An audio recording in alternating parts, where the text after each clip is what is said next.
morning everyone, good afternoon I should say, because it is lunchtime and we are here at Snetterton for the Endurance East. We have 3 different series up for grabs today. We start off with Track Action, who have 2 races today.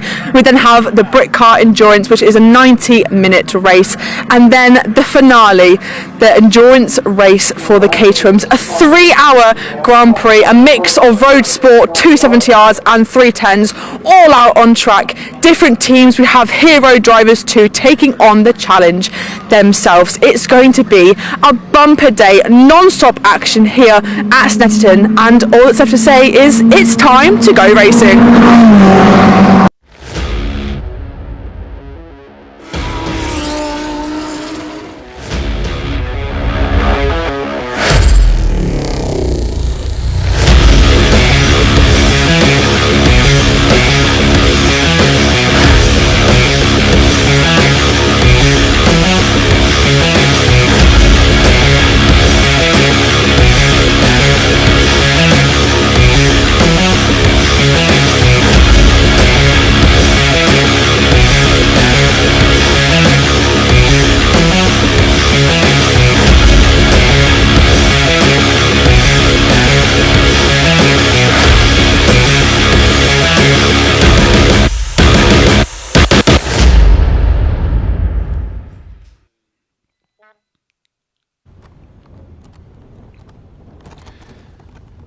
Well, good morning everyone, and a very warm welcome to Snetterton, the home of motorsport in the east of England, for this one-day event here on BARC TV, presented by the British Automobile Racing Club. One day, just 4 races, but endurance is the theme here at Snetterton today. We've got a 3-hour race for the Caterhams, the 3 hours of the 300, because we are of course on the Snetterton 300 circuit today. A variety of Caterham classes all running it together, 1, 2 or 3 drivers taking part in that Caterham 3-hour Grand Prix a little later on today. We also have the Britcar Endurance Championship here as well for one of their 90-minute races. It's their 5th championship round of the season, their 2nd visit to the Snetterton 300 circuits. And we also have 2 races, shorter races, for the Track Action Racing Club, which is their all-comers series for saloons. No points on those races. It's very much a run-what-you-brung series, the Track Action Racing Club, and it's their first visit to the Snetterton circuit this year. They've had a very busy season. We saw them out at the start of the month at Brands Hatch, and there'll be our first race coming up in just a few minutes' time. My name's Dave Goddard. I'll be taking you through the action here in the box. Chris Hutchinson will be joining me a little bit later on for the Caterham 3-hour Grand Prix, the former Caterham champion, of course, and Leah Halsey and Sam Parker are pit reporters today down in pit lane. There's been a little bit of drizzle during the qualifying sessions which took place this morning, but the heavier rain holding off for now. There is rain forecast for later on, so we'll wait and see how the conditions turn out here on the 300 circuit at Snetterton, just under 3 miles in length, one of the longest laps in UK national motorsport. And a great day in prospect here. If you like your endurance racing, then you are in the right place to see some great action. Pit stops galore in both of our endurance races. Every car in Britcar has a mandatory 2 pit stops to make, and it's a minimum of 5 pit stops for each car in our race for the Caterhams, trying something a bit different with their 3-hour Grand Prix, 3 hours of 300 as they've called it a little bit later on. Ideal warm-up for the drivers for their visit here for their championship finale, a lot of them in a couple of weeks' time. So we'll be getting underway fairly shortly with our first race of the day then, which is the Track Action Racing Club. First of 2 races for them, and Leah caught up with a couple of the drivers down in the paddock earlier on.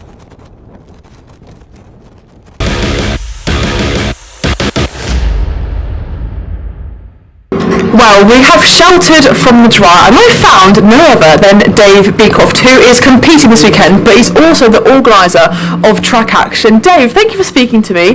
How are you? How is Snetterton proving to be for you? A bit warm at the minute, just got out of the car. It's not been very kind at the moment, so we've got a gear selection issue with the car and a couple of other bits and bobs, but Steve, our engineer, is going to get that sorted, and hopefully it'll be better for this afternoon. But sorry, but I think the weather's going to come in on us. Yeah, it has just started to spit ever so slightly. We managed to dodge it for a few of the practice sessions this morning, but yeah, it's starting to come in now, isn't it? You've been out a few times in this car this year, and you seem to be having issues quite a lot of the time. Is this the weekend you eye them out, or do you think there's still little niggles in your car? It's a racing car, there's always niggles with it. Because we've been so busy with our junior championship and organising this, we're sort of getting to the car, it's like, oh, we've got 5 minutes, let's have a look at the car.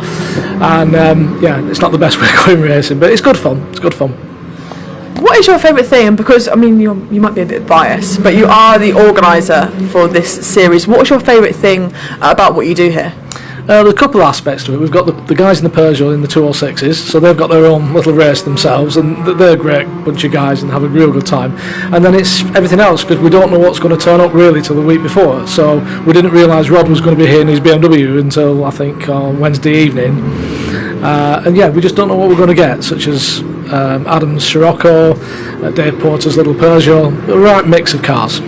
You have got like a jumble of them. We've got some minis out there as well. I know Cat's out there in that, and we've got another driver out there too. What is it about Track Action that makes it so accessible? Because you do get a real mix of people joining it, and you do get people competing in it for different reasons. So why might that be? We're a bit of a catch-all. You know, anything that's got a roof on it, you can pretty much come and race. As long as it's sort of under the 300 or around the 300 horsepower mark, we don't want any big wing cars that you see in Britcar coming to join us. It's more for the clubman's guy who's just, yeah, I've saved up a bit of money, I can go and race at Open Park or Snet, and we get a different bunch of guys at each track. I was speaking to Vicky just before, well, you were still in your car sorting out some issues, and she said a lot of these drivers are guys who work, you know, Monday to Friday, and then at the weekend they just want to come and race and have a bit of fun. Is that a fair reflection of it? It is, yeah. It's not too serious, and there's a lot of respect. There's no damage really there's going to be no incidents. It's, you know, after you look after your car. I've spent some money on my car, I don't want to damage my car. And so things like, you know, Adam Croft, he messaged me, I think it was about 7:30 last night. I've managed to get out to work, cars on the trailer, can I come and join you? So yeah, of course you can, Adam. Yeah, I saw he was a later entrant, and he's been a 3-time race winner this year, so it'd be good to see him out in this series this weekend. And one of the great things about Track Action, which is maybe a selling point for people wanting to race at any capacity, is it's just so affordable, isn't it? The cars could be a few £1,000s, is that fair? It is. I mean, the Peugeot guys, you know, a front-running car might cost you £3,000. So yeah, it is as affordable as motorsport can be. It's never cheap, whichever way you do it, but this is probably one of the cheapest ways of coming and enjoying yourselves. Lovely. Well, for anyone who might want to get involved, how can they start competing in Track Action towards the end of the year? Just do the usual Google Track Action and we'll pop up there, send us an email and Vicky will be in touch. Wonderful. And just a last note from you then, this weekend with the rain coming in, what can we expect from you out on track this afternoon? Not a lot. We'll do our best. Dave, thank you so much for speaking to me, and good luck this afternoon. Right, we've managed to shelter from the rain under a beautiful awning, and with an even more beautiful lady, Katrina Gray. You are racing in Track Action this weekend. How are you? How is Snetterton treating you? Yeah, it's really good at the moment, and the track was semi-dry, so that's always a good thing, because last time I raced here was chucking it down with rain, so... At least you've got some experience for later on then, because we think the weather's going to be pretty horrific by the time your 2 races roll around. So is that an advantage, knowing that you can race here in unfavourable conditions? Yes, I'm hoping so. So yeah, I don't mind the rain. I normally quite like the rain, so yeah. So hopefully, fingers crossed, it'll work in my favour. And you did qualify P10, so you've got a lot of battles ahead of you, but do you think you'll be able to make up those places because you do know this circuit in wet weather conditions to an extent quite well? I'm hoping so. So yeah, there's lots of straights on this circuit as well, and that's where the Mini is really good against the Peugeot. So yeah, so I'm looking forward to it. There's going to be so many great battles. I can't wait to see it. You are one of only 2 Minis racing this weekend. What is it about this car that you like so much? I just love Minis. I love this one because it's supercharged, so it has the little whine, and it's just like a little pocket rocket. Absolutely love it. I love it too, and the livery on it as well. I love the pink. You've got interior pink. Was that your choice? It actually came these colours when I bought it. Yes, but I've always I'm known for black and pink anyway, so it fitted in well. Lovely. Let's talk more generally about your season then. You are the only woman on track this weekend here, but you've done very well this season too. Just give us a overall summary. How are you finding it behind the wheel? I just really enjoy it, and everyone's really welcoming and really chatty, and we help each other out with fixing cars and things like that as well. So yeah, it's a good series. Your calendar's a bit up and down because you've had quite a long wait in comparison to, say, the Caterhams and Britcar who are racing on this weekend as well. You've had quite the wait. I think the last time you were out was something like the 1st of this month, a few weeks ago at the start of August. Is that an advantage? Are you doing any of the racing in the meantime? I've not done any more racing, but I have been out with an instructor. So we came here and had one day to really practice and get ready for this event. So yeah. What is the importance of having an instructor? What benefit do they give you as a driver? Chris Jackson is just been fantastic with me in car and off circuit as well, because he always rings me, tells me to look through the circuit, and it just benefits me more, keeping everything fresh in my mind really. So it's really good. Have you spoken to him this morning? I spoke to him last night, and he's going to ring me just before the race. So yeah. What kind of things will he, don't give it all away, but what kind of things will he be telling you ahead of race 1 this afternoon? So he just basically goes through what gears I should be in for each area, where I should be braking, my braking points, my reference points.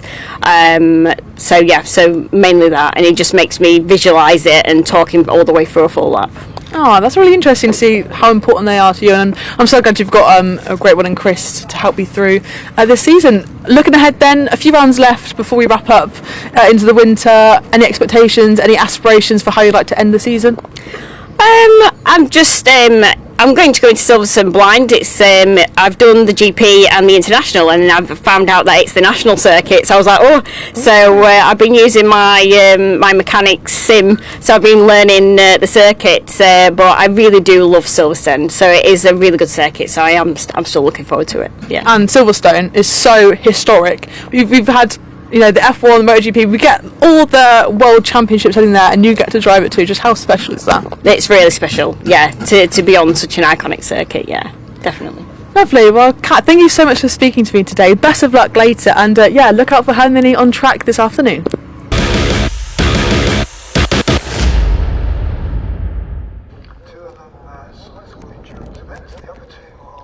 Thanks so much, Leah. Good to hear from a couple of the drivers down in the paddock earlier on, ahead of our first race of the day. First of just 4 races here at the Snetterton 300 circuit today. We'll have the cars on track in about 5 minutes' time for the Track Action Racing Club. First of 2 15-minute races today. We'll be in the assembly area at the moment. A mixture of different saloon cars in action. As Dave Beecroft was explaining his series, you can run just about anything you like in Track Action. We had 5 meetings so far for them this season. Adam Croft, who was a late entry, as we heard, with his VW Scirocco, was a double winner at the season opener at Donington. Then they went on to Cadwell Park in Lincolnshire, where Marshall Groves had a double win in his Vauxhall Vectra Challenge car. Then on to Croft. The first race had a fair bit of attrition. Lee Bull in his Renault Clio was a winner in race 1 there. Marshall Groves took the second race, having failed to finish the first. Adam Croft was a winner again at Pembrey. And then in the second race, the Mazda MX-5 of Scott Apriliano came out on top. Then we're on to Brands Hatch for the 5th meeting of the season. It was Rod Burley who took the win in the first race there. Mr. Brands Hatch in his BMW E36 Saloon, and he's back out today as well. And Marshall Groves took the second race there. We mentioned the Peugeot 206 GTI Cup as well. That's a separate series within a series, if you like, run by the Track Action Racing Club for identical Peugeot 206 GTIs. And they've put on some of the best racing we've seen from the series so far this year. Mervyn Beckett and Chris Van have pretty much divided up the wins between them. Chris Van, new to motorsport this year, celebrated his 50th birthday fairly recently, and chose to follow his dream of becoming a racing driver with the Peugeot 206 GTIs. Mervyn Beckett, of course, has raced everything. He's a former class champion in the Civic Cup, among other things. He's raced Porsches as well, and all manner of things. Vauxhall Novas in classic hatchback racing, but Merv Beckett now a mainstay of the Peugeot 206 GTI Cup. And the other race winner this year was a newcomer Jai Fletcher, the sim racing convert, in the second race at Brands Hatch. We've got one car doing laps behind the safety car at the moment because we're just coming to the end of our lunch break. It's a Citroen Saxo out there on track. Now it's carrying number 3, but number 3 in track action is Dave Beecroft, and he's in a Seat Leon Cupra, which I saw out in qualifying earlier, so I'm not too sure who's in the Saxo, unless Dave Beecroft's Cupra has had a problem and he's switched car. So I'm not 100% sure who's out on track at the moment in that Citroen Saxo VTR. It is Dave Beecroft's car, but he was out in the Cupra in the qualifying session. I'm just looking at the qualifying sheet now. If you want to follow the live timing, incidentally, you can do so at TSL Timing. That's tsl-timing.com. He did the same laps as everybody else in the Cupra in qualifying, so I'm not quite sure whether he switched car. I'll try and get Leah to find out for us if we can.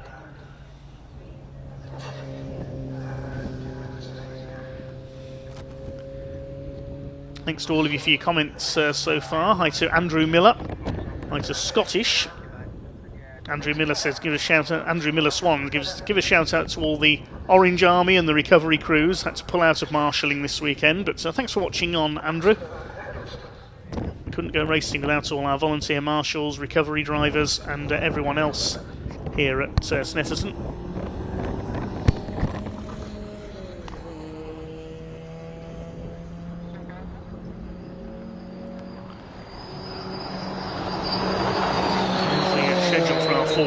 Today, the Track Action Racing Club will kick us off shortly, followed by a 90-minute race for the Britcar Endurance Championship,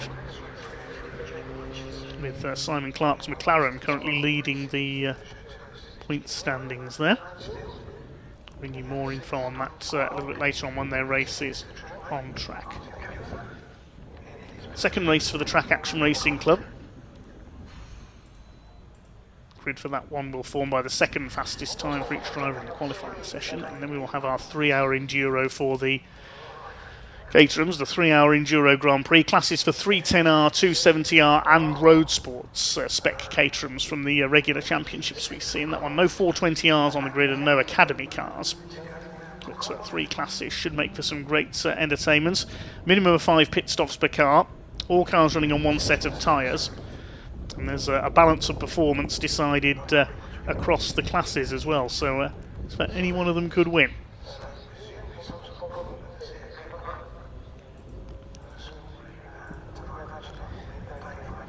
So awaiting the start of the action, and don't forget we're back here at Snetterton in a couple of weeks' time as well for a very busy meeting indeed. The Caterham finals and also the Classic Touring Car Racing Club are in action. That's that one. That's September the 12th and 13th. We're in action on the Snetterton 300 circuits. A full complement of Caterham categories, classic touring cars, junior saloon cars, and the Track Action Racing Club are back as well. Just looking at the timetable now, we've got 23 races coming up on September the 12th and 13th. The MG Owners Club completing the lineup for that one as well. That's going to be a very, very busy weekend indeed.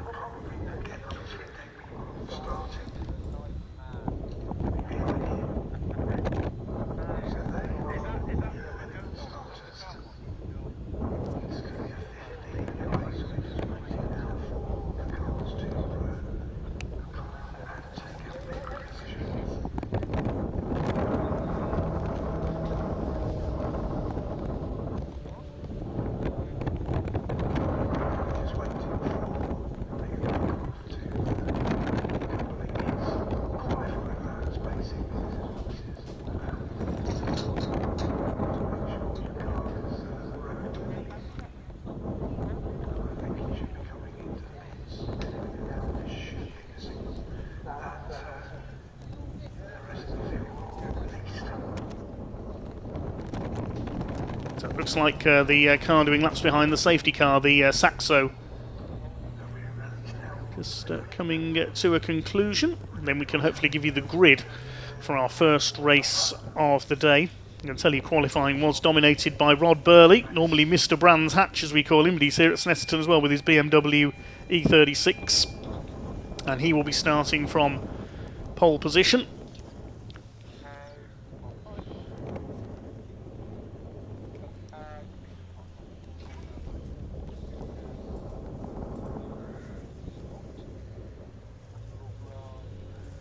In fact, the margin he got pole by was 4.3 seconds in the qualifying session earlier on.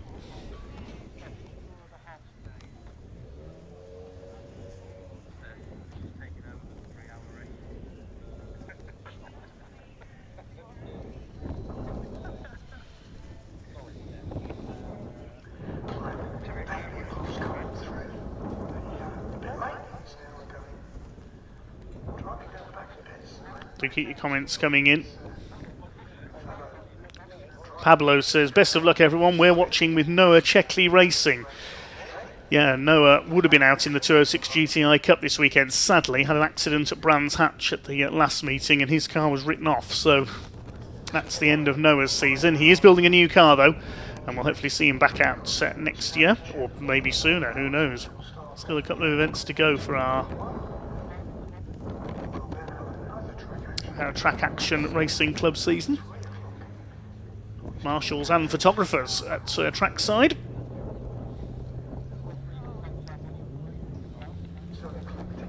Waiting for the action to begin. Just a slight pause here while we had that car do a couple of laps behind the safety car. We're not sure who is in the Saxo for that race, but I can tell you cars are about to come to the grid for the Track Action Racing Club, and Rod Burley leads them up in the BMW E36. Did a 2:13.77 in qualifying, starting alongside Adam Croft, number 73. He's in his VW Scirocco, but I can't see Adam Croft on the grid as the cars are lining up outside my commentary box, so he might be a non-starter. That might be what's happened. I wonder if Adam Croft's had a problem with the Scirocco. It might be him who's in the Saxo. That might have solved that mystery, because the Scirocco is not there. Second row, 46, Gareth Porter. He's in a Peugeot 205 GTI that he's been racing for many years. And Chris Huddleston starts alongside him in a BMW Mini. Row 3, the first of the Peugeot 206 GTI Cup cars, is Jake Richardson, number 303, alongside treble 8. That's Martin Kayser. Alongside him will be number 3, Dave Beecroft in the Seat Cupra.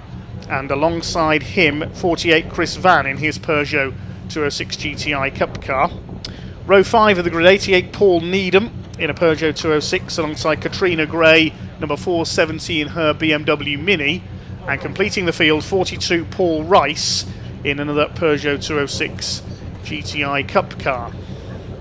The Saxo has joined the back of the grid, but we're not sure who's in it. We'll have to wait to see, because from what I can see out of the window, it looks as though, yeah, Adam Croft is definitely not there in the Scirocco. And I'm not sure if Dave Beecroft's Cupra is there either, so Dave might have switched to the Saxo as his backup car. We don't know who's in that Citroen Saxo at the moment, so we need to find out if we can. Quick hello to Track Day Motorsports. They're running the couple of the Peugeot 206s this season. Good luck to Chris Van, their driver this weekend. Belated happy wedding anniversary to him as well. Chris and Shelley Van celebrated their anniversary, so many congrats to them. As the green flag lap gets underway, I'll take you on a lap of the 2.9 mile Snetterton 300 circuit. You've not seen this circuit before, one of the longest in the country. They head down the Senna Straight. It was here at Snetterton that Ayrton Senna took one of his first race wins in the UK. They charge their way up to the right-hander at Riches, the first corner. Long, fast right-hander. You don't want to run off wide there because the barrier ends about halfway along the straight and you can end up in the field next door. Wilson's hairpin is next, the right-hander, used to be known as Montreal. 180 degree right-hander, and then it's up towards the left-hander turn 3 at Palmer's. Cars just heading round on their green flag warming up lap at the moment. This is Palmer's, the left-hander, named after the owner of Motorsport Vision, who operate this circuit, Dr. Jonathan Palmer, the ex-Formula 1 driver. Race for the Ram team, for Tyrrell and Zach Speed, among others.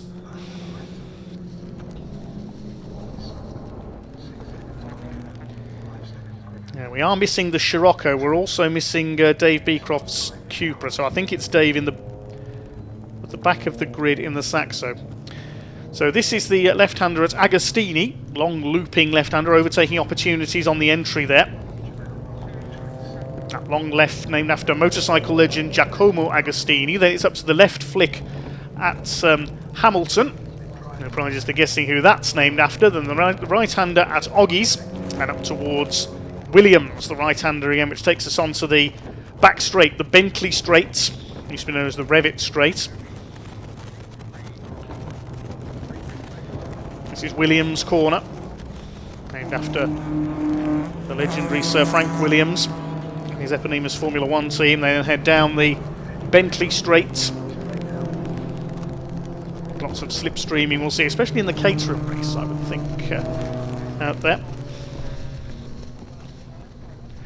And it's under the bridge and into the left-hander at Brundle. Martin Brundle, fairly local from Norfolk, of course, the Formula 1 driver turned broadcaster. And then the right-hander at Nelson, sharper than it looks at Nelson's corner. Watch for cars getting their inside wheels up on the curb there. And then it's into the bomb hole. You'll see the circuit drop away into a slight dip, named by a group of motorcycle racers when this circuit first opened just after the Second World War. The Saxo head round, there's the dip at the bomb hole, and then into the long right-hander of Coram before the final left-hander to the end of the lap at Murray's corner, named after the voice of motorsport, Murray Walker. 15 minutes of racing. It'll be a standing start. And Rod Burley in the white BMW starts on pole on his own from the front row. Looks like Adam Croft has had a problem with the Scirocco, so he's not there, unless he's going to start from the pit lane, but I can't see him opposite my commentary box. Second row of the grid, we'll have Gareth Porter, the dark green Peugeot 205 GTI. He's raced that with the old Mod Prod Saloon series, modified production saloons many years ago. And the red, white and black BMW Minis, Chris Huddleston alongside him. Row 3, the first of the Peugeots. They'll have their own battle further back. Jake Richardson, first pole position of the year for him in the red liveried car, alongside the silver and red of Martin Kayser in the old Peugeot World Rally Car colours. Dave Beecroft from the back, I think it's Dave in the Saxo. It's running Dave's number, so looks like he has swapped cars. The 5-second board is about to go aloft then. See the red lights go on the gantry, and when they go out, it will be time to go racing here on the Snetterton 300 circuit. The revs are up and we're away. Bit of a slow getaway by Chris Huddleston in his BMW Mini, but everybody is away cleanly. It's Rod Burley who makes a great start. Gareth Porter up alongside him down towards the BMW blasts ahead on the inside. Peugeot 206 is battling for third place. Jake Richardson up there on the inside. Trying to go around the outside is Martin Kayser, the ex-Ford Fiesta XR2 racer in the treble 8 car. Is up towards Wilson's hairpin for the first time. Onto the brakes, into the right-hander, and up the inside. 206 overtakes 205. Martin Kayser's up into second place. Fantastic move by the Peugeot 206 leader. It is Dave Beecroft in the Saxo. That's just updated on the timing screen, so that's solved that mystery. Gareth Porter back up into second place as they go through Palmer's. Here's Chris Van in the number 48, beginning his racing career at the age of 50, fulfilling his dream to become a racing driver with the Peugeot 206 GTI Cup, an ideal way to go racing for a newcomer. Paul Rice making his way through from the back of the grid there, and Dave Beecroft in the Oryx competition Saxo gets past Katrina Gray in the BMW Mini. Chris Huddleston in the Accelerate Motorsport BMW Mini has gone rather backwards from the second row. This is the battle for the lead of the 206 GTI Cup. It's the number 303 of Jake Richardson from Nottinghamshire, who just holds the lead at the moment, looking for his first win of the season. Gareth Porter staying with Rod Burley out in front, both vastly experienced performers. Burley with over 600 wins in his career on the UK circuits and short ovals. He's a very successful former hot rod racer, but the Peugeot 205 is well hotted up here, and he's going for the outside at Brundle. He'll try and get the inside for Nelson. But no, Rod Burley holds the lead. They're already clear of their opposition. The Peugeot 206 is having their own squabble, as I expected, for third place.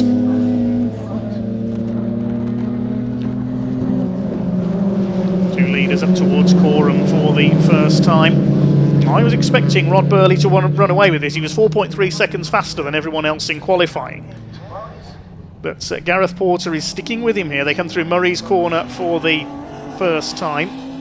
There's 3:03 of Jake Richardson up there in third place and leading the Peugeots. Kaiser second and Chris Van is third.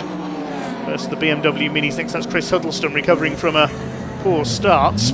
Across the line they come. The battle for third place. The two leaders already gone through about 7.3 seconds up the road. Dave Beecroft's on the move from the back of the field as well, by the look of things. There are the two leaders. Fastest lap 2:27.641 on the first lap by Rod Burley, 0.15 of a second quicker than Gareth Porter, so they're already clear of everybody else. Now is Gareth Porter going to try and make a move for the lead here? It's not an endurance race, of course, it's only a 15-minute sprint. They go into Agostini. I remember this Peugeot having a terrific fight a couple of years ago at Thruxton with Sean Govard's Citroën AX GT and the Track Action Racing Club, and Will de Claudio's Peugeot 106 GTI as well. Rod Burley, we normally see him in his Ford Escort WRC as well as this BMW these days.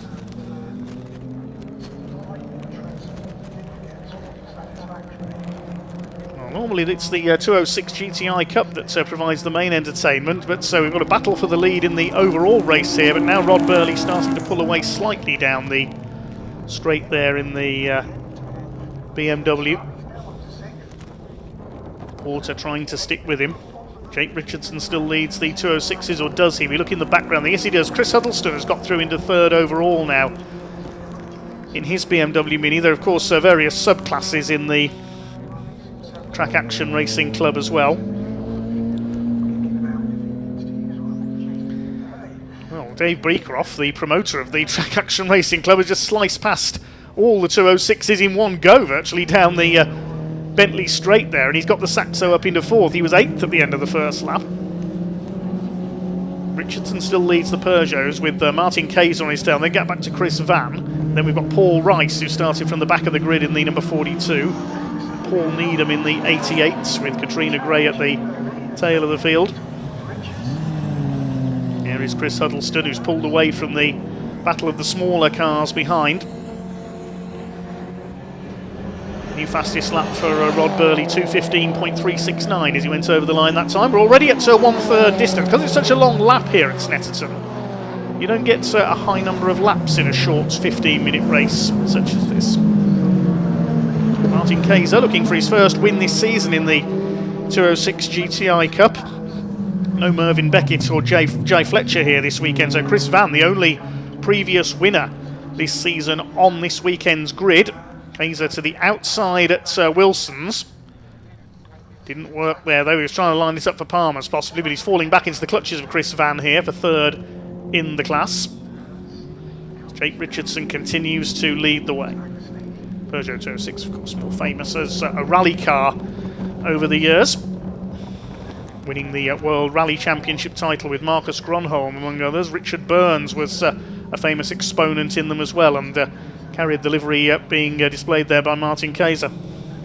Paul Rice, number 42, starting to close up on this group as well. There he is, the white and black car. There's Chris Huddleston on his own in third place now. He's being caught by Dave Beecroft from the back of the field in the Saxo. Gained 4 places on the previous lap.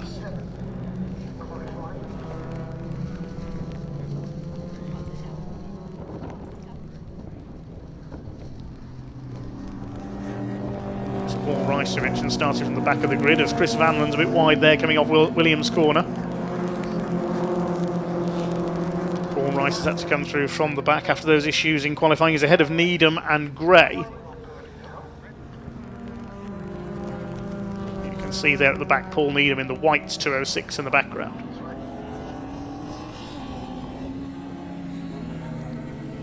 Still your leader of the 206s is Jake Richardson. He and Martin Kayser looking for their first wins in that category this season. The lead gap, I can tell you, has opened up a little to 0.8 of a second now between Burley and Porter. Rod Burley running in the Deutsche Marks Cup. Get it? For German cars. That's the BMW Saloon and the BMW Minis. The French cars run in the Tricolore Trophy. Open to all French cars, and we have the Nippon Challenge within Track Attack Race Club as well for Japanese cars, but no entries in that this weekend. A few drivers absent because it is an August bank holiday weekend, of course, so other commitments such as family commitments come in. Just past half distance in our first race of the day here at Snetterton, and it is the BMW that leads the way from Gareth Porter in the 205 in second place. He's been racing this car for decades now. Look at him lifting a wheel there through Agostini. Very agile little car, the 205 GTI. One of the all-time great hot hatchbacks. Well, these two are now 24 seconds clear of the rest of the field, so we've got two races in one.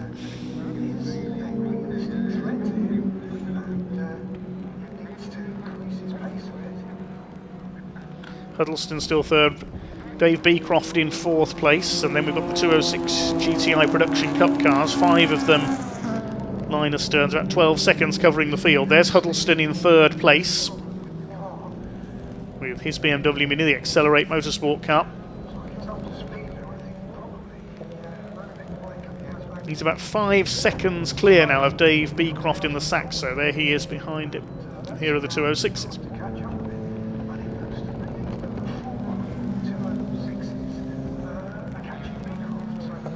Chris Van trying to close down Martin Kayser. It's Paul Rice, the white and black car behind them. Things have settled down now with 6 minutes of the race to go. Chris Van might have designs on second place in class here behind Jake Richardson. Richardson looking good for a first class win of the season.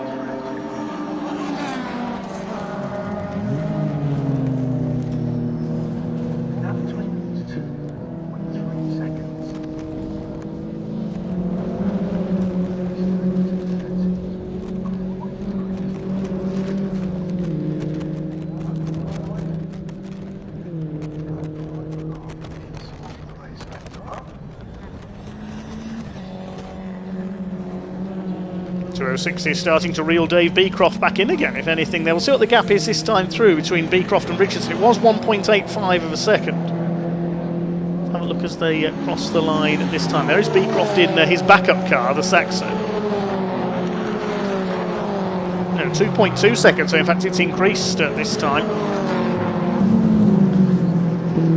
Richardson leads Kayser by 1.25 seconds, and further 0.6 behind is is Kayser ahead of Van, rather.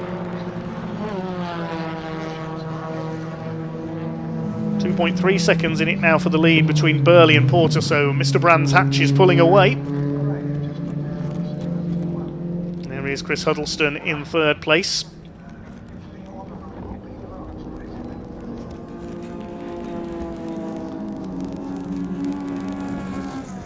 Let's have a look what the gap is between Huddleston and Beecroft. 5.7 seconds, so their lap times are quite similar, those two, at the moment. Burley's got the fastest lap of the race at 2:13.322. No change in position, though, among the 206s at the moment. Paul Needham, one of the newcomers in the series, a little bit further back. As we say, it is aimed at the newcomer to motorsport, very cost-effective way of going saloon car racing, the 206 GTI Cup.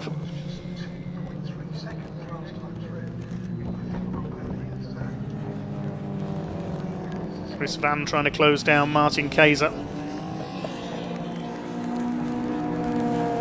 Chris Van a year on from his debut in the 206 GTI Cup after his debut upon turning 50. Was a track day regular for many years, Chris Van. Teammates at Track Day Motorsport, Mervyn Beckett, persuaded him to go into racing.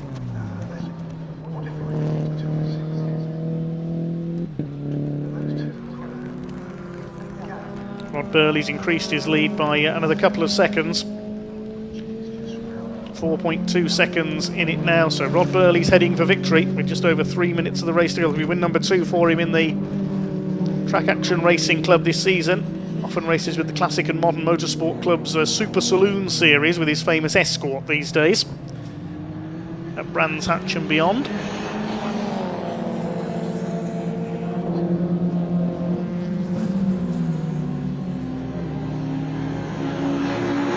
Black and white flag going out to a couple of cars. It's the driving standards flag, and that's for exceeding track limits. Just a warning, that's to Gareth Porter, number 46, and to 48 of Chris Van. They get the warning there, so if they transgress again, they'll risk a time penalty.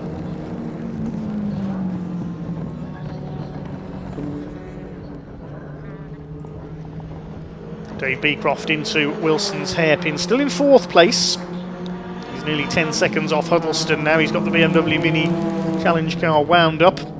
Beecroft 3.7 seconds ahead of the battling Peugeots, still led by Jake Richardson, looking for his first win of the season. There he is. Kayser still second, understeers a bit wide there, going through Palmer's. He's held that second place in class. Chris Van in 3rd. And Rice and Needham. Katrina Gray at the tail of the field in her Mini. Less than 2 minutes left on the clock now.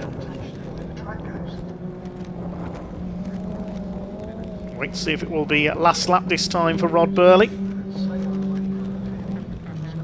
4.2 seconds up on Gareth Porter's Peugeot. Porter leads the Tricolore Trophy for French cars. It's Martin Kayser. I wonder if his tyres are starting to go off here, because he's running wider and wider. He's understeering quite heavily. Rod Burley, I can tell you, he's just crossed the start-finish line to begin his last lap. Ahead of Gareth Porter. We'll see what the margin is. It's now 9.3 seconds, the lead margin. Burley just did a 2:14.5. Porter did a 2:19.6. So his pace has dropped off in the last couple of laps. The Peugeot, is he settling for second, or has he got a problem? Yes. Martin Kayser has got a problem. I think his front tyres are going off. You can see it sliding about there as he went into Brundle. The front tyres snapped away from him briefly, so his tyres are shot, I think, Martin Kayser. Chris Van could get through here for second place. The leaders are on their last lap now, and here is Rod Burley to add to his seemingly endless count of victories. He's pulled away from Gareth Porter.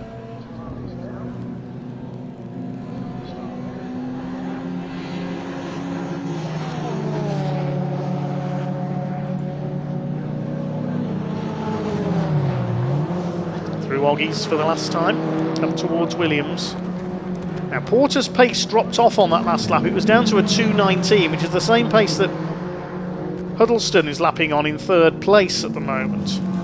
That's 6 seconds off Gareth Porter's best lap of the race, so whether he's got a problem, we'll see if he's still there as the cars head down the straight. Is that Porter in the background? Yes, it is. You can just see the roof of the 205. So his pace has dropped off in the last couple of laps. So here comes Rod Burley. Through the bomb hole for the last time. Had a win at Brands Hatch in the last meeting at the start of August at Touring Car Rewind for the Track Action Racing Club. It was Marshall Groves who won the second race in his Vectra. It's going to be a win for Rod Burley. The checkered flag is almost in sight as he comes out of Murray's onto the Senna straights. Burley kept honest by Gareth Porter earlier on, but he adds to his win tally. He takes the checkered flag.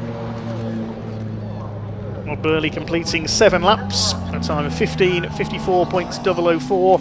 And here comes Gareth Porter. He'll come in for second and will win his class in the Tricolore Trophy.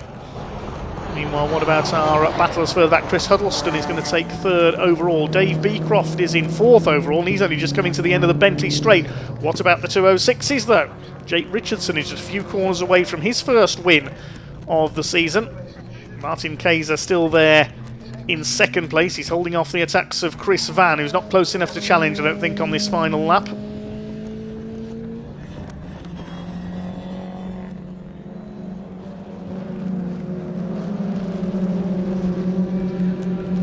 Huddleston has crossed the line for third position.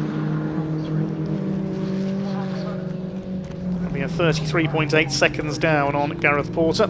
Here's Dave Beecroft from the back of the grid, having changed car. Had a problem with his Seat Cupra, so has switched to the Saxo.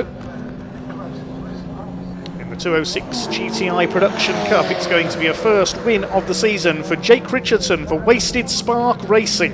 In the red Peugeot, the man from Mansfield takes the checkered flag. Martin Kayser just hangs on for second ahead of Chris Van. And newcomer Paul Needham from Heanor in Derbyshire. Paul Rice, sorry, is next. Paul Needham will be the next man home. Here's Paul Needham. Paul Rice had issues, we're told, with his car cutting out in qualifying, so that's a start from the back. Paul Needham and Katrina Gray will complete the finishers. So all 10 cars make it home. The winning margin in the end, 17.48 seconds.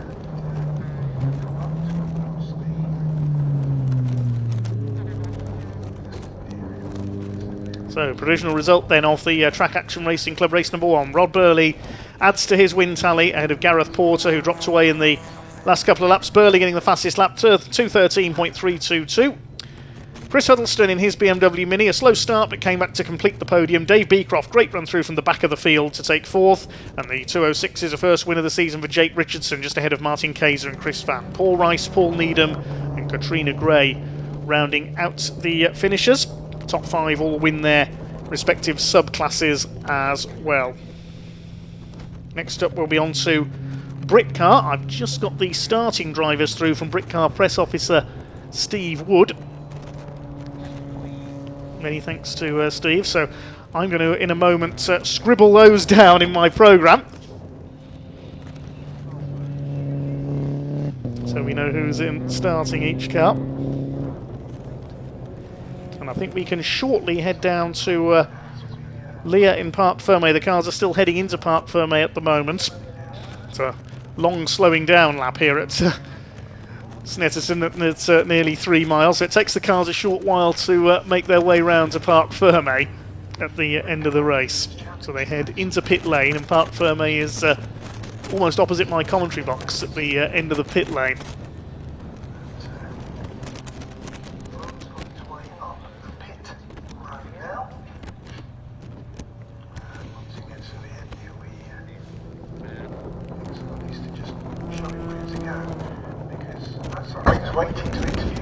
I can see Leah Halsey out of my commentary box window. She's waiting in Parc Fermé for the cars to appear. And they are just making their way down pit lane now. So just a short pause here because it takes so long for the cars to reach Parc Fermé after a race. I think we can now hand down to Leah. She's got cars in Parc Fermé. Over to you, Leah.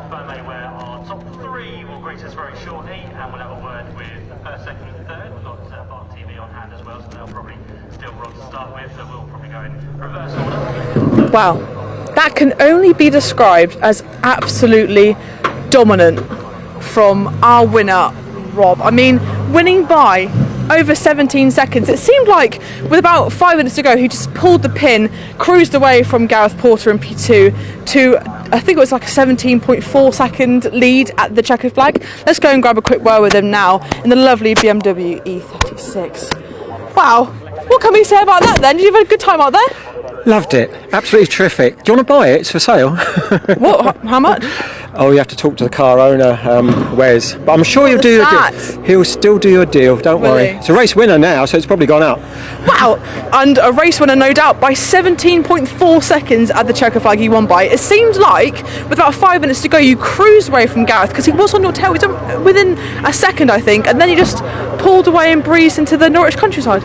Well, yeah, it actually felt like the other way around because Gareth was really pushing me hard at the start and he was actually quicker down the back straight. He overtook me and I thought, I better get my finger out here. And then I don't know if he made a mistake, but suddenly the gap opened, so I backed off because I thought, well, maybe there's some oil down or something, you're never quite sure.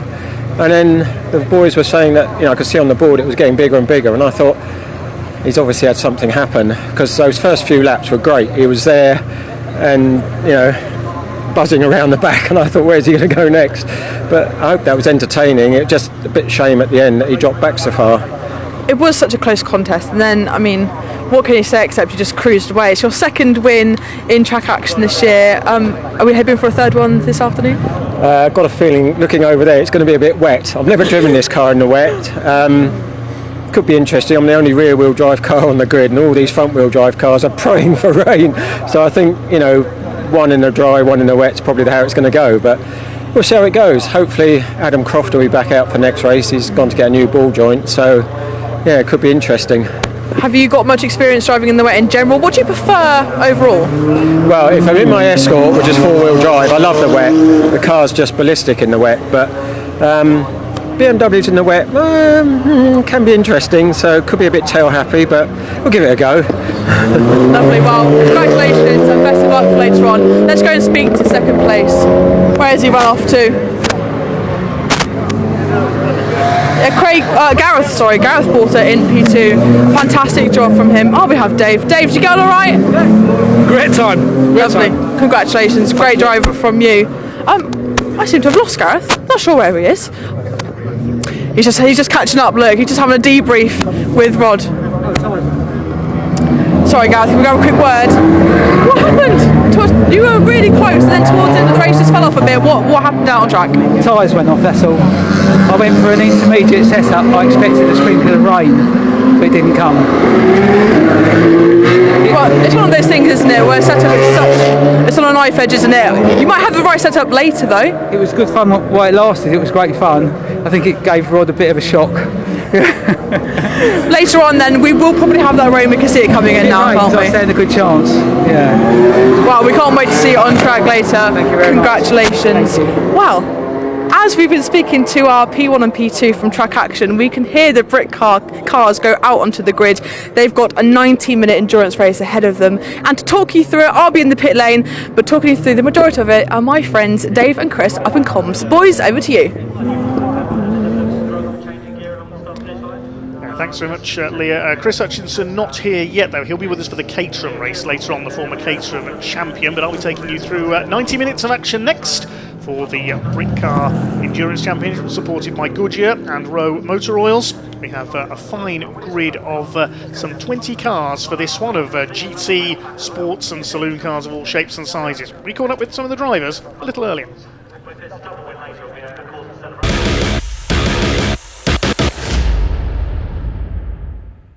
I'm down here with the Project 2917 with Paul O'Neill. Paul, thank you for talking to me today.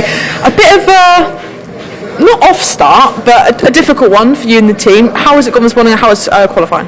Yeah, bit bittersweet if I'm honest. So in the GT class we've got pole position with Richie Amos and Sam Smith in our G56 V8 car. So we're happy with that, but the 297 car, which is our original or OG with Carl Garner and Jonathan Moore, we've had a lot of differential problems, so literally the lads have been up since 3:30 trying to get things sorted, and yeah, I think hopefully we've cracked it, but we've just got a little bit of a leak, so we're on the back foot, but Carl just did a stonking effort and qualified us P3, so we're over the moon, even though Carl is a northerner and he's really sad about it, so yeah, we just have to perk him up a bit. How will you do that? How do you boost driver morale when they've got an issue like that? With Carl Garner in particular, you can't, because he's from so far up north. He's looking at me now, he's fuming. Yeah, it's in all seriousness. I've been there and I've done it, so I know what it's like. And we have 4 of the best drivers in the championship in our cars, so you know they all speak to each other. In my opinion, I shouldn't say this, but they're near enough pro. They could do a pro championship, which might get me in trouble saying that. So they all know how it should be and what they should do, so you know they all know where they want to be, and we just want to win, and that's why we're a little bit disappointed with the 297 in the trophy class as it stands, but we'll be golden in the race. I was going to say, what can the guys do then to propel themselves forward and get that class win for both of these cars?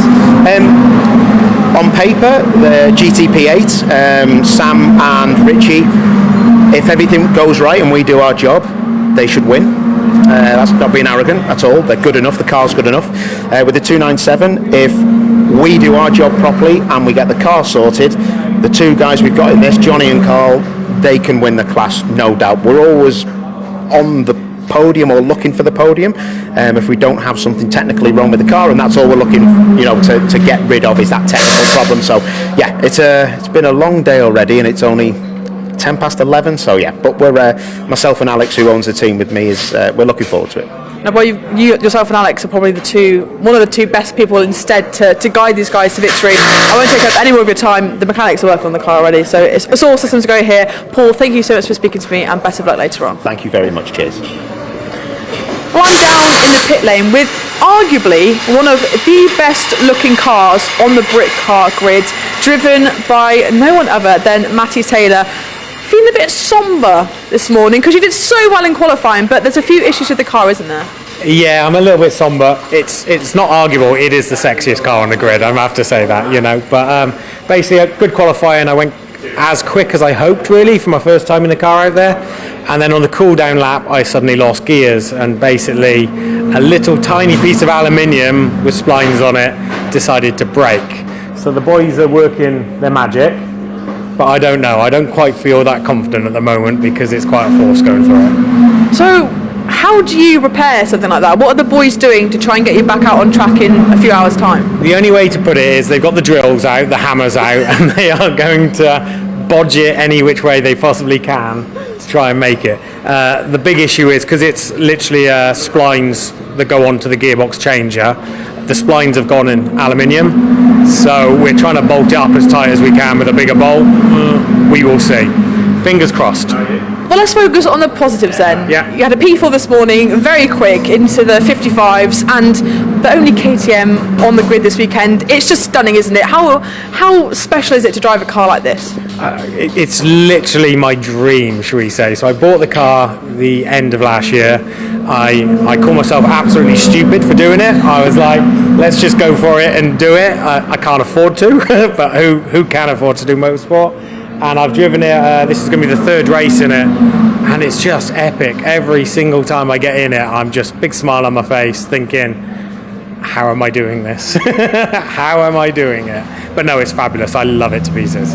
It must be such a pinch moment. Well, Matty, thank you for talking to me. I'm keeping everything crossed, doing a dance for you that we're able to see that out on track later. But thank you for speaking to me, and hopefully we'll see you on track soon. Oh no, thank you very much, and hopefully we'll. I've got all my family here coming down to watch, so it's like hopefully we don't have to go and get drunk all afternoon and we can race instead.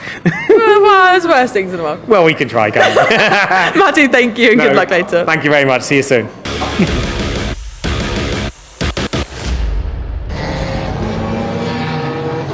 Perfect timing, thanks Leah. The cars have just moved off on their green flag lap. One of them hasn't. I've just seen the number 175 VW Golf has not moved off the grid, so there may be a delay to the start here. Gives us a chance to go through the grid for you. And in pole position, it will be the number 32 SG Racing Porsche, the Cunningham family. Mark Cunningham starts, Peter takes over. Had a win at Alton Park earlier this season, starting alongside our invitation class Porsche 991 of Bill and James Cayley. James will take the first stint.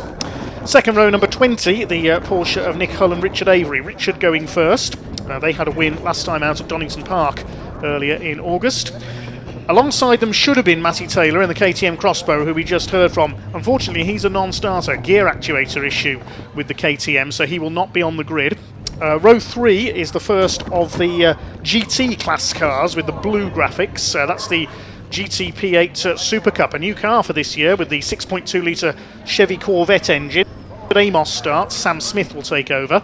The Hayes family go alongside their number 114. Jamie Hayes first, Chris will take over. They won here at Snetterton earlier this year, so keep an eye on them.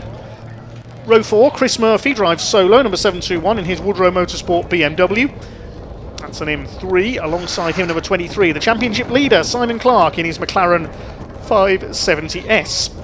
Completing the top 10 on the grid, we have number 82, that's a Ginetta of Safe Sight Kills Motorsport, the G55 Super Cup car. Michael Nibbs starts, team boss Aidan Hills will take over. Alongside them, the 47 of Dayton Motorsport, Maurizio Cilio will go first, Marco Anastasi will share. Row 6 of the grid is the number 17, the Army sports car racing car. Jonathan Candler will start, followed by Josh Gilding, followed by Will Ashmore. 3 drivers in that car. And alongside them will be number 22, Archie Buttle. He drives solo in the Vortius Motorsport Ginetta G56, the first of the trophy cars on the grid in the trophy class. Row 7, Peter Molsdale, number 2, with his BMW M2, run by Jeff Steele Racing. Alongside him should have been 34 Greg Saunders in his Cupra. Unfortunately, I believe that Cupra stopped on the way to the grid, so that car may not be there. We did spot that that car had stopped at trackside. Row 8, number treble 8, which is Andrew Dauber, starting the BMW M4 GT4 Evo, sharing with Nathan Wright. That's the Constructive X Ubik car. Alongside them, number 67, which is Julian McBride. Now, he's had Phil Keane share that car with him earlier this season, but Julian is solo today, the second of the 2 Jeff Steele Racing cars. 17th on the grid is the Project 297 Ginetta G56. That's Paul O'Neill's team. Carl Garnett and Jonathan Moore, his co-driver, the former junior saloon car race winner. Carl Garnett starts. Ash Woodman will be alongside him in the unique to UK Ginetta, the Ligier, JS2R. The Ligier had a class win at Donington last time out. He starts 18th. 19th should have been the VW Golf. Race car experiences car of Ollie Allen and Henry Swanson, but that car's just been pushed into the pit lane exit.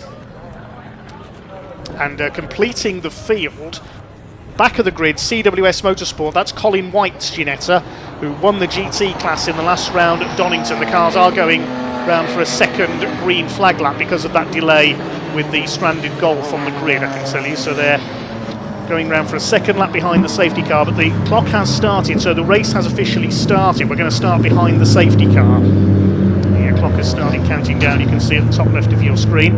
The last car on the grid, I was just saying there, Colin White in the Ginetta. The reason he's at the back is he failed the ride height check after qualifying, had his qualifying times disallowed. So watch for Colin's Ginetta coming through the field. He was on the overall podium at Donington and won the GT class, so he's one to watch there.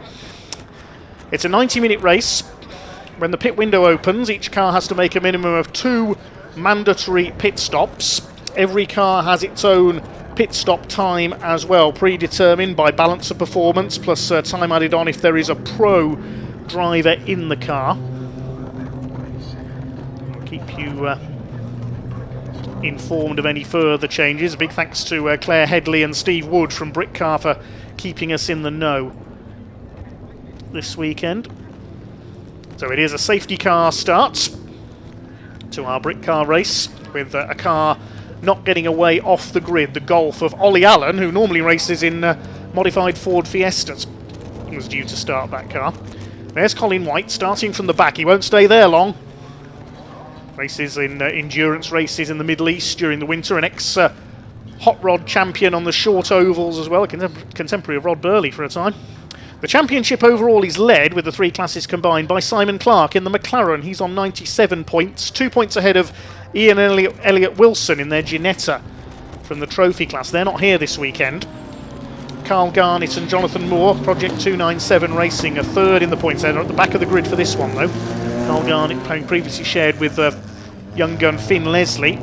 But it's Jonathan Moore, ex-junior saloon car star, who now races Porsches, among other things, in the car with him today. Archie Buttle sits 4th in the points, and the challenge class is led by the Cunninghams. They got their first ever overall win at Alton Park earlier this year, and they're on the pole in the yellow and grey Porsche here. Well, they're the de facto race leaders at the moment, with the race starting behind the safety car. The challenge class Porsches at the front. James Cayley in second, the dark green car. That's an invitation class car, though, so it won't score points. And now I'm going to form up 2 by 2 for the start of the race, with an additional green flag lap being run. There's the Ginetta towards the back of 297, third in the points at the moment. There's the Ligier just in front of it as well, of Ash Woodman.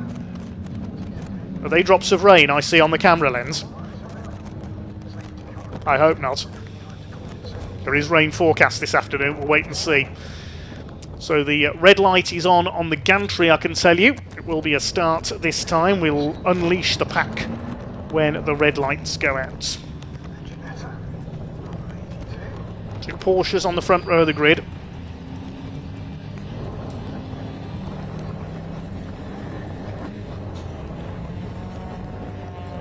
It's Greg Saunders and then the Golf and hitting problems on the green flag lap, but we're now ready for a start for the Britcar Endurance Championship here at Snetterton. Round 5 of their season in the UK. Revs are up and away they go.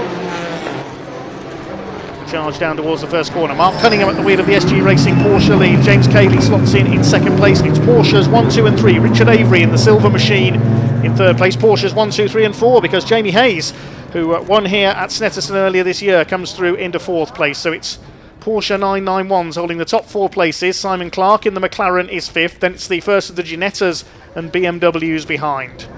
Through the hairpin they come. There's the treble 8 car. That's Andrew Dorber sharing with pro racer Nathan Wright. So with a pro on board, that car will have an extra 20 seconds at its pit stop. I think that car has possibly got the longest pit stop in the race, 138 seconds. Yeah, there's a couple of cars with 138 seconds based on balance of performance. 103 seconds is the shortest pit stop time, and that's the Hayes family. So the Hayes family, number 114 there on the left of your picture at the moment, could be the one to watch once the pit stops start happening. It might have a slight advantage.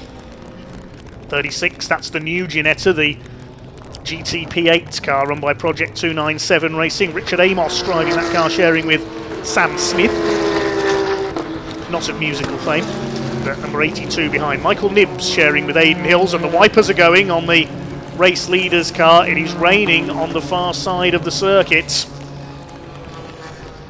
The rain arriving just at the wrong time there, or the right time if you're a rain master. Chris Murphy. I think it's only raining down at the far end of the circuit at the moment. It hasn't arrived. And there's the first victim. Peter Molsdale in the Jeff Steele Racing BMW has spun around at Nelson. It's very wet down at that end of the circuit. It hasn't reached the centre straight where my commentary box is just yet.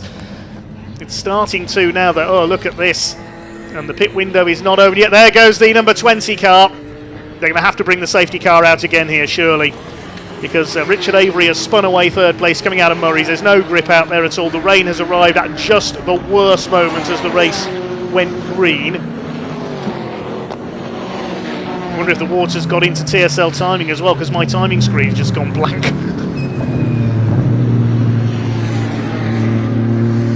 We'll try and sort that out if we can. There we go, sorry about that. Just going to sort the timing screen out there as Simon Clark makes a move on Jamie Hayes. That's up into third place overall, coming through Wilson's hairpin. So we've lost a couple of cars already. On the green flag laps we lost Greg Saunders, one of our leading contenders in the trophy class in the Cupra. It's Michael Nibbs trying to make a move on one of the BMWs there. Further back, that's Chris Murphy's number 721 M3.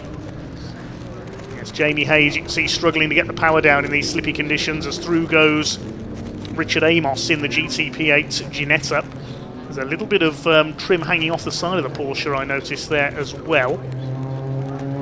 Chris Murphy chased by the number 17 car. That's the Army sports car racing car driven by Jonathan Candler, ex-saloon car racer.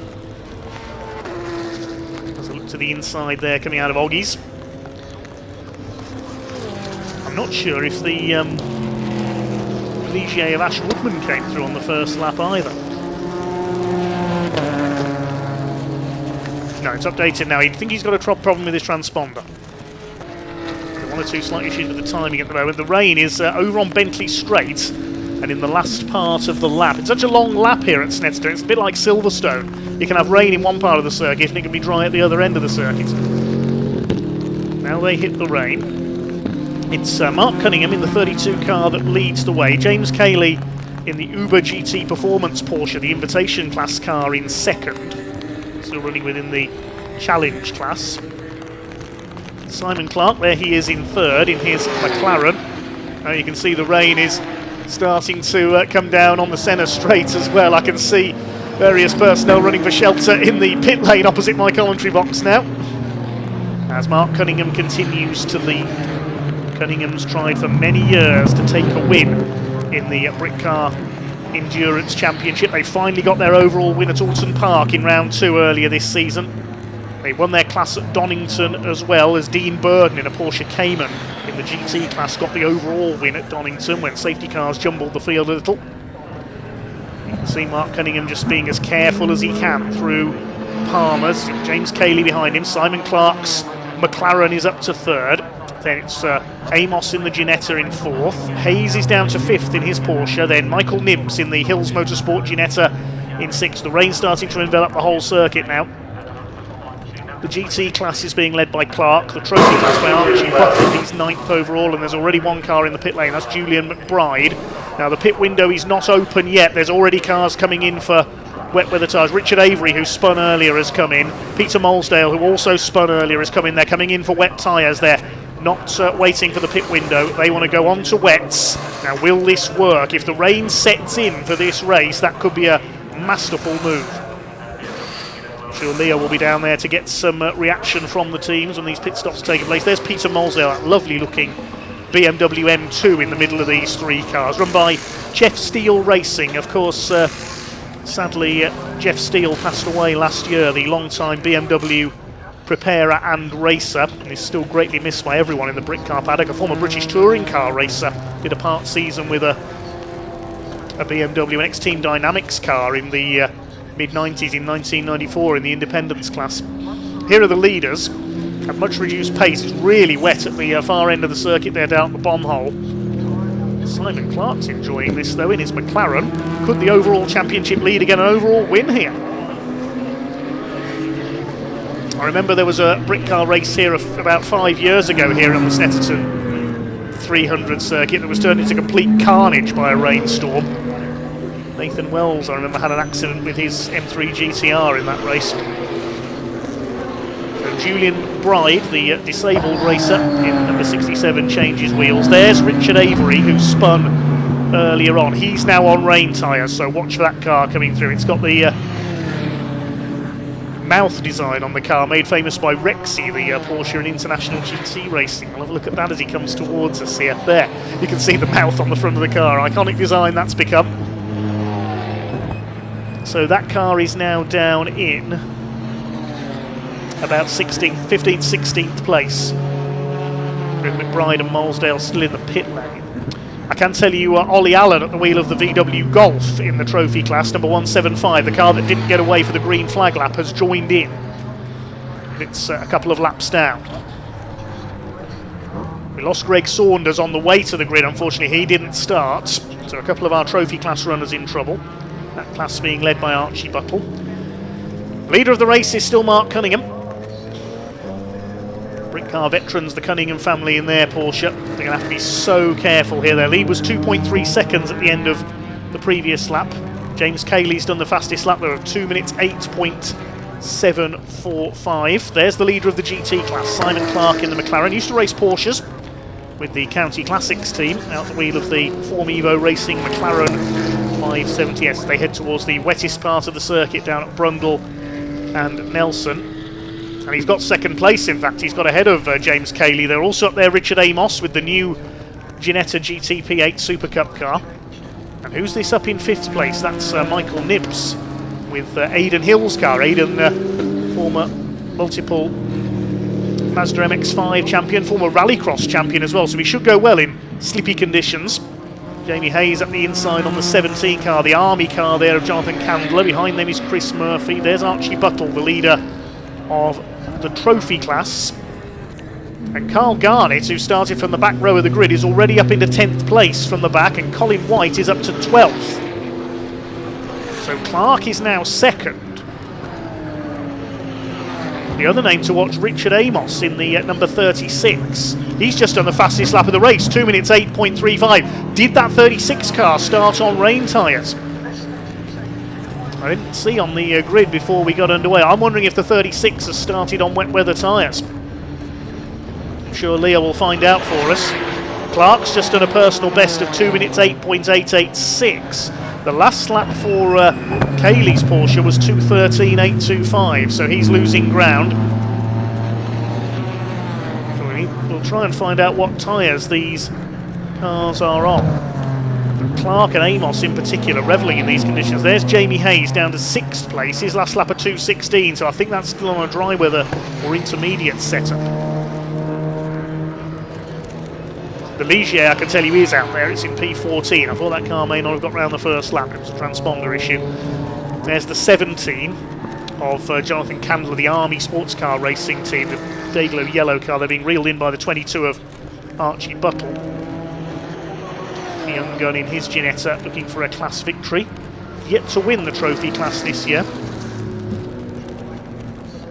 Carl Garnett and Finn Leslie won it at the opener at Donington. Greg Saunders has had a win. Chris Murphy has as well, but he's now in the GT class. He was in his older E36 BMW last time here at Snetterton and got 4th overall. There's the struggling James Cayley. He's dropped behind Richard Amos now. He's up to 3rd overall. Here's Michael Nibbs in the 82. Drew Nelson on his own at the moment.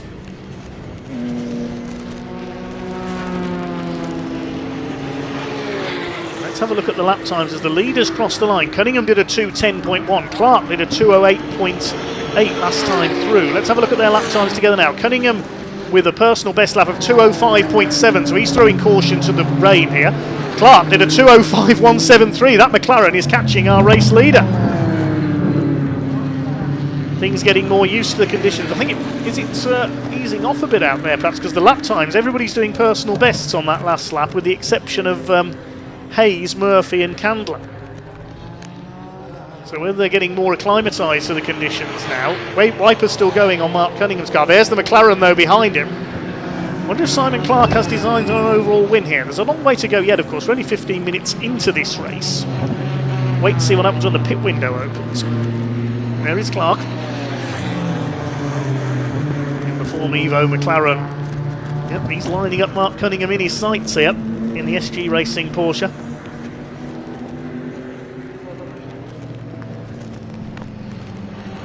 These two are 5 seconds clear of Richard Amos in the 36 Ginetta in 3rd place.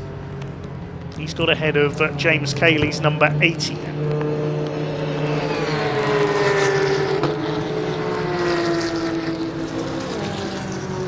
Still coming down over on the Bentley straight, certainly. A shame we haven't got the KTM crossbow of Matty Taylor out there as well. Gear actuator problem identified as, so he was unable to start the race. This is the battle for 8th place. Candler running in the GT class, Buttle leading the trophy category. Swing their way towards Williams corner. Buttle lining up to make a move here as they go onto the back straight, as they pass the cut through for the 200 circuit, the shorter circuit here at Snetterton. It cuts out that infield loop, you come out of the hairpin and immediately go onto the Bentley straight. That was what the Citroen 2CVs were using in their 24-hour race last week. Congratulations to Team Crisis for winning that. There were certainly no crises for them. I think we can get our first update from down in pit lane this afternoon with Leah.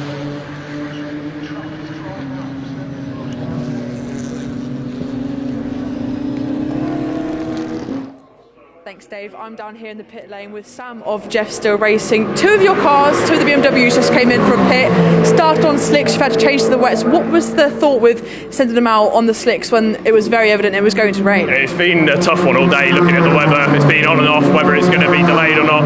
We had to make the ultimate decision. The track when we let the cars to the grid was very much dry, so at that point you have to stay out on the dry slicks. We can't obviously see what the back end of the circuit's doing here, but then it was quite apparent when we saw the broadcast and heard drivers on their first lap. It was quite apparent that the conditions were of that, then we needed wet tyres at that point, else we'd just be losing too much time on the track. Have you had a look at the radar? Does it look like the rain's here to stay, or is it looking changeable still? It's very changeable. I think it might be a bit more on inbound yet, but we'll have to wait and see on that one. Lovely. And what would you do in the event it does dry up, because it's stopped now? With these cars going around so quick, the way they do, there will be a drying line. If the rain doesn't come, will it be another change and re-putting those tyres back on? Yeah, it depends on quite how much the pace drops off. If the wets get to the point they're overheating, then we'll have to bring it in for slicks. However, ideally we might just tell the drivers to stay on the wet patches if we think more rain's inbound. So we'll just have to wait and see. I have heard drivers are setting personal best out there, so it is an ever-changing track, isn't it? But Sam, thank you for speaking to me. I'll let you go and debrief with the team. Thank you very much. Cheers. It is so changeable out there on track at the moment. We could see more rain coming, so it'll be interesting to see how the strategy goes in the pit lane. Yes, thanks, Leah. So there'll be frantic pit lane activity and plenty of strategy decisions being made as we see the BMW there, number treble 8, that's Andrew Dorber in 13th place at the moment, the big M4 GT4 Evo. I tell you, James Cayley is back up into 3rd place, and the battle of the Ginettas is heating up, because here comes Colin White from the back of the grid. He's up in the top 10 now, and he goes past the number 17 into Nelson's there of Candler. So Buttle had already gone through. He's now in 8th place. White up to 9th. Down to 10th goes the Army sports car racing car. So Colin White, remember, he started from the back of the grid. He had his qualifying times disallowed for failing the ride height check after qualifying. Colin White's a name I remember watching in hot rods at Hensford Hills Raceway when I was younger. Races in Preventic endurance races around the world as well.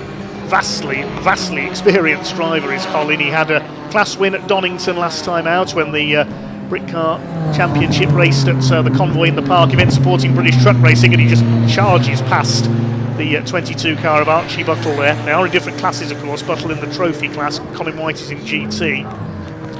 Meanwhile, I can tell you, Mark Cunningham has just done a 2 minutes .789. He is flying all of a sudden in these conditions. Finally finding his pace.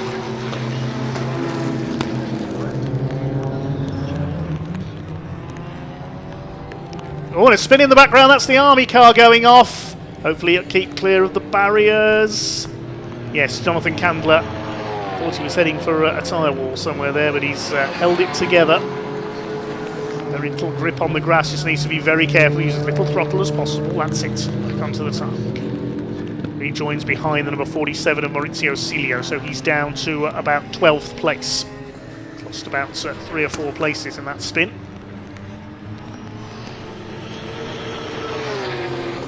There is the Ginetta. Ahead of him, Peter Molsdale. Now he's been into the pits, of course, already to switch on to wet tyres, so he's a couple of laps down.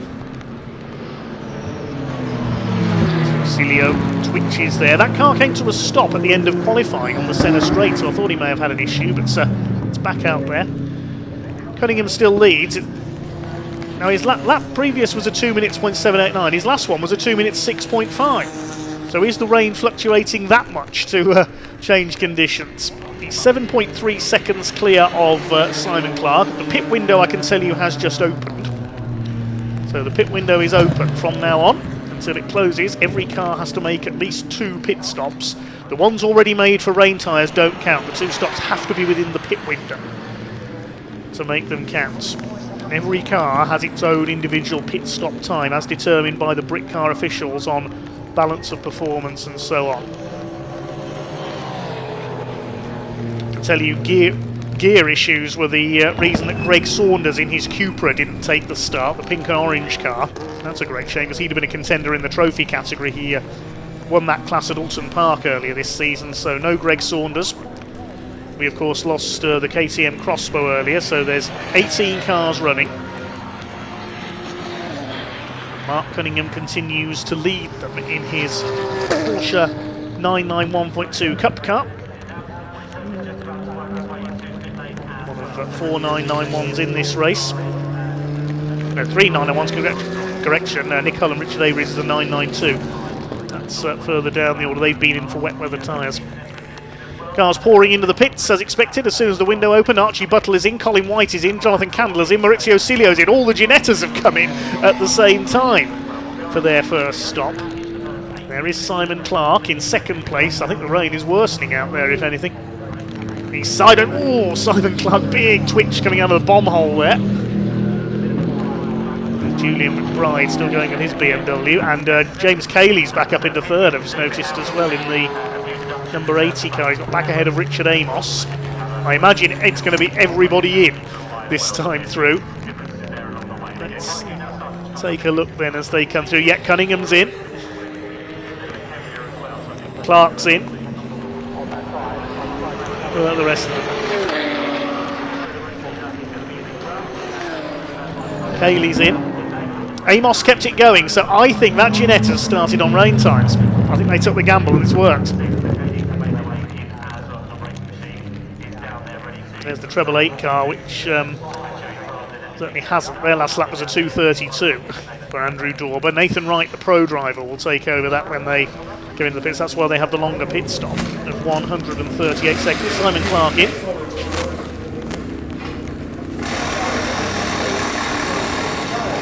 Tyre change taking place.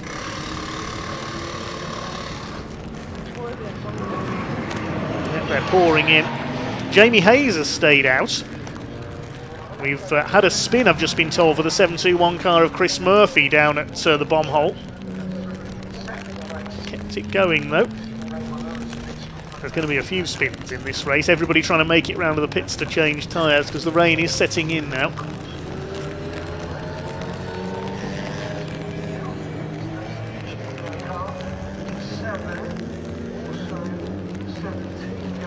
.47 rejoins of Maurizio Ciglione. What was his pit stop time? 128 seconds.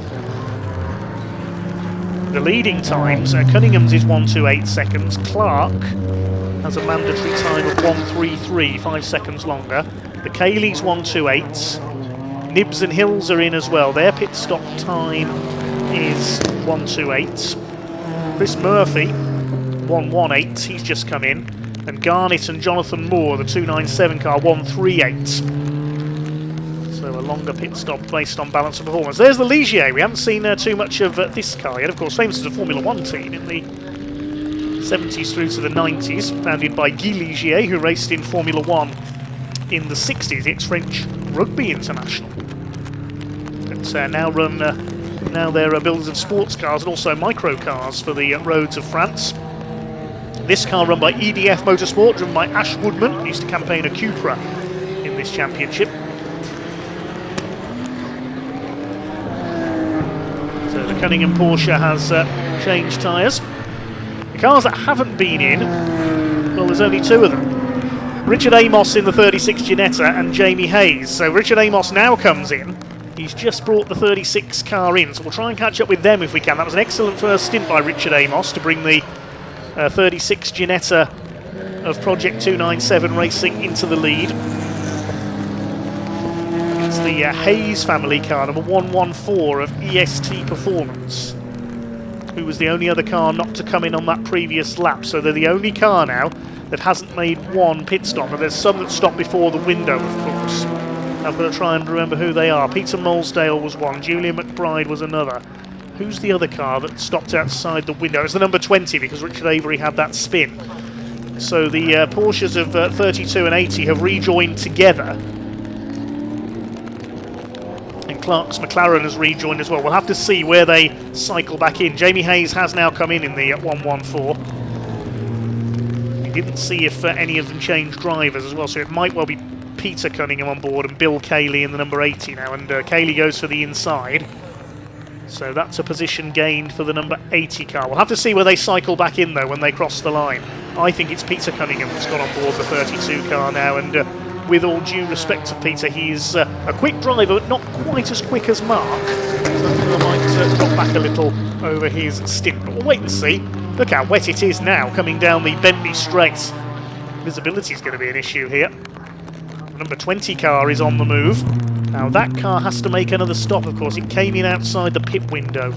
Just looking to see if it has come in again yet. No, they've only made one stop, so Richard Avery will still be at the wheel. He and Nick Hull used to race Porsche Boxsters together.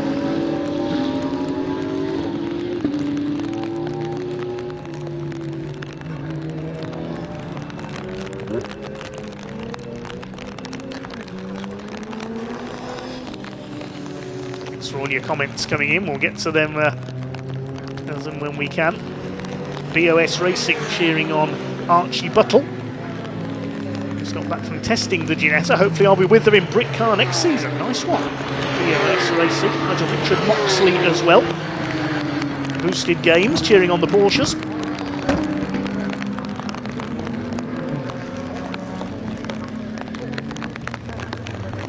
To Jordan Dell as well, cheering on SG Motorsports.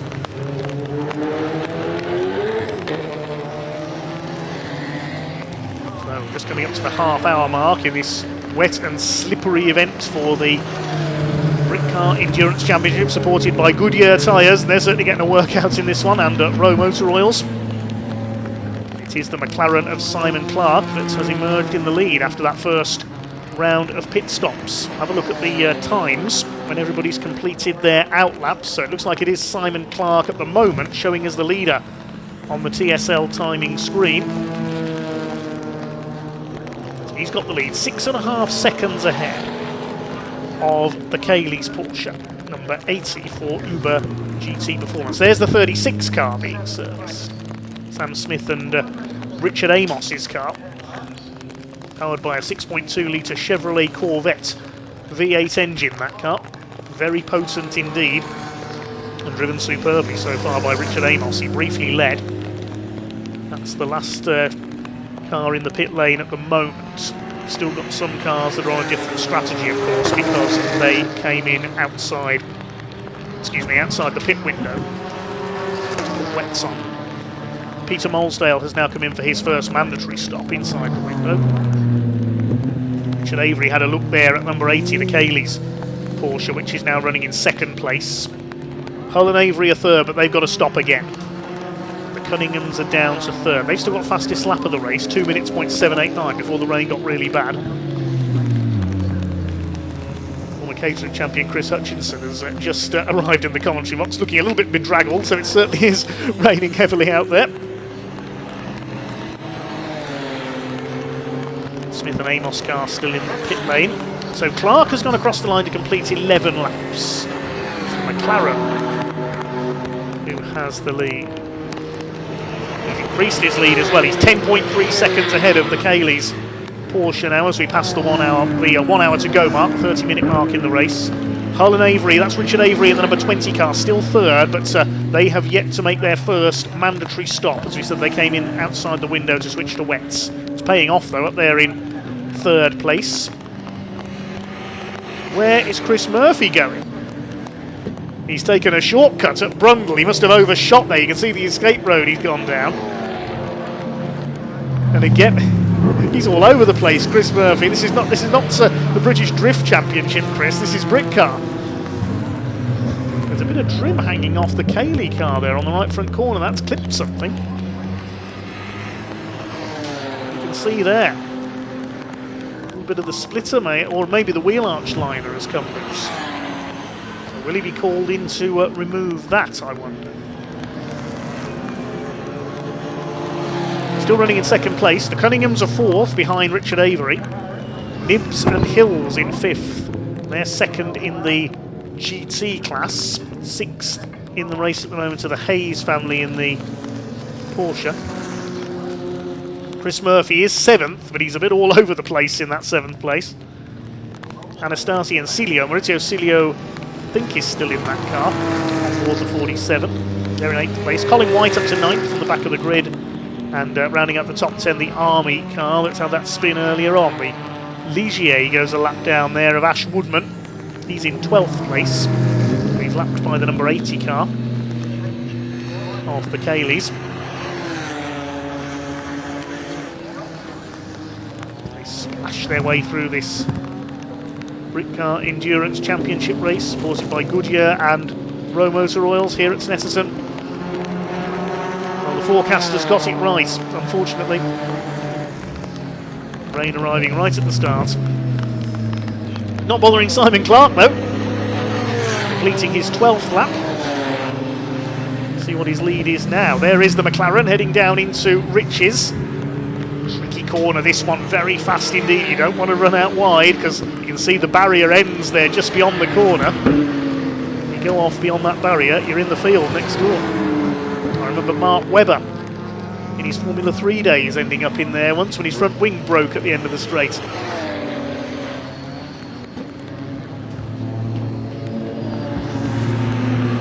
The lead gap is still just over 10 seconds between Clark and Cayley.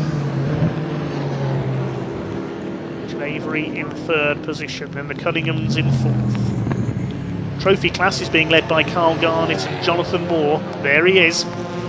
There it is. We don't know who's on board that car after its pit stop, whether it's Carl Garnett or young Jonathan Moore. Hasn't seen 5 minutes since he was in his Saxo in junior saloon cars. That championship's back here in 2 weeks' time.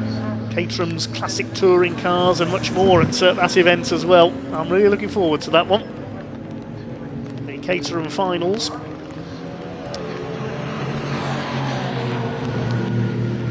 I think we can head down for an update from Leah in pit lane.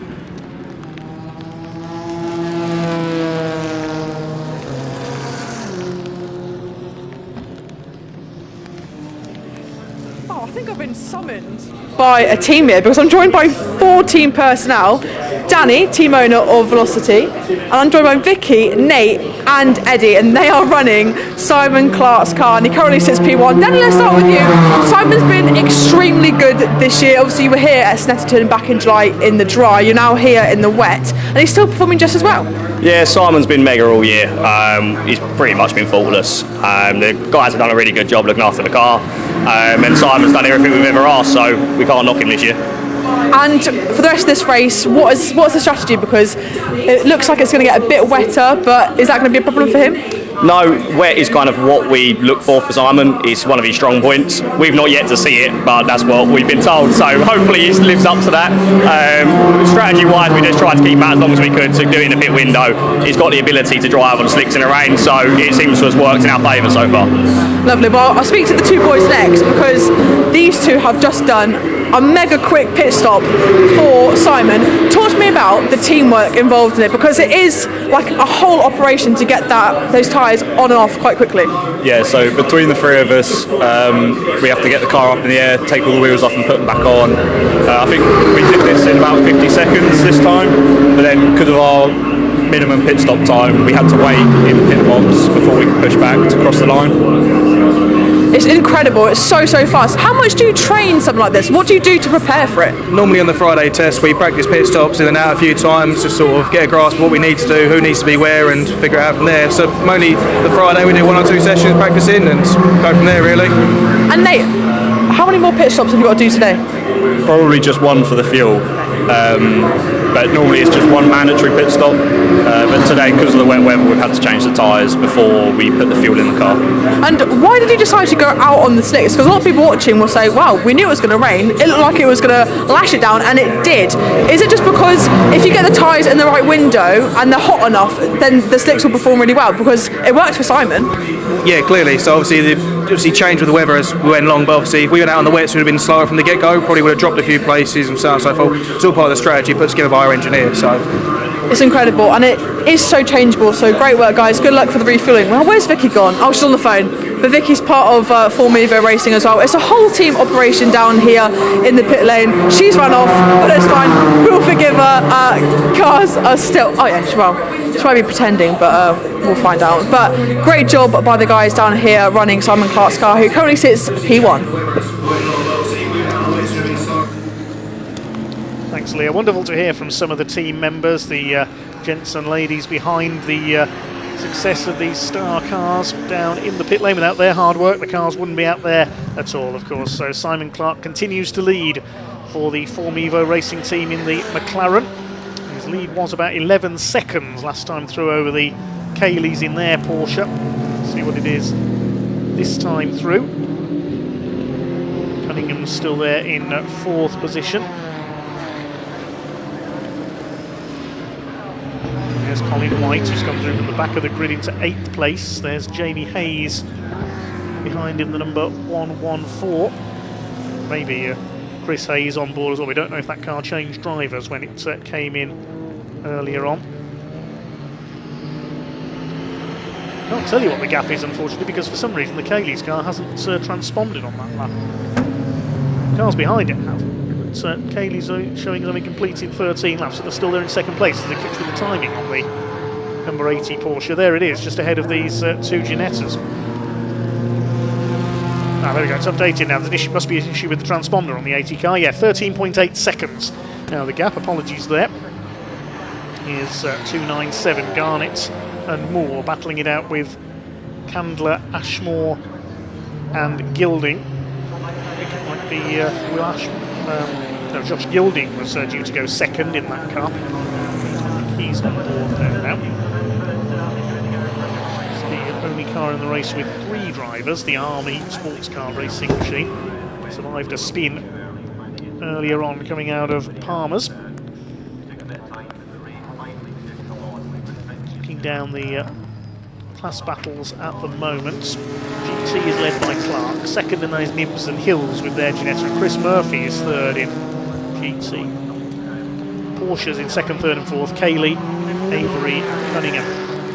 Top three in the challenge class. And in trophy it's Garnett and Moore who lead there. Ashwoodman's Ligier in second place. And Archie Buttle third. There's only one other runner in the trophy class, and that's Ollie Allen and Henry Swanson in the VW Golf, the race car experiences car, which of course failed to get off the line on the green flag lap. Had to start the race a couple of laps down. What the problem was there. Put them out of contention at the moment for the trophy class victory. Great shame for Ollie Allen. So two sons, of course, competing in JSCC this year with their Saxos. Here's Archie Buttle. He's down to 16th place now for the pit stops. He had to serve a longer pit stop as well on balance of performance, 138 seconds. Pit in to pit out. The shortest pit stop for Jamie and Chris Hayes, the Porsche with 103 seconds, Peter Molesdale with 108. They're the shorter pit stops in this race, but it can all make the difference in the final reckoning. Here's Julian McBride, number 67. He came in before the pit window to switch to wets. He's in 15th position, 2 laps off the leaders. Which, when you think about how long the Snetterton circuit is, it's quite a long way. Lead gap is now 15 seconds, so Simon Clark in the McLaren is pulling away. There goes the Golf. Alan Swanson.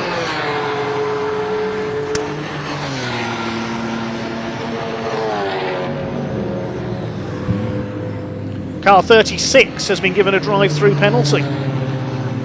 That's the Smith and Amos Ginetta for Project 297 Racing. 4.2 seconds, we've been told, is the penalty. I'm suspecting that's for a short pit stop. If you're short on your pit stop, you take a penalty, the equivalent time that you were short. So 4.2 seconds drive-through penalty. Yeah, pit stop short by 4.2 seconds. A drive-through penalty, not a stop-go penalty. That's a disaster for them after their strong early run. They were briefly in the lead, was the first cars came in for their pit stops. 36 car is going to have to take a drive-through pit lane penalty. One car that is now 7 laps down and is in the pit lane is Peter Molesdale, car number 2 for Jeb Steele Racing, so I would say that's a retirement for the number 2 car, the BMW M2.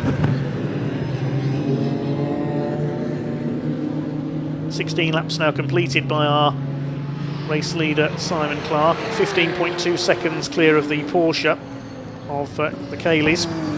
The identical lap times last time through as the treble 8 car makes its way past the Ligier of Ashwoodman. We'll wait to see when cars start to make their second stops. Of course, everybody made their first stop as early as possible to make the change of tyres. 36 Ginetta, I can see out of the window, just taking its drive-through penalty. Rumble outside the commentary box of that Corvette, the 8 engine. It's going to drop them back a little. What was their gap as they came into the pit lane there? Well, their next car in the order was Ashwoodman's Ligier, so I don't think they're going to lose any ground there. Here's Colin White, up to 7th now. It's like a fine wine, he just gets better with age, Colin White, and faster. He's 4th in the GT class. He could still win the class in this race. Simon Clark will have something to say about that. He's had 2 class wins this year, Alton Park and Snetterton.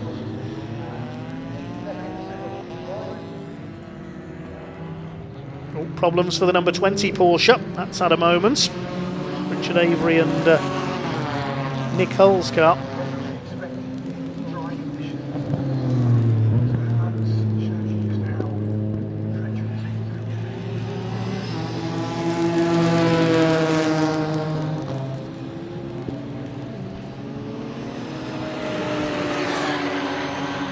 Simon Clark has had an overall win this year, but not on British soil. He took the win in the McLaren on the series annual visit to Spa. 2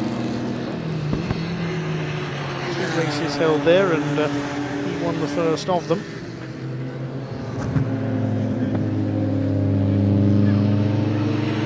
Team Brits McLaren of Aaron Morgan and Bobby Trundley was his main opposition there. Callum Bates had a win in the trophy class over at Spa as well, in a Woodrow Motorsports BMW.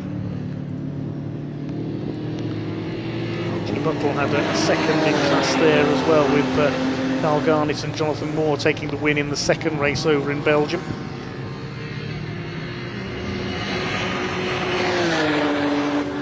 Aaron Morgan and Bobby Trundley took the Team Brits McLaren to the win in the second race over in Belgium.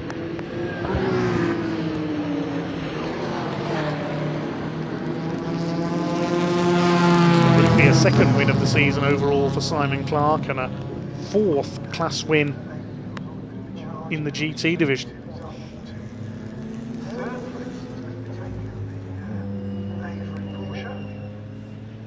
The trophy class, it could be these two, Garnett and Moore in the 297 Ginetta. 17 car has just made its second stop. Army car, Ashmore, Candler and Gilding, so maybe Will Ashmore getting on board there.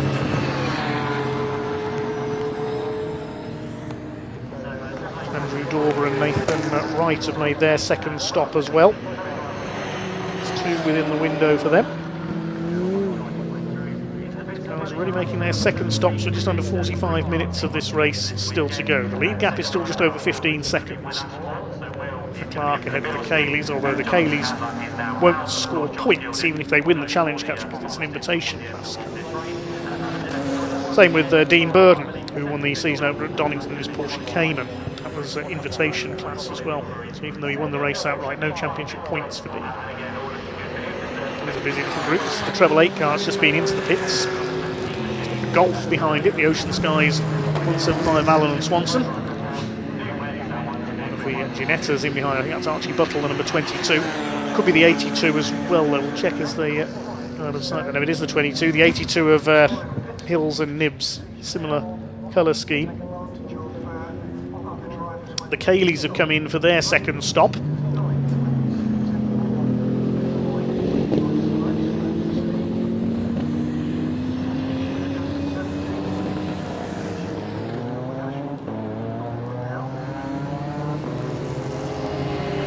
White is in as well, so second pit stop's taking place. The Cayleys in the pits. Car showing in second place now is Aidan Hills in the number 82 Ginetta, shared with Michael Nibbs. Avery and Polka still up there in third. There's Colin White in the pits, along with the Cayleys just behind the Ginetta. And I still think Hull and Avery have got 2 stops to make, because I'm sure that lone stop came outside the pit window. And Richard Avery had that spin and came straight into change onto wet. Garnett and Moore, number 297, are in for their second stop.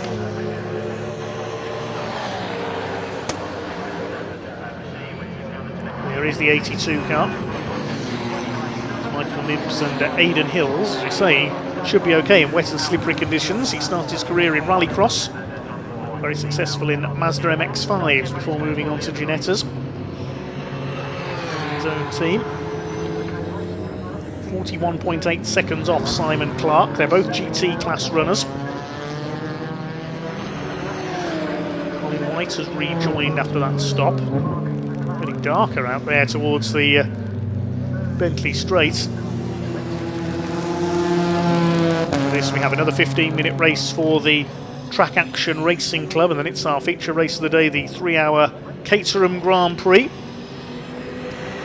Certainly wouldn't want to be out there in a Caterham in these slippery conditions, so the drivers are braver than I am.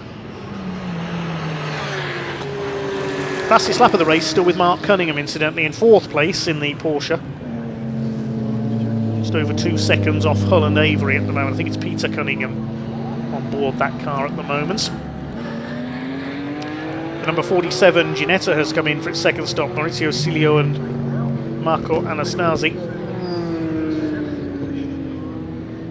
Peter Molesdale still showing as having only completed 8 laps, so that car is out of the race.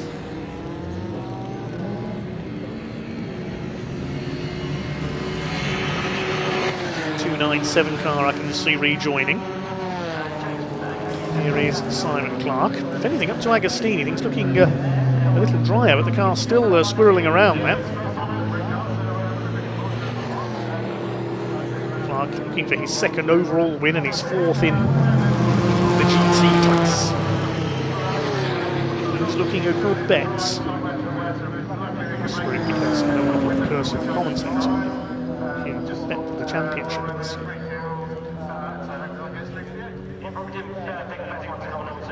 It's Porsches to the fore with Dom Malone and his pro co-drivers. Looking good for Simon. So the season ends at Brands Hatch in November with the Into the Night race. It was a wonderfully atmospheric occasion, that is.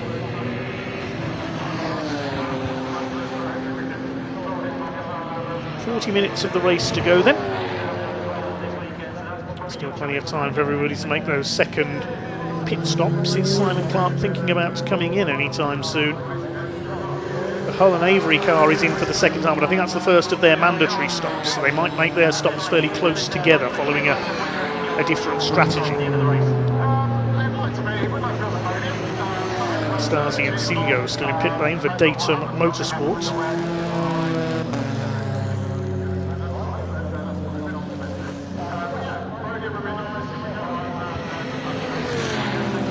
Laps completed now by our leader. Here is our second place car, that of Nibs and Hills.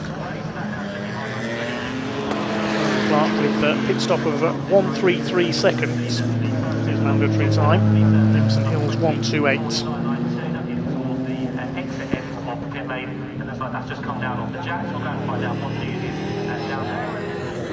Nobody else making a stop this time. We'll wait and see.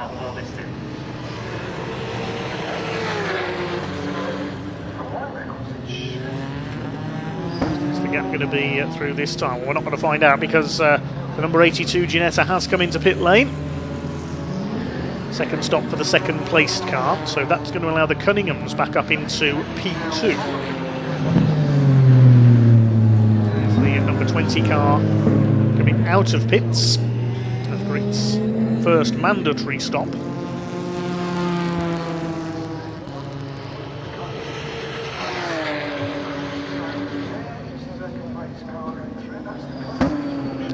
Swan, hello to you, cheering on the Army Racing Cup.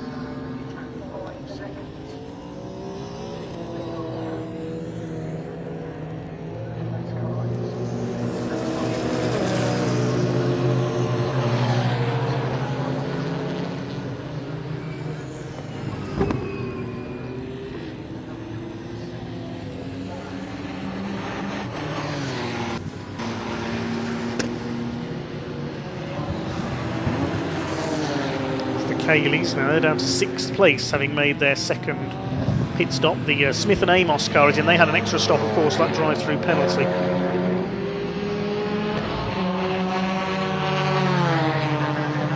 So the Cunninghams out to second. They're just over a minute down on Simon Clark. Chris Murphy's BMW is up into third. He's had a bit of a wild ride. He's been sliding about all over the place in his BMW E46 M3, the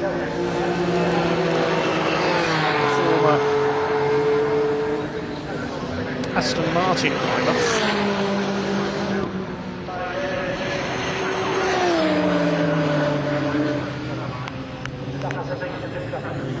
"37 minutes of this race to go."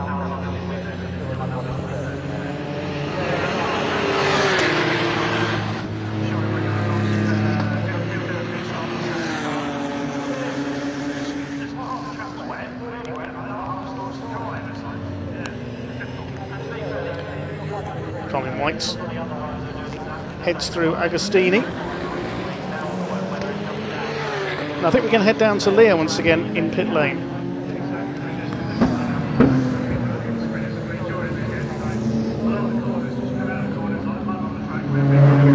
We are down down in the pit lane with Josh, who's just finished his stint.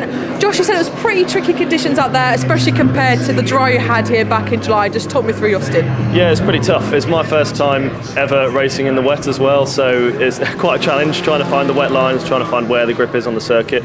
Yes, we were here in July, but after a drive shaft snapping, we didn't actually get that much running.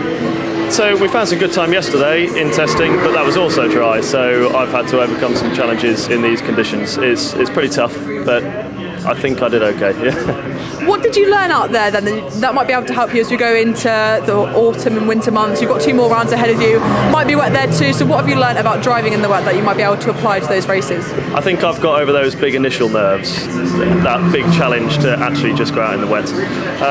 It's not as bad as it sounds, to be honest. The wet tyres that we use on the car are much grippier than your standard road tyre, obviously, still, even though they've got the tread. But it's still hard to put the car somewhere on the track that you don't really want it. It doesn't feel normal, but actually that's where you find the grip. And now that I've done that and I've proven to myself that yeah, that's where you need to be in the wet, I think I can take that forward next time. And how does the Ginetta perform in these kind of conditions? Is it a more favourable car? Is it not as grippy as some of the other GT cars we have out there? I'm not certain because this is my first season in Britcar, it's my first season in a Ginetta. I've only ever driven a Citroen C1 before this, so it's a completely different kettle of fish. It handles pretty well as far as I'm aware. I definitely wasn't pushing as fast as the car can go in the wet because I was still just getting used to it, as I say. But it's pretty stable, and mainly the tyres do so much work for you. It might be better that you haven't got a reference point as such, because you don't know what to expect out there, but great stint, congratulations, and yeah, hopefully the boys out there now can do a good job for you guys. Yeah, thank you very much, and hope we have a good rest of the race.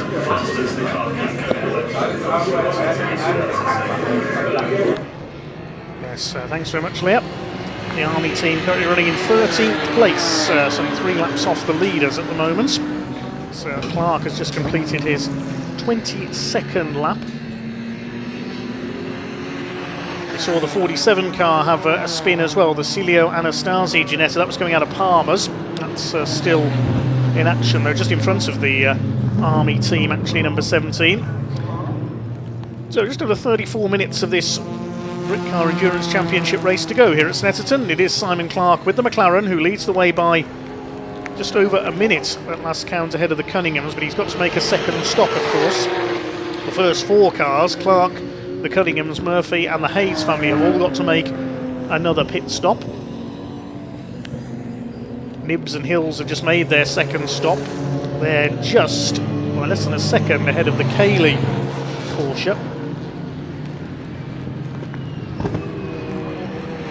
Nick Hull and Richard Avery have just come in for their, third stop of the race, their second mandatory stop. That was correct, their first stop to put wets on was outside the window. So they've had to make 2 mandatory stops. They're in 7th place when they came in. Archie Buttle now up to 7th, and Colin White's Ash Woodman in the Ligier is going well, second in the trophy class now, but he's got to stop again. So cars that have yet to make a second stop, the first 4, Clark, Cunningham, Murphy and Hayes.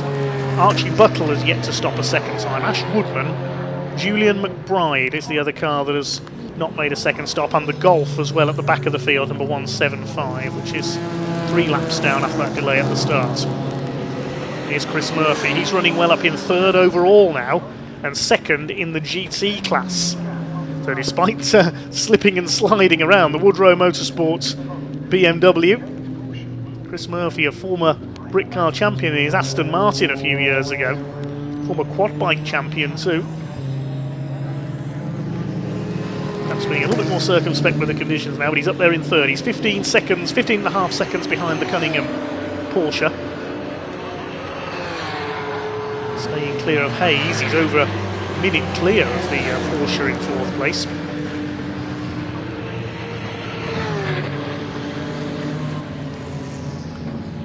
Plenty of slip and slide here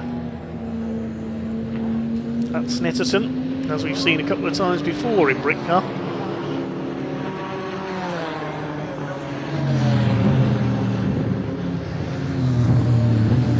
There's the 114 car, that's the Hayes family, they're in 4th place.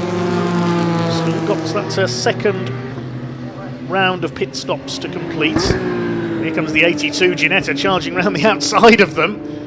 That's Aidan Hills, I think, on board that car, the number 82. He's flying past everybody.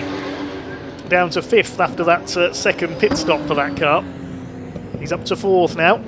Let's head back down to Leah in pit lane in just a second.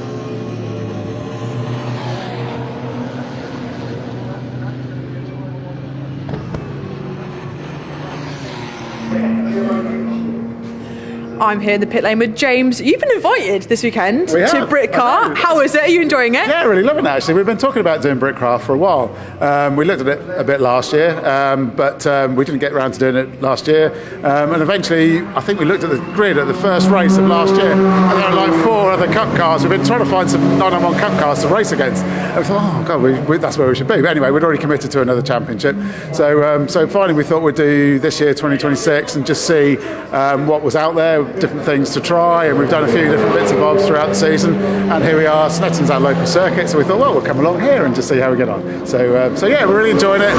We know a couple of the guys here. Simon Clark, we used to race in Porsche Club, so yeah, we thought we'd come along and see how we get on. Oh, your home track, so you know it very well then. How well do you know it in the wet though? We've done a few wet races here as well. I think it's Norfolk, isn't it? It's always going to rain. Although sometimes it can be raining in Thetford and it's dry here. But anyway, so we kind of expected some rain today. We looked at, I don't know, about 5 different forecasts, and you take the best one. So the best one said it's going to be dry all day, but that obviously wasn't right. So, but yeah, we're hopefully getting on okay. Pit stops worked nicely for us, and Bill's in the car till the end. So fingers crossed. I was going to say, let's talk about the strategy for your pit stops then, because you did come in the right pit window. We saw some people pitting a bit earlier than we expected because the slicks weren't working for them. But did you find they worked well for the first bit of your stint? No, getting tricky towards the end, but we sort of worked out that we're just about get there, and it was getting a bit slippery. And I think some guys came in, switched to wets, and there's no point in trying to fight with those. We just wanted to get to our goal, get the wets on within the window, and then change drivers when we were planning to do and refuel at the same time. So fingers crossed, all going to plan so far, but a long way to go yet. Yourself and Bill did qualify P2 this morning for the start of this race. What made you so successful this morning that you were able to come in as an invitational guest and put it on the first row? Because I suppose we've been here before. You know, we raced here a couple of times last year.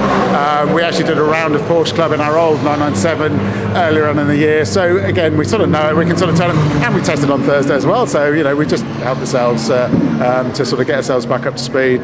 So hopefully, by the time we get to qualify, we had an hour's practice as well beforehand. So you know, we should. If you're not there by then you know. So yeah, we were pleased. Couldn't quite get P1, but anyway, it was close, and we'll see where we end up by the end of the race. And my final question, just for some insights, is in the driver switchover, was there anything that you told Bill that he should know before he headed out on track? No, there's a couple of wet spots. It's kind of wet going through Hamilton's. As you come out of Hamilton's, there's a really slippy bit. It's just slippy everywhere. So he enjoys the wet. We both kind of like the wet, so he'll sort it out, I'm sure. Knowledge is king here for this weekend. You've done absolutely amazing. Thank you for joining us at Britcar. And yeah, Bill's currently out on track, doing very well. I hope so. Yeah, he's going all right. Fingers crossed. Hopefully he'll do all right. Brilliant stuff. Thanks very much, Leah. Brilliant stuff from the Cayleys as well. Bill Cayley in the car at the moment, and he's certainly going like a comet. He's up into 5th place behind Nibs and Hills. So the Hayes family have gone down to 6th. They've yet to make their second stop. The Cunninghams have just come into the pits as well. So Mark Cunningham, I imagine, will be getting back in that car for the final stint. Clark still leads from Chris Murphy. They've yet to make their second stops. So there's about, there's the Cunningham car. There's about half a dozen cars that have yet to make their final pit stops. There's one of them coming in the background now. I think that's Julian McBride. Yes, he's just come in for his second stop, the BMW.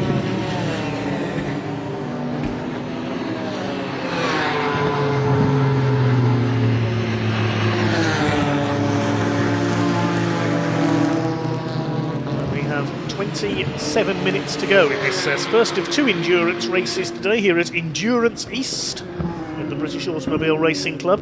3 hours of Caterham action coming up later on. Something different for Caterham Motorsport this weekend.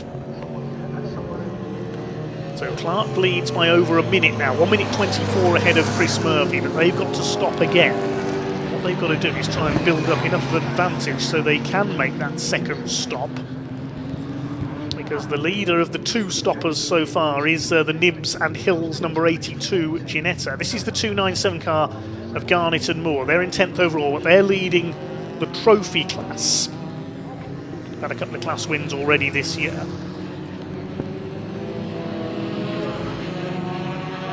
Ginetta in the trophy class. Where's the Ligier? Oops, sideways there through Hamilton's. You just heard James Cayley say it's pretty wet there. And the Ginetta power sliding its way through almost. Now where is Ash Woodman? Because he's second in the trophy class, and at last count he was only 0.6 of a second behind that Ginetta. He's not there behind it now. So we'll pick up on the Ash Woodman for EDF Motorsport when we can. There's the number 82 car, and Simon Clark has just come in. Simon Clark, the leader, is in. Now is Chris Murphy going to come in this time as well? There's the Ligier. Now that was showing on the timing screen is just behind the number 297 car. It certainly isn't now.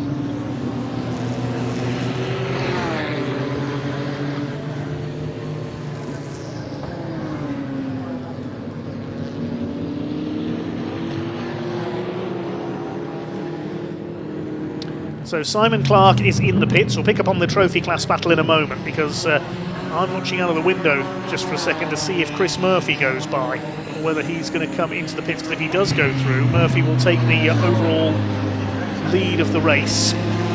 He used pit stops to score at Snetterton earlier this season. He was 4th in his E36 M3 and won the trophy class.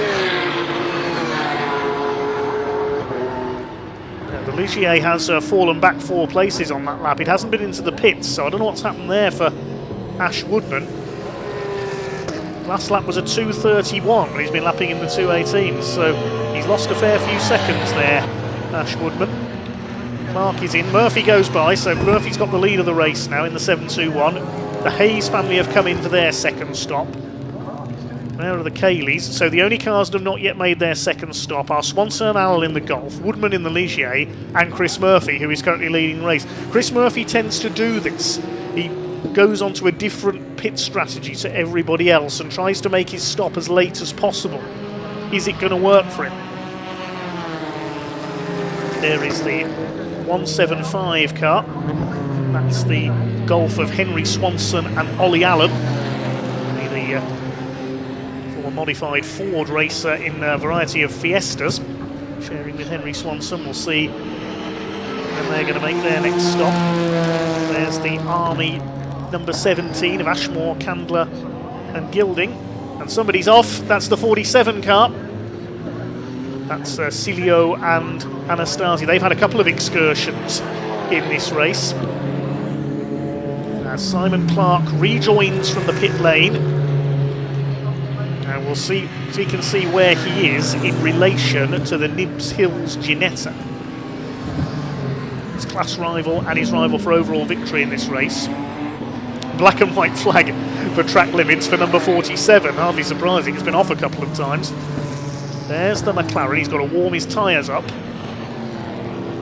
Now he came over the line as he came out of the pits 12.5 seconds clear of Nibs and Hills in the 82 Hills Motorsport Safe Site Ginetta. So now it's down to what Chris Murphy's going to do. He leads by nearly a minute. I don't think that's going to be enough to stay in front overall. And the number 20 Porsche is off. That's the Hull and Avery car. Their second, I think, or possibly third spin of this race.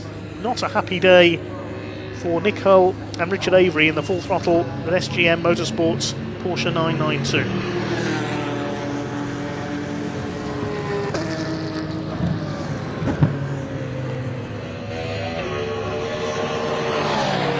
Minutes of the race to go then. Chris Murphy completes his 27th lap. Former series champion, and he's got a lead of about a minute at the moment, but he's the only car that hasn't made his second stop. There he is. Chris Murphy has got to come into the pits again. We'll see where Simon Clark's outlap slots him in. compared to the Nibs and Hills Ginetta, the Cayley's Porsche, and of course the Cunninghams. Colin White is currently showing in 5th position overall. He said he'd be up there, he started from the back. There's the treble 8's car. Wright and Dormer, they're in 12th place. Woodman's now come in for his second stop. Julian McBride is just rejoining. He stopped outside the window, so that's 3 stops for him.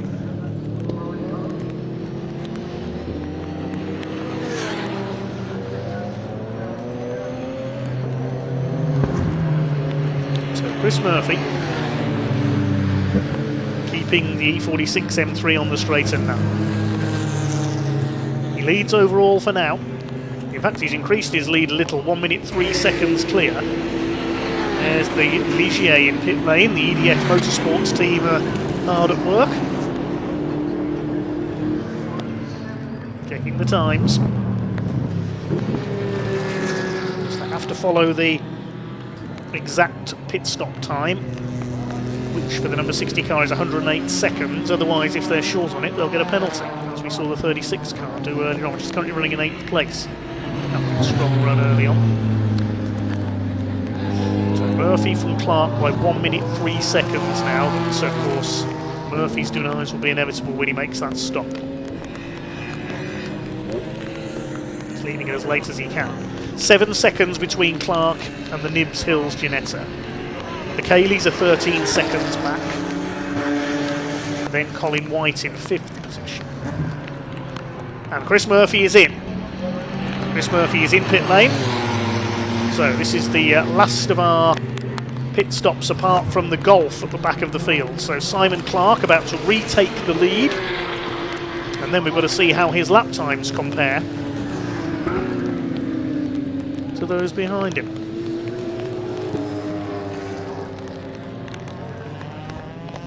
So here is Simon Clark in the Form Evo Racing McLaren 570S.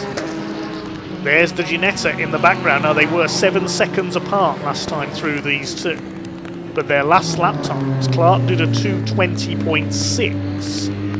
The Nibs and Hills Ginetta, which I think has Aidan Hills on board, did a 2:15.1. You know what that means? We've got a race on our hands. There's the Ginetta. There's the McLaren. What's the gap going to be this time? It doesn't look like 7 seconds to me. Here they come. Up and over the line. There goes the McLaren. The Ginetta over the line next. What's the gap? 4.23 seconds.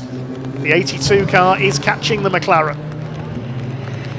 2:17.9 for the McLaren. 2:15.1 again for the Ginetta. Their lap time's not only quick, they're consistently quick. The Cayleys are up to 3rd as well. Their last lap at 2:17.1, but they're 15 seconds further back in 3rd place, leading the challenge category. First point scoring car in challenge is the Cunninghams. They're back in 6th at the moment. We've got a battle for the lead now. Soon, Simon Clark, in a couple of laps' time, I think, is going to have his mirrors full of that white and purple Ginetta. Could we see an overall win for a Ginetta for the first time in Britcar this year? There is the safe side Hills Motorsport car of Aidan Hills and Michael Nibs. Their year started with a crash in the opening race at Donington.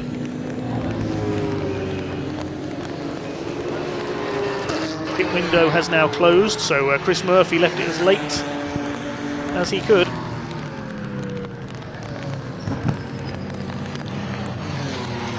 There goes the leader onto the Bentley straight.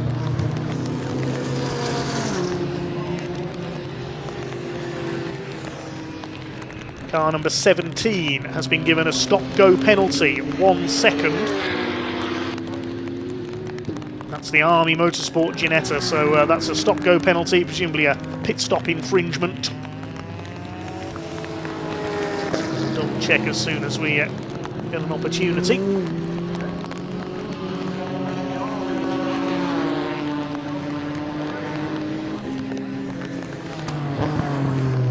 See what the lead gap is this time through.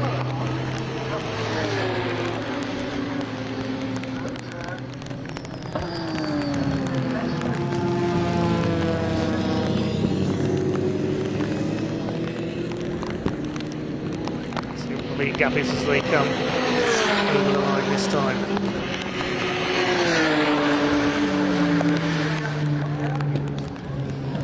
Over the line they come, and it's down to 3.1 seconds now. 2:15.3 for the Ginetta, 2:16.4 for the McLaren. Just over a second gain there by the Nymphs Hills Ginetta over Simon Clark. There's the Ginetta. You can see the McLaren ahead of him now. Pulling clear of the Cayleys. Bill Cayley in third place, 16.7 seconds further back. Chris Murphy has rejoined from his pit stop in fourth place at the moment. We'll see if he falls any further down the order.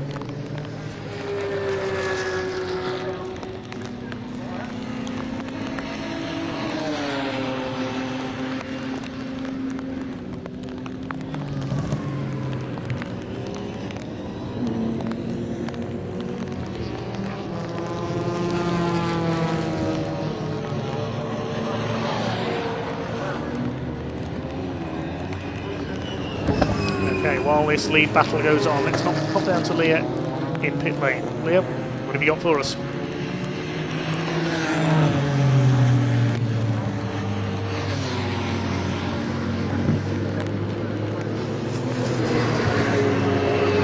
Ollie, talk me through your stint in the Volkswagen Golf. What are the conditions like out on track? It's coming down even harder, the rain now. Yep. Is it getting trickier and trickier? It was in the in-between, so it's like absolutely greasy. So you can't, you know, as soon as you roll on the throttle, it's got power understeer. It's a very difficult condition to race in, to be fair. You just have to do what you can do and keep the car on the circuit. And yeah, we've had a few issues at the beginning. It wouldn't go in gear, so that's why we didn't start the race. So Henry didn't get a chance to start from the back, and yeah, qualifying was the same. We had brake failure, so we've had a few little teething issues with the car, but my stint was quite good. I think that was a consistent, as quick as the car will go in that condition, really. They have resurfaced a portion of the track. They've re-tarmacked it. How have you found that has adapted throughout the lap in these conditions? I'll be honest with you, I tried a wet line around the circuit and it was no different to the dry line, so I was ending up in the same place on the wet line as I was in the dry line, so I just mixed it between the two. Where there was a bit of grip, I was changing gear early just to, you know, minimise the wheel spin and just batter through. Really, it's tricky because you're on a knife edge in every single part of the circuit, and you know you're braking. If you're later on the brake in one part, it'll lock up and you'll go off. So you're trying to balance the car, you know, and that's the tricky bit around. Well, in any circuit you go to, if it's this now it's raining, that would have been better. So then I'd have had a bit more grip, but it's the in between part that's really hard. So Swanson's out there now. He's going to complete the endurance race for you now. Did you tell him anything in your changeover? I didn't have time. He jumped in and he was struggling to get it in gear again. So he's we've had a bit of I think it just needs a bit of a go through the car and get these little teething problems. You know, at Donington we broke down, and we didn't break down. We finished the race, but it had fuel starvation. But then we've come here, it's got no fuel starvation. So it's like, and then it did a brake problem. We've had a pedal to the floor problem this morning. So it's quite a challenging car. It's like Herbie. A whole combination of things. Quite a lot to iron out then. You've got 2 more rounds in Britcar. Are you hoping to get those sorted out before those 2 and hopefully a straightforward run to the line? Hopefully, it's down to the team. They've got to just strip the car down, get through it, see what's going on, see what the issues are. Because it's a brand new car, me and Henry have hardly driven it, so I think at Donington I only managed 8 or 9 laps, and then you're in at the deep end, crack on, let's see what happens, and then the same today really. With qualifying we should have been, you know, probably P2, P3, but it's quite scary when you get down the back straight and you're tapping the brake and there's nothing there and it goes to the floor. You think, oh no, please stop. But it's one of those. Well, hopefully keep it out on track, keep it on circuit, just finish the race cleanly. Hopefully Henry will just finish and then we're cool. No no issues, and just finished. Well, I don't think we'll last now either, which is Get good. it back in one piece. Yeah. Lovely. Thank you very much. Good job. Nice to meet you. Handshake, look at Nice that. to- It's got lovely, we've got lovely warm hands. Yeah, I'm sweating. Sorry. I'm freezing, so it's perfect. Thank you for talking to me. You're welcome. Thank you. Thanks very much, Leah. Catching up with the 175 team down there, the Race Cars Experiences team. A lot of teething problems with their golf today, but never mind that now, because we've got a race on our hands for the lead. The Ginetta has caught the Form Evo Racing McLaren. Hills Motorsport chasing them down in the 82 car. Going up towards Oggies, there is just over a second in it at the start of this lap. It's a lot less than that now, and now the 82 car is going for it. Slides a bit sideways there, coming through the right-hander at Oggies. Is he going to get through on the Bentley straight? He's not waiting for the Bentley straight. He clips the back of the McLaren into Williams. That was a bit over-optimistic, to say the least there.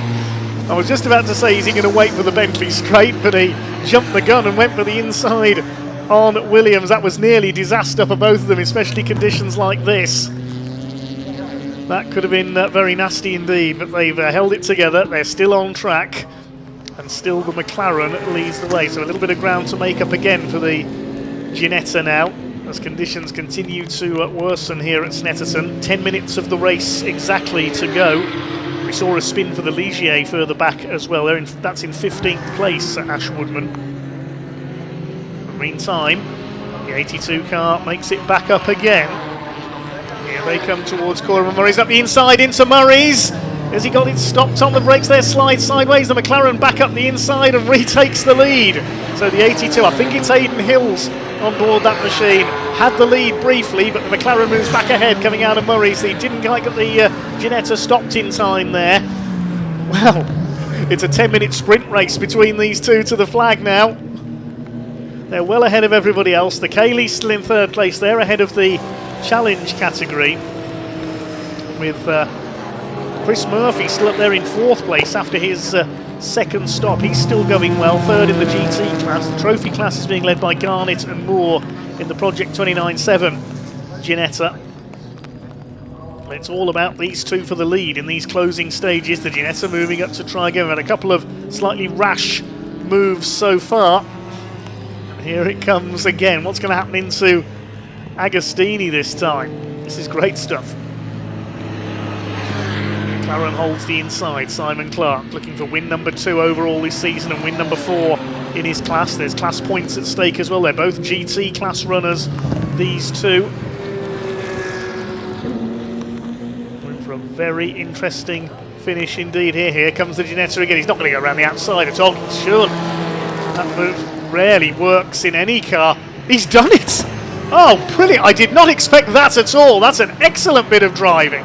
Well, after those couple of slightly rash moves earlier on, that was a brilliant piece of driving from the 82 Ginetta, and takes the lead of the race on the outside in the wet at Oggies, where you rarely see moves made on the inside line, but the McLaren's coming back at him. Here comes Simon Clark into Brundle, who's going to be later on the brakes. The McLaren up the inside, he's got him. Can he get the car stopped for the right-hander at Nelson? They're side by side. The Ginetta comes back around the outside again. Oh, this is brilliant stuff.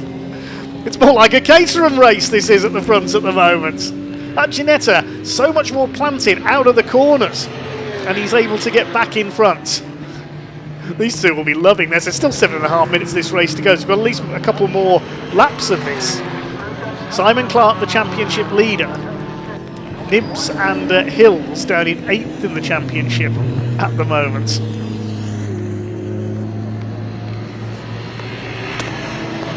Across the line they come.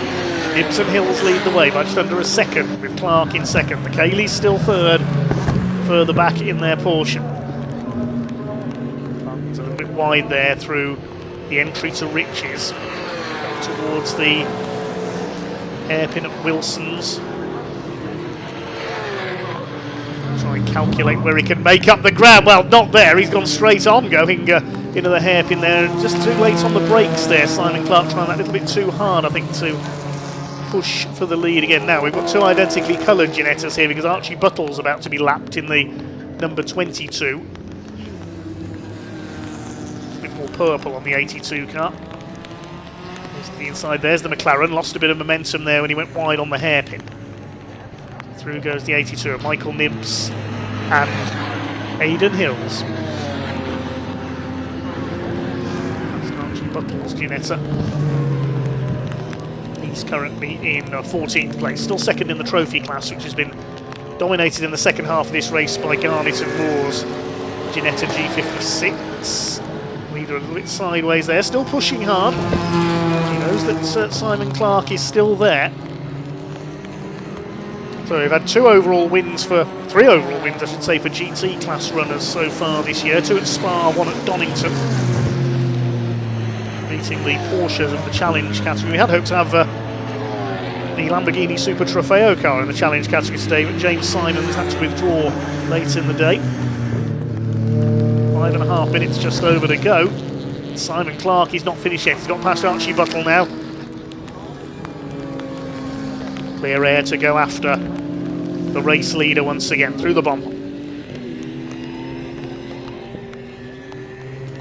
See the gap, it was just under a second, but they've had the back marker to deal with. The Cunninghams still second in the challenge class, and they've still got the fastest lap, 2 minutes .789 before the rain really took hold. Everybody else now lapping in the 2.16s, 2.17s up until the low 2.30s for a couple of cars. There's the treble 8 car, Nathan Wright and Andrew Dauber in 11th place.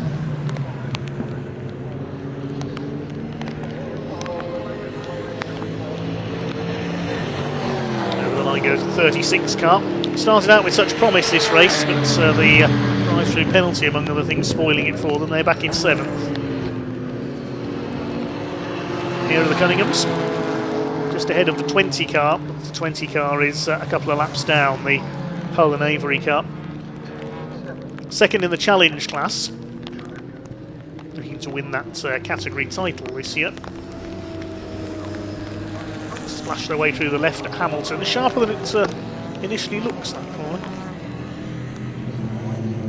So coming into the closing stages now of this Britcar Endurance Championship race, supported by Goodyear and Rowe Motor Oil. 17 of the 19 starters still running. Greg Saunders dropped out on the green flag lap with gear problems, unfortunately, and Peter Molesdale never rejoined after his first mandatory pit stop. There is the Cayleys, Bill and James. Bill in the car for this final stint. They're going to win the challenge category on their Britcar debut. They're nearly 17 seconds off the second place car of Clark, which is now nearly 4 seconds down on the leader. It's looking good for Michael Nibbs and Aidan Hills for their first overall win in the Britcar Endurance Championship. Pit window closed several minutes ago, but everybody done their 2 stops. Caterhams later on have to make a minimum of 5 pit stops during their race.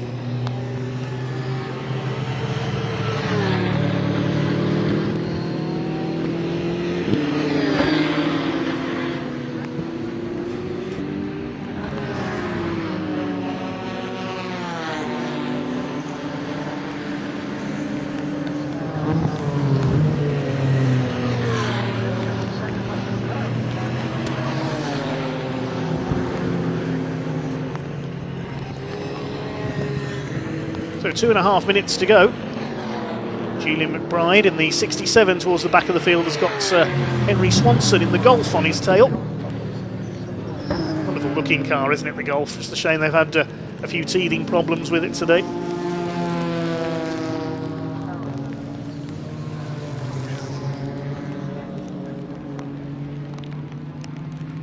So Nibbs and Hills have pulled away by a further 3 seconds, well 2.5 seconds. 2:14.6 was their last lap, 2:17.1 was Simon Clark's last lap, so it's going to be a win for Nibbs and Hills barring any major disaster.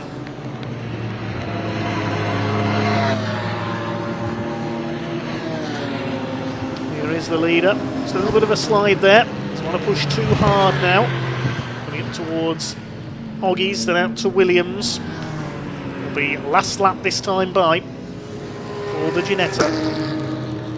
In the old Britcar Trophy Championship, we're used to Ginettas doing the majority of the winning since the championships were combined into one Britcar Endurance Series, then Ginettas have been in the mid-pack. But the rain proving a great leveller today. The rain arriving just after the start. The Porsches in the challenge class couldn't get their power down. Saw that from the 20 car, which had a couple of spins early on.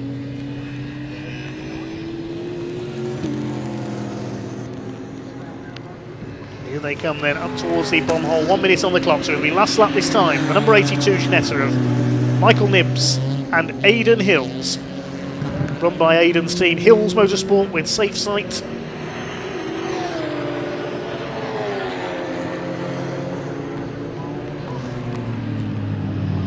Into Murray's.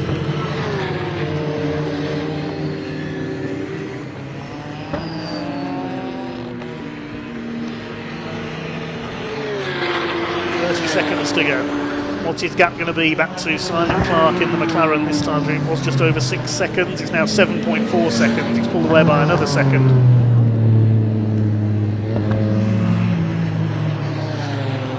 Great drive it has been by the Nibbs and Hills. Ginetta. Cayley's in third place, going to win the challenge category. The Project 29.7 car in 8th place is going to win the trophy category.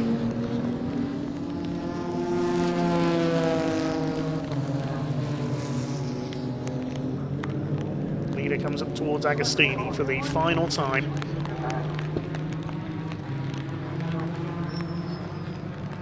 Leaving a Porsche in its wake there, the number 20 car as it goes through the rain.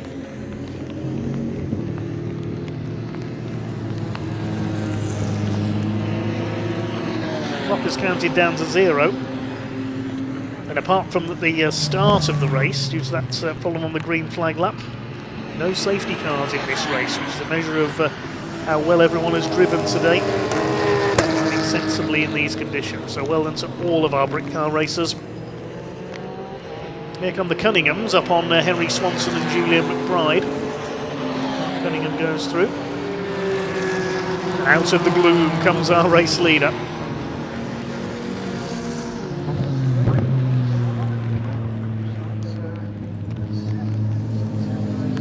Brundle and Nelson for the last time. A great drive to chase down Simon Clark, who led for so long in the McLaren. Brilliant effort by Michael Nibbs and Aidan Hills. Aidan Hills has won in Rallycross, he's running MX-5s. He's about to be a Britcar winner.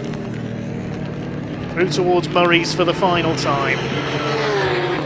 The checkered flag is made ready, and car number 82 of Michael Nibbs and Aidan Hills, the Safe Sight Hills Motorsport Ginetta, wins the Britcar Endurance Championship race here at Snetterton. Second over the line is Simon Clark in the Form Evo Racing McLaren. 8.2 seconds the gap in the end. More of the pack rumbles home over the line. Colin White in 6th position, having started from the back. Smith and Amos 7th. The Cayleys come over in 3rd. They win the challenge category on their Britcar debut.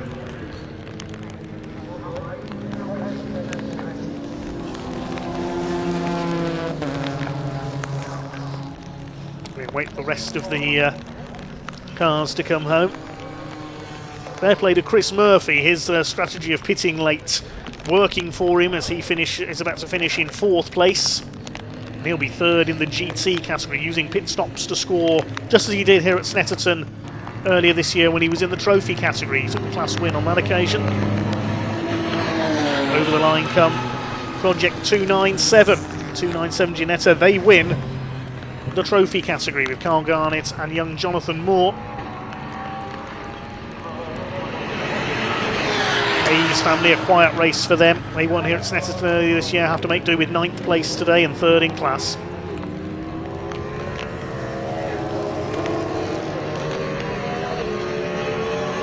Across the line comes Chris Murphy for 4th place. Excellent drive by Chris, eventually mastering those conditions. Give you the full results in just a moment, as soon as everyone has crossed the line here at Snetterton. 17 cars running out of the 19 that started, Of course, we lost the 46 of Matty Taylor. Bad luck to him, lost the KTM in qualifying.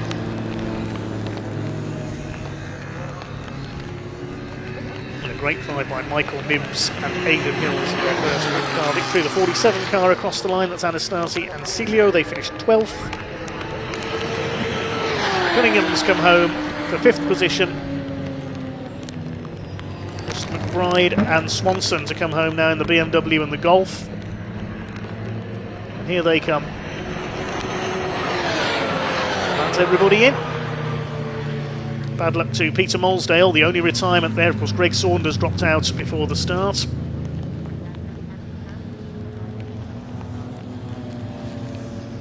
We'll give you a provisional result of the Britcar Endurance Championship, their second Snetterton stint of the season. Michael Nibbs and Aidan Hills for Hills Motorsport take the win, completing 37 laps in a time of 1 hour, 31 minutes, 44.456 seconds. Second place going to Simon Clark in the McLaren, 8.2 seconds in it. At the flag, the Kayleys win the challenge class. The invitation runners in third place in their Porsche. Chris Murphy, an excellent third in class in his BMW. The Cunninghams, the top point scoring challenge car in 5th. Colin White from the back of the grid to 6th. Then Smith and Amos with their Ginetta 7th. Garnett and Moore, they win the trophy class in 8th place with their Ginetta. The Hayes family in their Porsche 9th. The Army team in their Ginetta round out the top 10. Behind them, Dauber and Wright in their BMW M4 took 11th. Anastasi and Cilio in the Dayton Motorsport Ginetta G55 was 12th. Hull and Avery's Porsche down in 13th after a couple of moments. Archie Buttle 14th. Ash Woodman's Ligier was 15th. 16th McBride and Swanson and Allen in the Golf, the final finishers. That went to Mark Cunningham in the number 32 Porsche, 2 minutes, 0.789. Well, hopefully Leah's got her umbrella up and she's down there in Parc Ferme to greet the cars. Leah, over to you.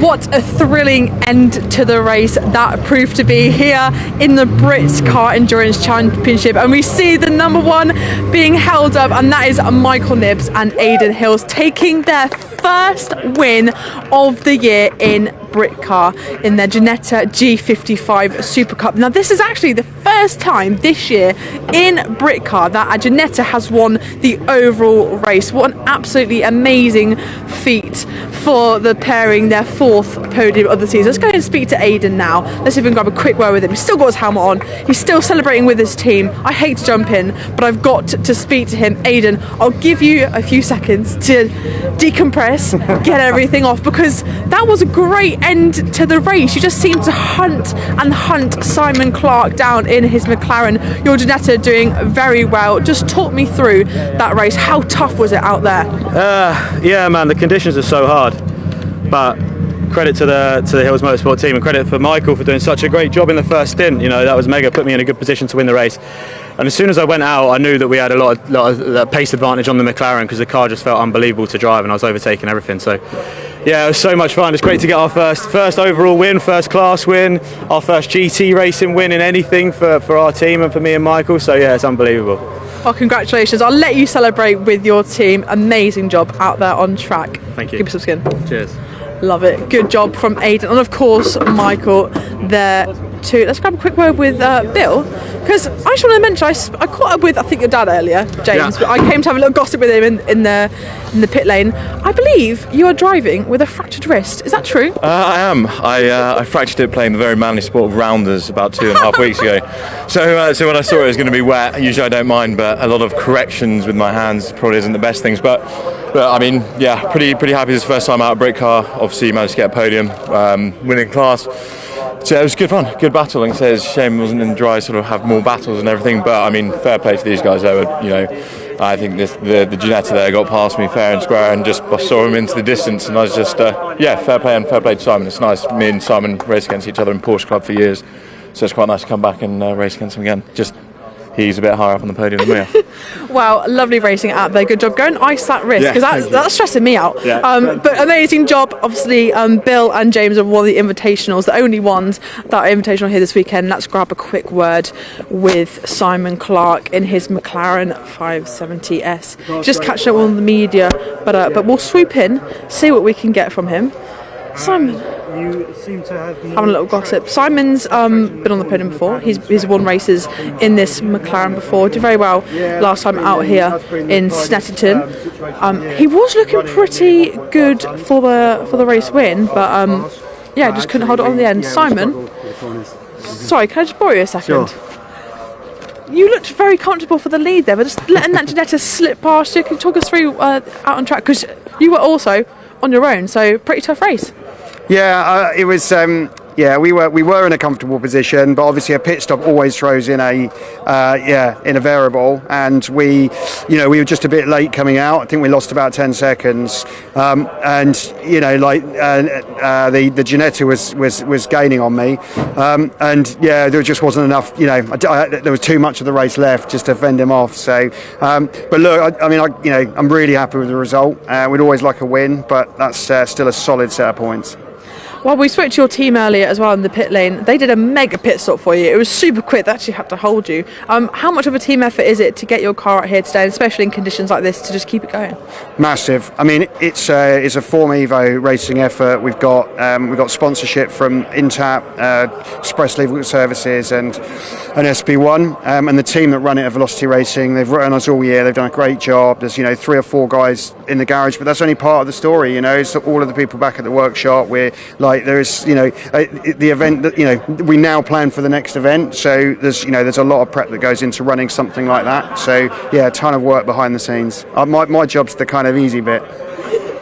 Wow, you're being called to the podium. I'll let you go. Simon, congratulations. A great P2 for you here today. Well, that is Britcar done and dusted, but don't go anywhere. We still have 2 races coming for you. We have another track action about to head out on track, and the big one, the Caterham 3-hour Grand Prix. I don't know if I'd like to be one of them out there on track in these conditions today. We do think the rain is going to get heavier. Remember that Dave and I can see your comments here on the YouTube live stream, so make sure to get your comments in, subscribe. I'm going to ask you a question actually ahead of the Caterham Grand Prix. Now, if you were doing an endurance race in a Caterham, it was you and one other or 2 others, what driver would you have? Would you go with someone like William Harris, who is leading the 310R? Would you go for someone with a bit more experience like Charlie Lauer or Harry Senior? Or would you throw a complete curveball in and have someone completely different from the realm of driving? Maybe you'd put one of these Britcar guys in there. But let me know. I'll be checking. Dave will check up in comms too. But I can actually hear the grumble of the track action cars revving up to go for race 2. So to talk you through the grid and for the race, I'll hand back to Dave in comms. Thanks very much, Leah. Yes, the car's coming to the grid then for the second race of the day for the Track Action Racing Club. This based on the second fastest time for each driver from the qualifying session earlier in markedly drier conditions than this, and it is Rod Burley who once again takes pole position in the BMW E36. I was speaking to Rod in the week. He says he's not sure what this car's like in the wet, so we'll wait and see here. Should have been Adam Croft alongside him, but again that car is not there. He was trying to get a replacement ball joint, we heard earlier, for that car for a problem in qualifying, but it looks like he hasn't been able to because I can't see his car on the grid. Second row, Gareth Porter is there along with Chris Huddleston in the BMW Mini. Row 3 of the grid, Jake Richardson and Martin Kayser, first the Peugeot 206s, then Chris Van and Paul Needham on row 4. Row 5 of the grid, Katrina Gray and Paul Rice. And row 6, Dave Beecroft, who switched to the Saxo. The Saxo, I noticed when the cars lined up there, was in Dave's original grid position. Has been an amended grid sheet issued, so Dave Beecroft, hope he hasn't lined up out of position there, because otherwise that's a 10-second penalty for an out of position start. But we'll wait and see what transpires from the officials. This will be a 15-minute race for the Track Action Racing Club, and is Rod Burley going to clear off in front again? Gareth Porter kept him honest in the first half of the opening race in the Peugeot until his tyres went off, while it was Jake Richardson who scored his first Peugeot 206 GTI Cup win of the season. There's Katrina Gray at the back of the grid as they come out of Wilson. So yes, Dave Beecroft is lined up a bit further ahead there. Well, Burley's treating this like a race. He's taken off already on the green flag lap. So hopefully Gareth Porter will fare a little better this time. It's a shame we haven't got Adam Croft, because he's had 3 wins this year in his VW Scirocco, 2 at Donington and 1 at Pembrey. But not able to race, so they have that problem in qualifying. So Leah's question then. If you could share a Caterham in an endurance race with any other driver, who would it be? My choice would of course be my co-commentator, Chris Hutchinson. He's an ex-Caterham champion.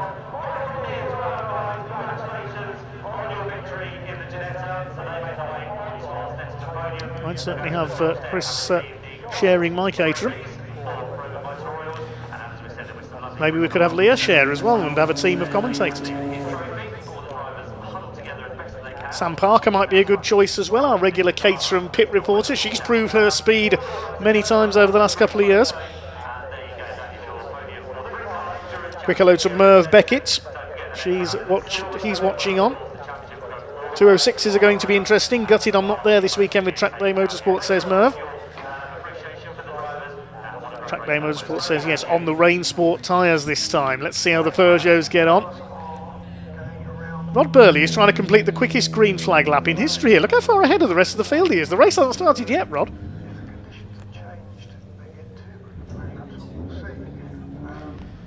Scrino says, I'd have Frankie Muniz as my co-driver. Yes, the star of Malcolm in the Middle. He's became a racing driver, having competed in a celebrity event in America, and took up the sport. He's raced in lower divisions of NASCAR, and also won a class at Road America in GT4 recently. Malcolm on the podium, says Scribe. That's a Grant Mule who says, hello Dave, Chris and Leah from a warm South Africa.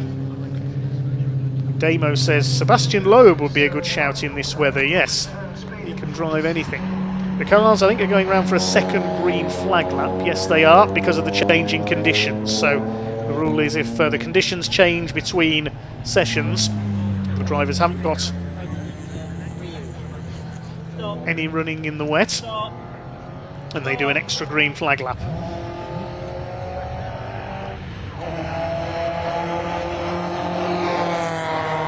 So who would you share with in an enduro race? Come on, let us know in the YouTube comments.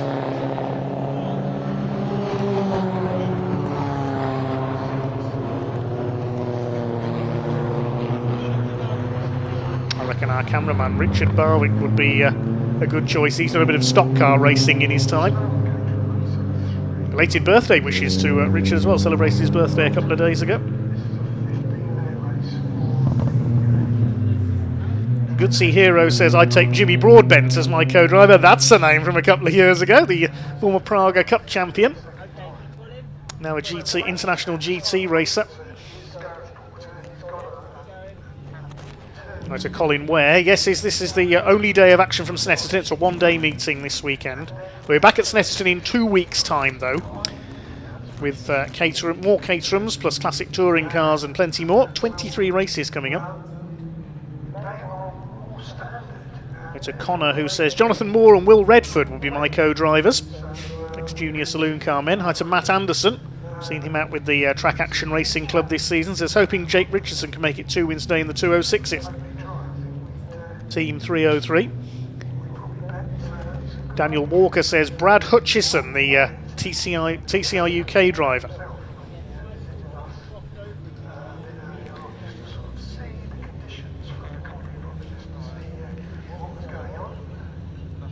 Quick hello to Motorsport Leah in our comments as well. No idea who that is.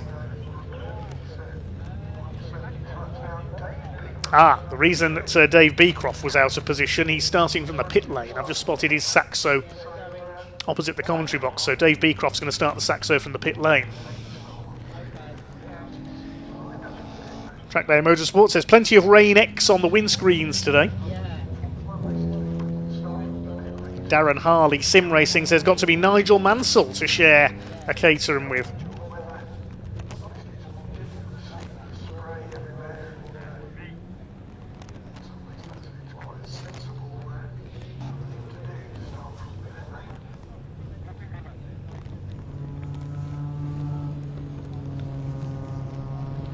So, waiting for the cars to come up to the grid then.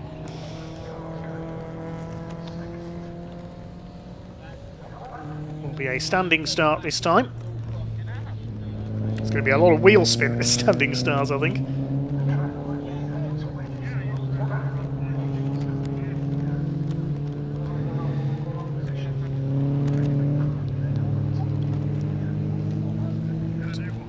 So Rod Burley just pulling up on the grid now, and he's got to wait for the rest of the field because he's got so far ahead of them. I hope he doesn't burn his clutch out.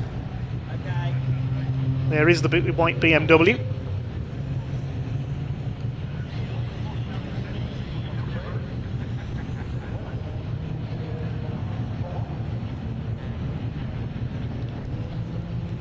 So there'll be an empty space alongside Burley's BMW here because there's no Adam Croft. There's Gareth Porter's green Peugeot.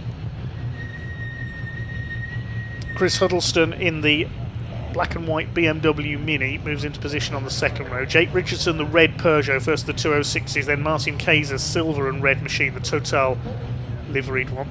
Chris Van in silver. Paul Needham in white. Katrina Gray, the grey, pink and blue BMW Mini. Paul Rice is not there, unfortunately. Issues with his 206 by the look of things. And Dave Beecroft in the white, orange and black Saxo starting from the pit lane. So we await the red lights to come on in just a moment then. The 5-second board is about to be displayed by the marshals. And it will be a standing start. 15 minutes of racing. Race 2 for the Track Action Racing Club. Red lights are on. The revs are up. And away to a wheel spinning start again. Chris Huddleston struggling to get the Mini off the grid. Flying start by Martin Kayser in the Peugeot 206. He's got a brilliant getaway. He's got the lead as they get down towards Riches. My goodness, I think that's the first time we've seen a 206 Production Cup car lead overall in Track Action Racing Club, and he promptly goes straight on. Commentator's curse there, Martin, sorry. He's rejoined at the back. At least he didn't go straight on into the barrier. So that's given Rod Burley the lead back again.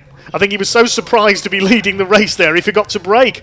Meanwhile, Jake Richardson is now going to have a go at the race leading BMW. He's up alongside him here. Look at Jake Richardson in the 206 now, having a go at Rod Burley.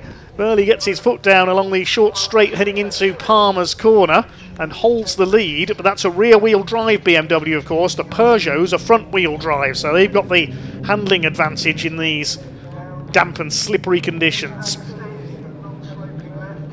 Here come our top three. Chris Huddleston in 4th place. Paul Needham's up to 5th. He's ahead of Chris Van. Then it's Katrina Gray. She's made a good start in the BMW Mini as well. But Jake Richardson is loving this up there in 2nd place in his Hot Wheels liveried Peugeot 206. The 205 of Gareth Porter is there in 3rd place. Now is Rod Burley going to clear away into the lead once again? Jake Richardson sideways. He's lost the back end of the 206. Oh, what a shame. The 206 spins at Hamilton's. Gets the brakes on there before he slides back into the pack. That could have been nasty if he'd gone across the pack there.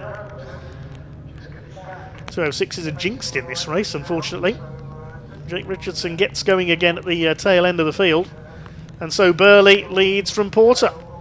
Huddleston up there in 3rd. Then Paul Needham, the newcomer this weekend's in 4th place and leading the 206 category now. Down the straight they go.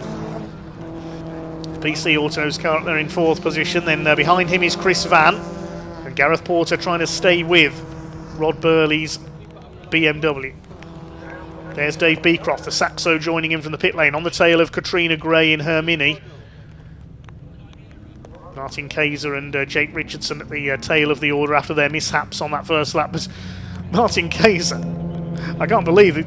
He was off the line like a scolded cat, and I think he was so surprised to be leading. That's why he went wide.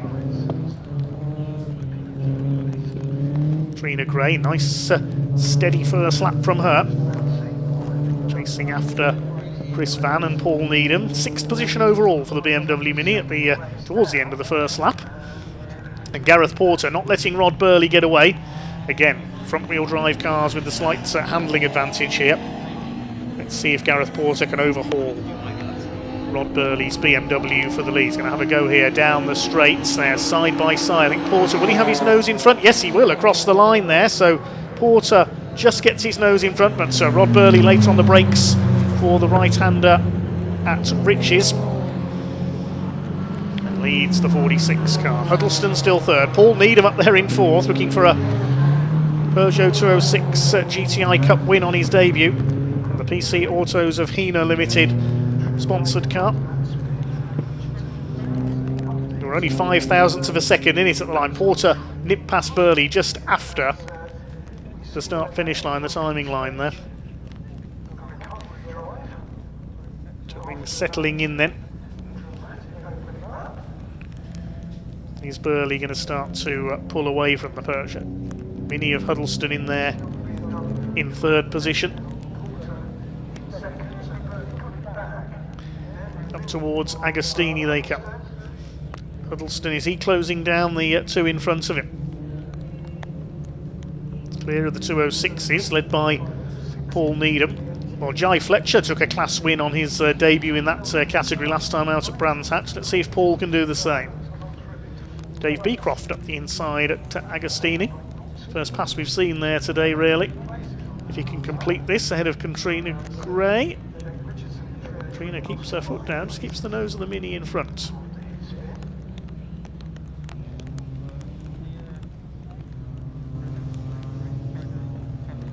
Still Gareth Porter challenges for the lead towards Williams. Burley takes the inside line. This is allowing Huddleston to close in the Mini Challenge car as well. And now Porter gets a better exit there from Williams, but power of the BMW comes on down the straight. He's got the power in a straight line. Here they come. Up towards Brundle, the left-hander.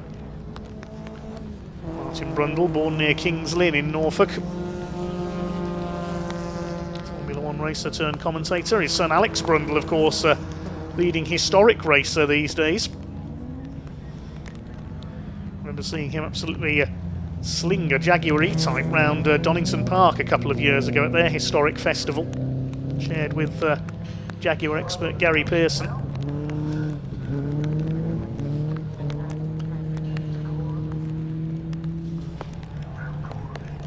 We'll see names like that and cars like that at the Goodwood Revival coming up next month.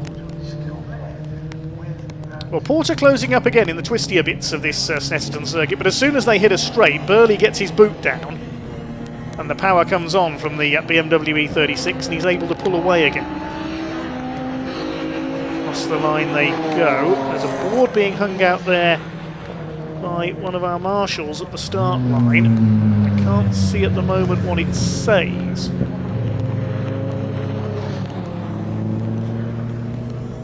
I'll try and pick up on that at the moment. I've not got any notification from the timekeepers on what that is. There's a board being displayed by the marshal on the start-finish line. Whether it's a warning to drivers to put their lights on, I'm not sure.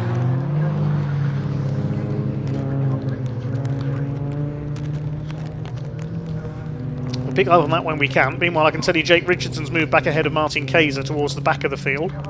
Burley led by 4/10 of a second at the end of that lap. Huddleston 1.5 seconds behind in third. And Paul Needham, still immensely impressive here, leading the 206. I know there's been a bit of attrition on the first lap amongst them, but he leads by 6.5 seconds ahead of Chris Van, who had 2 wins earlier this season in that category.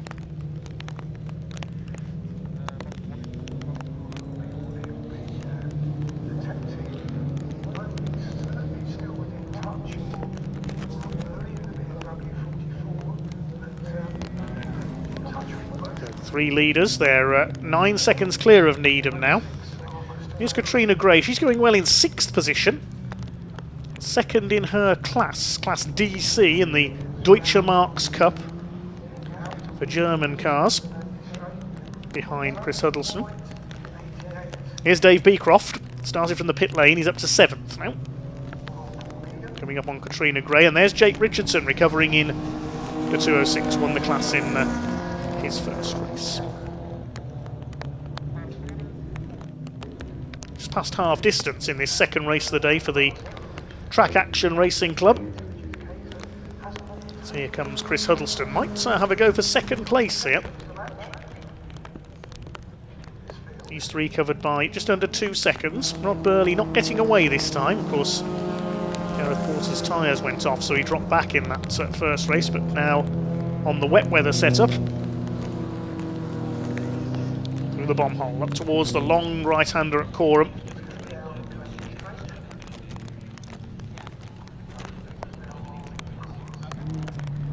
Can Paul Needham hang on ahead of Chris Van to win the 206 category? Murray's.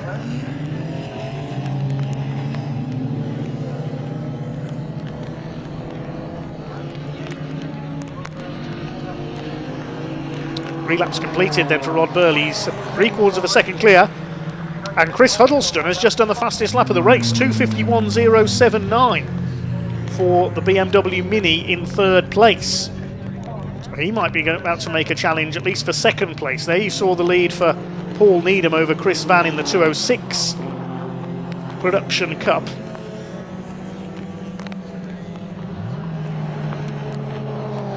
Burley goes into the hairpin, still leads the way. There's the 205, there's the Mini. Now, is he going to close up on Gareth Porter and make an attempt for second place here?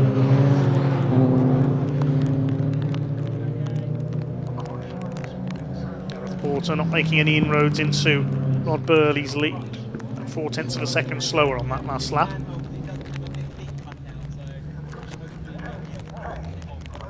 Over 5 minutes of the race to go. To Agostini, this looping left-hander. Lifting a wheel again on the inside there, the Peugeot of Gareth Porter. He was a winner in one of the very first circuit races, as opposed to short oval, that I commentated on back in 2010 on Boxing Day at Mallory Park, in an open saloon car race. Closing up again on Rod Burley through the twistier parts of the circuit. As we said, the Peugeot, the more nimble handling car, is able to close in. Meanwhile, here's a battle further back, like Martin Kayser there. No, Chris Van at the head of this group. As Gareth Porter again gets the better exit. This time he's got alongside Burley. He goes through. But Burley will get his foot down again, down towards Brundle. He's going to get the inside line, surely going to retake the lead. Unless Gareth Porter is very late on the brakes here. They're side by side on the run to Brundle. Burley's got the inside. And back through he goes into the lead. Gareth Porter able to get the advantage on the tighter corners. Burley moves across as they go into the bomb hole. Holds the lead.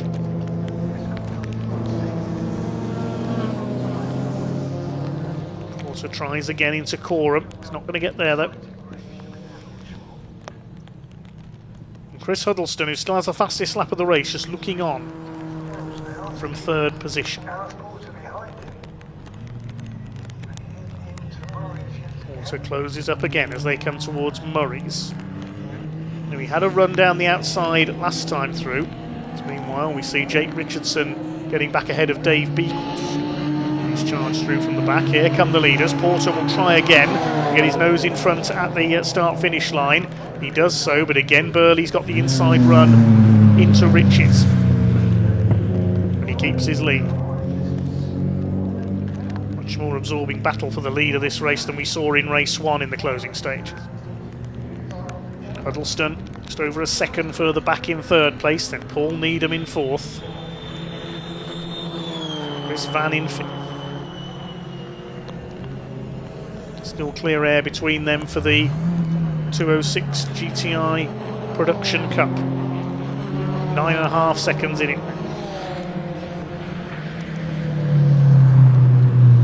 Farmers come the leaders.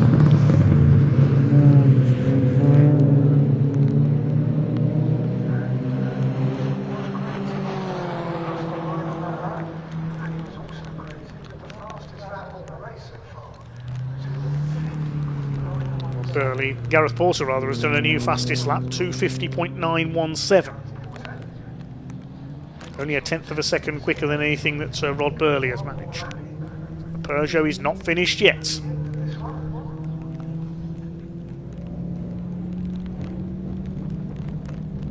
Towards the right-hander. That's Oggies. Oh, the Peugeot locking up there as he tries an outside run. He tries to do an Aidan Hills there. He gets the switch back. Burley gets sideways. Was there contact between the two of them there? I couldn't tell. Burley got sideways there. Was there a little touch between those two cars as they head up towards Williams? Well, Porter's got the lead, but surely Burley is going to power back at him as Chris Van goes wide. That's Agostini. keeps his place. No, he doesn't keep his place. Katrina Gray's got past him, and Richardson will try and go through as well. Meanwhile, here are the leaders at the end of the Bentley straight into Brundle, and Gareth Porter has got the lead. Rod Burley ready to fight back. There's only 1 minute 20 left on the clock. They'll be going into the final lap. This time, Huddleston just looking on. He's thinking, if they tangle, I can win this race.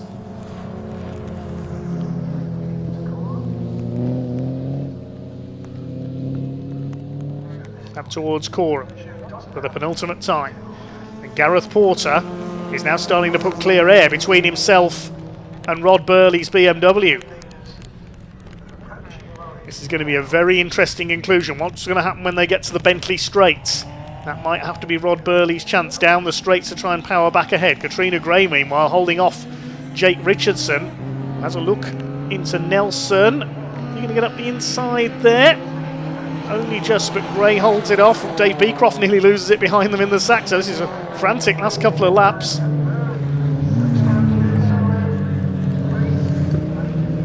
There's 20 seconds left on the clock now. The checkered flag next time around. So Gray is up into 5th position ahead of Jake Richardson. Jake Richardson trying to go around the outside at Coram. Meanwhile, we'll pick up the race leaders. Burley's retaken the lead. I said he might have a chance down the straight, and while we were watching the battle further back, Rod Burley has powered the BMW back in front of the Peugeot.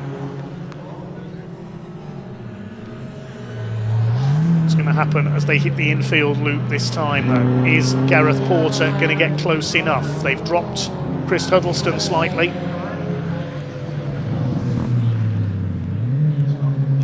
We get to the part of the circuit where Gareth Porter is the stronger. Hamiltons and Oggies and then Williams. Got to keep pace with the BMW then. Out of Agostini, up towards Hamilton.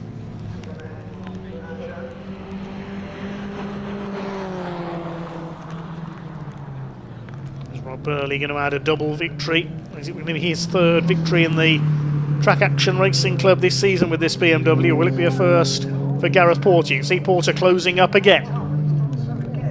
Goes to the inside towards Williams. Here they come. Into the right-hander. Burley hugs the inside line on the curb. Oh, he gets a little bit sideways on the exit. This is Porter's opportunity.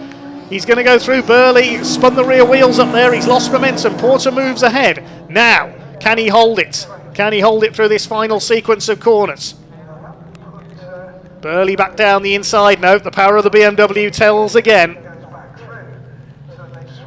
Well, the only opportunity that Porter has got now is to try and get alongside out of Murray's and get ahead on the straight, as he's done a couple of times. It's going to be very close. We could have a photo finish between these two now. Through towards the bomb hole for the last time. Burley will try and pull away from Gareth Porter. BMW versus Peugeot 205 GTI. Chris Huddleston in the Mini in 3rd place. They're way ahead of everybody else to the tune of nearly 30 seconds now.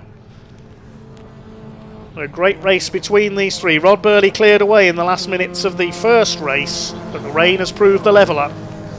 Here they come towards Murray's. Can Gareth Porter get alongside as they come through Murray's for the last time? I don't think he's going to do it. It's going to be a double for Rod Burley. Porter will try it. He tries to get up the outside, but he's not going to do it. And Rod Burley takes his double. Porter 2nd. Great race between those two. Huddleston 3rd. Further back, what about the 206s? It's going to be Paul Needham in the 206 GTI Cup. Katrina Gray is next in the order, I think. Or is it Jake Richardson? No, Richardson, of course, got ahead of her a lap ago. He's pulled away. It's going to be Paul Needham, our newcomer from Derbyshire, in the PC Autos of Hina car. There he is. Jake Richardson is not going to catch him.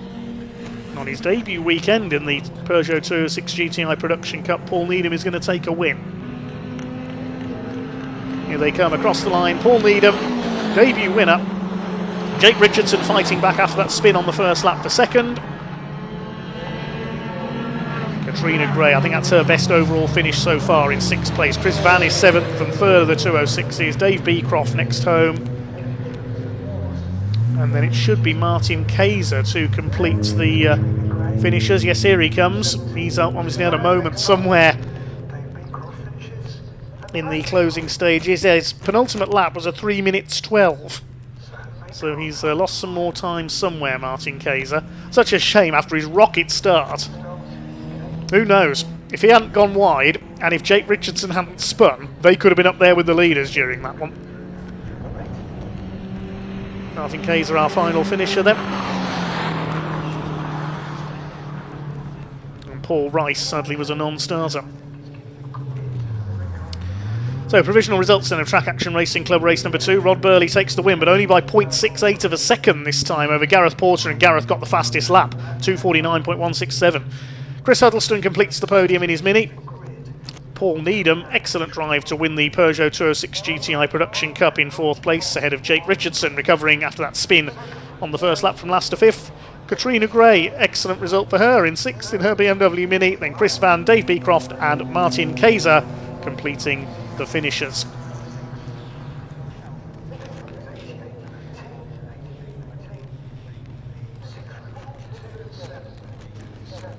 The wetter conditions certainly did make that a better race, says Joy Goddard. Shame Paul Rice didn't make the grid, but very well done to Paul Needham, say Track Day Motorsport. There'll be a celebration from them. Right to Lynn Davies, she's watching from Cardiff, supporting Richard Davies in our next race, the Caterham Grand Prix, 3 hours of 300. Richard is in the 25 car, shared with Tom Emerson. Richard gunning for our Road Sport title this year.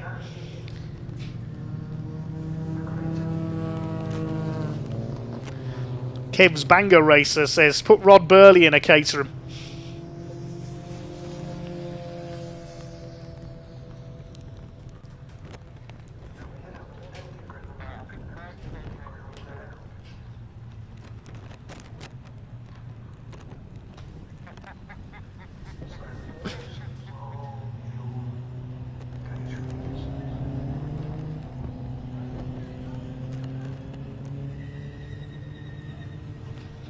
And Gootsy Hero says, can always tell a good commentator because they pronounce Gootsy correctly.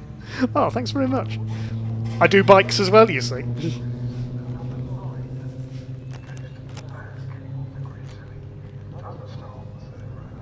Andrew Dickey says, I think Tiffany Dell would be fun. Yeah, he has raced Caterhams in the past. Well, there isn't much Tiffany Dell hasn't raced in his career. Gootsy Hero says, try and fit Matt Neal into a Caterham. Yeah, he'd be a bit too tall, I think. Colin Ware says Callum Newsham would be my co-driver, the TCR star. Dirt Devil RC Motorsports from Australia says, if possible, I'd have Dale Earnhardt Senior and Junior. You know, we still greatly miss Dale Earnhardt Senior.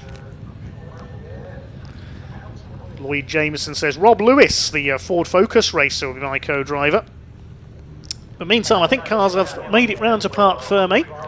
And hopefully Leah has kept dry enough to give us some interviews. Leah, over to you.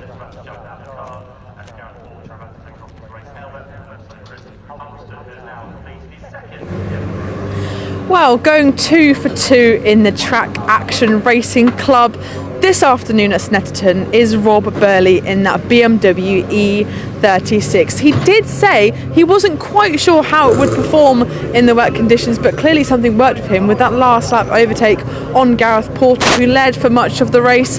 Rob, I mean, that was a bit trickier than earlier, wasn't it? That was, yeah. Oh, sideways everywhere. Nearly spun on the warm-up lap. Hats off to Gareth.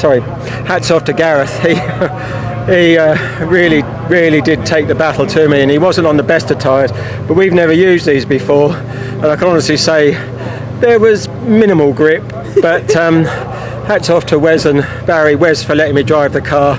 I've fallen in love with this car. It's such a good little car. It just, you know, I got really sideways, but it came back, and I thought, come on girl, we can do this. You did say it's for sale, so can you give a 10-second pitch to anyone who might want to buy it? Yeah, if they want to ring Wes at West Suffolk Racing, well, it's 1-2 races now in the dry and the wet, so I think the price is going up every minute. You know, you need to get in quick because you know, he'll drive a hard bargain, but it's a wonderfully prepared car. It's yeah, it's just a road going engine, but it just responds so well. Such a joy to drive. Although I did have to work hard in that one. I know all the front wheel drive boys all wanted it to rain because they knew that they'd be up there with me, and yeah, it made it a good race. It was really exciting for sure. Congratulations on a great victory once again. 2 of you today, so you deserve a beer or something, doesn't he? Let's go and catch up with Gareth, because I know he'll probably be pretty disappointed with that. He was leading for much of it. I know he's going to beat him to it. Oh, look at this sportsmanship. This is... We did just hear from Rob. He said what a battle you had out on track, and he just pipped you on the last lap. Talk me through it from your car. He was quicker at certain points of the circuit, and I was quicker at certain points of the circuit. But I had the same tyres on as I had in the dry, so I didn't even have wet tyres on. So it was fantastic fun. A bit of a handful. Every time I went into a corner, it kept locking up, so I had to use the gearbox to slow me down. But it was great fun. We had a fantastic battle. Yeah. How did you manage that for 15 minutes? And why didn't you have your wets on? I honestly don't know. I haven't got any wets. So I'm only here to enjoy myself, which is what I did. So that's what it's all about, enjoying yourself. I was going to say, have you had a good weekend over? Absolutely. 2 P2s, it's not a bad day out. Fantastic weekend. Nothing better than a good battle, good clean battle. Yeah. At least you could take it to him in this race. Yeah, absolutely. Yeah, it's great fun. Yeah. Got in lead for a little while, but couldn't quite hold it. Yeah. It was a last lap pass, wasn't it? Really. Yeah. But sorry, you did a fantastic job. Thank you very much. Go and once you get a drive, that's going to be pretty impossible, isn't it? Did you enjoy driving it in the wet? Oh, absolutely. It's if I'd have had wet tyres on, you wouldn't have seen me. It would have been gone. It's absolutely fantastic car in the wet. Yeah. Nothing can get near it in the wet, apart from the 4-wheel drives. Yeah. We had a rear-wheel drive battling against you, but congratulations, great P2s nonetheless. Well done, Gareth. Let's see if we can find Chris, because we'll just have a look at these, because we have I'll get your words out. We have Rob's BMW, and then we do have a Peugeot as well, and then we have a BMW Mini as well in the mix too. So a great array of different cars in the Track Action Racing Club. We spoke to the director Dave earlier, and it is so accessible. It's so cheap too. So if you want to come and join Track Action for a day, it is, very easy to do. Well, we have Caterhams now on track, ready for us for the 3-hour Grand Prix. And I caught up with Louis Darling earlier, who was the fastest of the hero drivers, and here's what he had to say ahead of the race.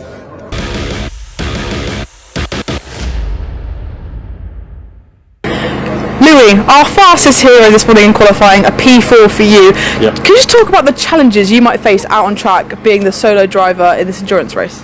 Well, they're normally pretty easy to drive, so it's not that physical, so we should be alright, but we'll try pace ourselves. We've got longer pit stops, we've got a penalty as well for doing 420, so I've got an extra 30 seconds, so I'll be able to pace myself with the pit stops. We've got to come in for refuel, so there's brakes and signs and stuff like that in there, but no, we should be alright. Hopefully go for the overall, but because of the other classes, their penalties are a bit lighter than ours, so we'll see how we get on, we'll see how we do. Because this car isn't your, or is it? Is it just tuned down because you have to run a 310 for this race? My old car that I did in 270. We came second in that championship. We had 7 wins in a row, 9 of the year. But this is the old car, so we just come back into this this weekend. But we were at Donington last week in the 420s. But yeah, that was decent. I'm happy to back in this. I was going to say, what's it like? Yeah, what is it like being back behind the wheel of your old car? Well, I always thought it was good, and until I drove it yesterday in testing, I was like, it's not very good. I hit a brake and nothing happened, tyres but you get used to it pretty quickly, and yeah, I'm happy to be back in it.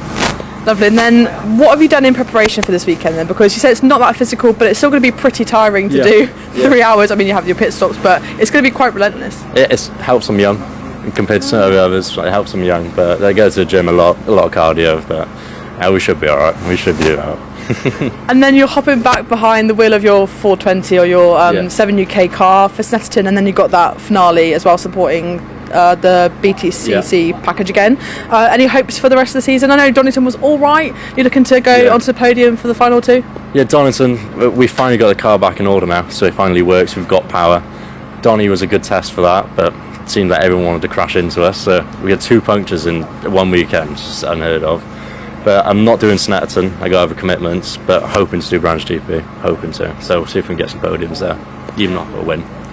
Hopefully. Well, best of luck today. I know it's going to be tiring, but we'll be looking out for you, and enjoy it. Thank you very much.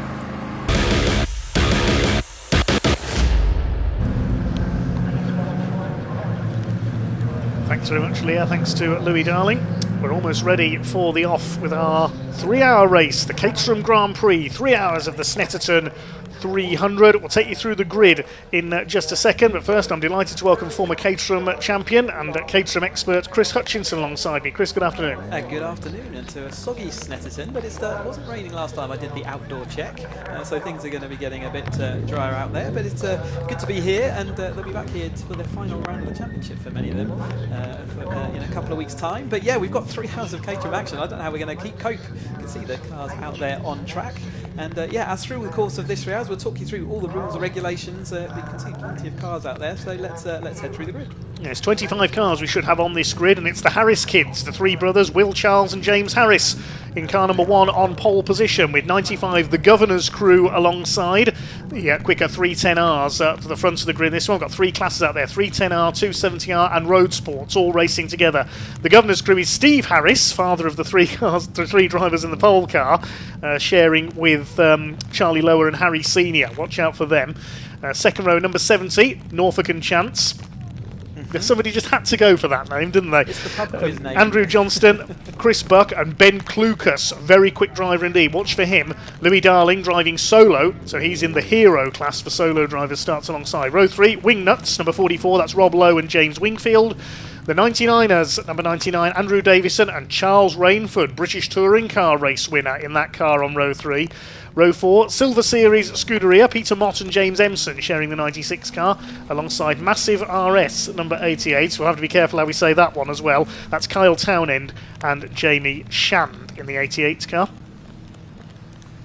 Yeah, next up then we've got Please Rain, the team of these. Well, he's got his wish, hasn't he? Paul Oglesby, yeah, indeed, Paul Oglesby doing a solo drive in that one. Alongside them we've got One Man, 7 Problems, another solo driver for Scott Helm there. Caterham Nürburgring are next up, and that's a 2-man driver with Henning Eschweiler and Lars Hoffman. We've got Ayar Motorsport from Henry Speaks. He's taking his Hong Kong influencer there. Far Q, again another one to be careful of there. Bruno van Dijk and Alex Coombs. Going to be a strong run from them. You've got Evans and their favourite with Ryan Hooker in there. So Craig Evans and Ryan Hooker alongside them as well. Then we got Foster and the Furious, and that is a team with Shane Forster in it. And then Rich and Rookie Racing, it's Richard David, Todd Emerson. Next up, number 71 is Top Gun Racing. That's Richard Haig. He's silver, number 71 270R, alongside number 6 Silverstone Caterham. Eduardo Pontes drives solo in that one. On row 10, 58 Full Chat Racing. That's Charles Chapman and James Platt. Combined surnames, you see, with that name. Barry Rogers Racing Club, number 89. Not driven by Barry Rogers, it's Ollie Smith and Matt Fox in that car, in Ollie Smith's Road Sports. Team Valkyrie, number 63, Andy Palmer. Presumably that's an Aston Martin reference on that car. And number 4, SOD Racing is Richard Northridge, Sam Peters and James French. Alexander, well, I should say Alexander Dobrin, number 66. I think that's a typo on the grid sheet. That's Alexander Dobrin, the Russian-born racer, is 23rd on the grid. Team Mine Challenge, number 13, is Craig Jarvis. And then at the back, we have the number 9 car, Harrison Cavers. Now, he should have lined up in 6th on the grid, but I think he had a penalty after qualifying, didn't he? He was found to be underweight, so we're running the same regulations that we run in our main championships, therefore all the cars have a minimum weight, and he's a solo driver who was under that. We're actually taking an average of if there's multiple drivers, we're going to take an average of their weight to make sure that overall the cars would be over that minimum weight limit. And yeah, we've got 3 different classes of cars. You see they've gone to 2 laps under this safety car. They're going to have a rolling start, which is also brand new for them, but we've got the Road Sports out there, the 270s and the 310Rs, and we're going to be evening all that out by the use of a minimum pit like stop time over the course of this 3-hour period. Yes, each car has to make a minimum of 5 pit stops, I believe. What's the minimum stop? Is it all tailored for each car, balance of performance style? You can take as long as you like. If you're going to be doing a driver change or a fuel stop change, it must be a minimum of 4 minutes. That's to give them plenty of time to do the safety that they need to do around that, especially on the driver change. But there is, absolutely no need. There's no other time limit constraint. They can go in for as long as they like. Minimum would be a drive-through. So if they want to actually class a pit stop, they can do by just literally entering the pits, driving through and coming out. They just have to make sure they have completed 5 minimum stops, and the rest is up to them. But we won't see any tyre changing, will we? They have to use one set of tyres for the whole race. The only time you'll see a tyre change is if they get a puncture, and then it'll be at the choice of the stewards to make sure that can happen. You can see conditions, though, have been changeable all day. It was dry for qualification earlier on, but it is now firmly wet, and the rain keeps coming and going and getting heavier and lighter. They are going to all start lining up 2 by 2 now, though, for brand new for them, for a lot of these drivers, those who didn't do the Caterham race last year, or the Grand Prix last year. Rolling start is definitely a new thing. So if you would go side by side all the way across now up until the lights, and as soon as the lights go out, racing gets under. The lights won't go out if the controller thinks that the racing is starting out of order. So it's an all-Harris front row then, the Team Lotus lookalike British Racing green and yellow of the Harris brothers on pole, the Harris Kids team, with the number 95 yellow and green of Steve Harris, his regular race car alongside them. Second row, Norfolk and Chance are in black, blue and white. Number 70, Louis Darling, we've seen, is in black and gold. The number 29. 44 Wingnuts is red and white with a yellow roll cage, and the 99ers in bright orange. Watch for Charles Rainford in that car. He is seriously quick, as we've seen in British touring cars. 3 different classes of car in this race. We've got the hero drivers to consider and our solo classes as well. We don't have starting drivers for for these cars, unfortunately, so we'll go by team names for this race. But we're about to get underway then. Something new on BARC TV, the Caterham Grand Prix. 3 hours on the Snetterton 300 circuit. About to get underway when that red light goes out. The revs are up to the rolling start, and here we go. Down towards Riches for the first time. Louis Darling's got away well from the middle of the grid, the second row there. He's up the outside on the Harris Kids, and he's going to take the lead as they go into this first corner. Harris Kids getting a bit sideways. The Governor's crew, Steve Harris's car up there, and 99, the way that's got away, the 99ers car, I reckon that's Charles Rainford on board that car with a quick start like that. They're almost disappeared behind the barriers there as they head down towards the hairpin for the first time. Now the car I'm watching for is number 18, the bright green car of Paul Oglesby. His team name is Please Rain. He's got his wish, so let's see how well he goes in this wet conditions. Certainly slightly less physical when you're in the rain, and so doing 3 hours solo as Paul Oglesby, there he is in the number 18, going through, as are quite a few others. We've called it the hero class because you've got to be pretty heroic to want to do a full 3 hour endurance race. As you say, there's 3 classes of car out there, so you will see them sort of potentially separating with a little bit of overlap between each class, but the 310s are generally speaking at the front, the 270s are generally speaking in the middle as they all come side by side, and then the road sports, it's easier to spot the road sport because they will have the windscreen and the lights. Everyone has a rear rain light, but the road sports are the only ones you'll see with the lights shining down towards you. You can see the 9 car there, the Taylor O'Flanagan yellow car, he's had to start from the rear because of that weight limit issue, but he is coming through the field nicely, and also all the other cars, everything. That's Andy Johnson, I think, in the number 70 there as they're going around following Henry Speaks on his solo Traverse. Well, it's Taylor O'Flanagan's old car for the back of the grid. It's Harrison Cavers driving it for this race. It was Taylor's car last season. He's now up in the Caterham 7 Championship UK. But Harrison Cavers, as we mentioned, was underweight in qualifying. He's already carving his way through the field, though, from the back. It's Andy Johnson, the man behind Moobob Software, in the number 70 car, dropping back slightly. That's the Norfolk N Chance car. They've made these team names just to wind us up, haven't they? We're going to have to take apologies by the end, aren't we? Well, Paul Oglesby said please rain. He's got his rain, and he's up to 3rd place already. 42 going well too. That's the one-man 7 problems team of Scott Helm. He hasn't got too many problems at the moment. He is up to 4th. There's the number 9, that's the yellow car from the back of the grid, about to dive past the 25. That's Rich and Rookie Racing, Richard Davies and Tom Emerson. Richard Davies, the favourite for the Road Sport Championship this year. That'll be decided here at Snetterton in a couple of weeks' time, as Louis Darling and the Harris Kids lead the way at the moment. So Oglesby in a 270R, so he's outperforming many of the 310Rs. The biggest difference between those two cars is a little bit more power in the 310R, but also a limited slip rear differential, which you might think is good for mostly in the drive, but in this way it can cause the rear end to be a little bit more skittish. So Oglesby is clearly enjoying these conditions as his name so impresses as the rest of them go around. We've got the 2 Harris's brothers that we regularly see in the championship in that the 310R, but also they've got James Harris, their brother, who's got the novice cross on the back of the car for that reason, because he has not raced before, and what an induction of fire this is. That's very brave indeed, a 3-hour enduro in a Caterham for your first motor race. We've got one car already made a pit stop as well, Caterham Nürburgring. Henning Eschweiler and Lars Hoffmann, a former Caterham champion, the German pairing, have decided to go straight into the pits and go on to a different pit strategy early on in this one. We'll see if that pays off a little bit later on. That's the first of their 5 stops. We are counting the stops on our timing screen, so we'll be able to see if anybody is short of stops, as Louis Darling in the Williams Motorsport number 29 car continues to lead the way from the Harris kids. We don't know which of them it is in the car, unfortunately, for this one. Yeah, with the helmet choices, we don't know what helmet colour is, so there's going to be a few that we might recognise through the day, but we'll call them as their teams and we'll mention who's generally in those teams, and by their relative speeds we might get an indication of who's on board as the rest of this field comes through. So Louis Darling taking to the lead at the moment. So Solo's sort of out front really, because Louis Darling, Please Rain and one man, there's all solo drivers. They certainly are, yes, as battle is on for third place. There's well, I'll give you the indications Bruno of Van Dijk and probably in the red car there, the number 3 car, the team far queuing. As we might say. We'll go Team FQ with that one to avoid any slip-ups that gets thrown off air. Thanks for that one, Bruno. But yes, he's in that red car. We don't often see him back in this championship. Great to have him back with us.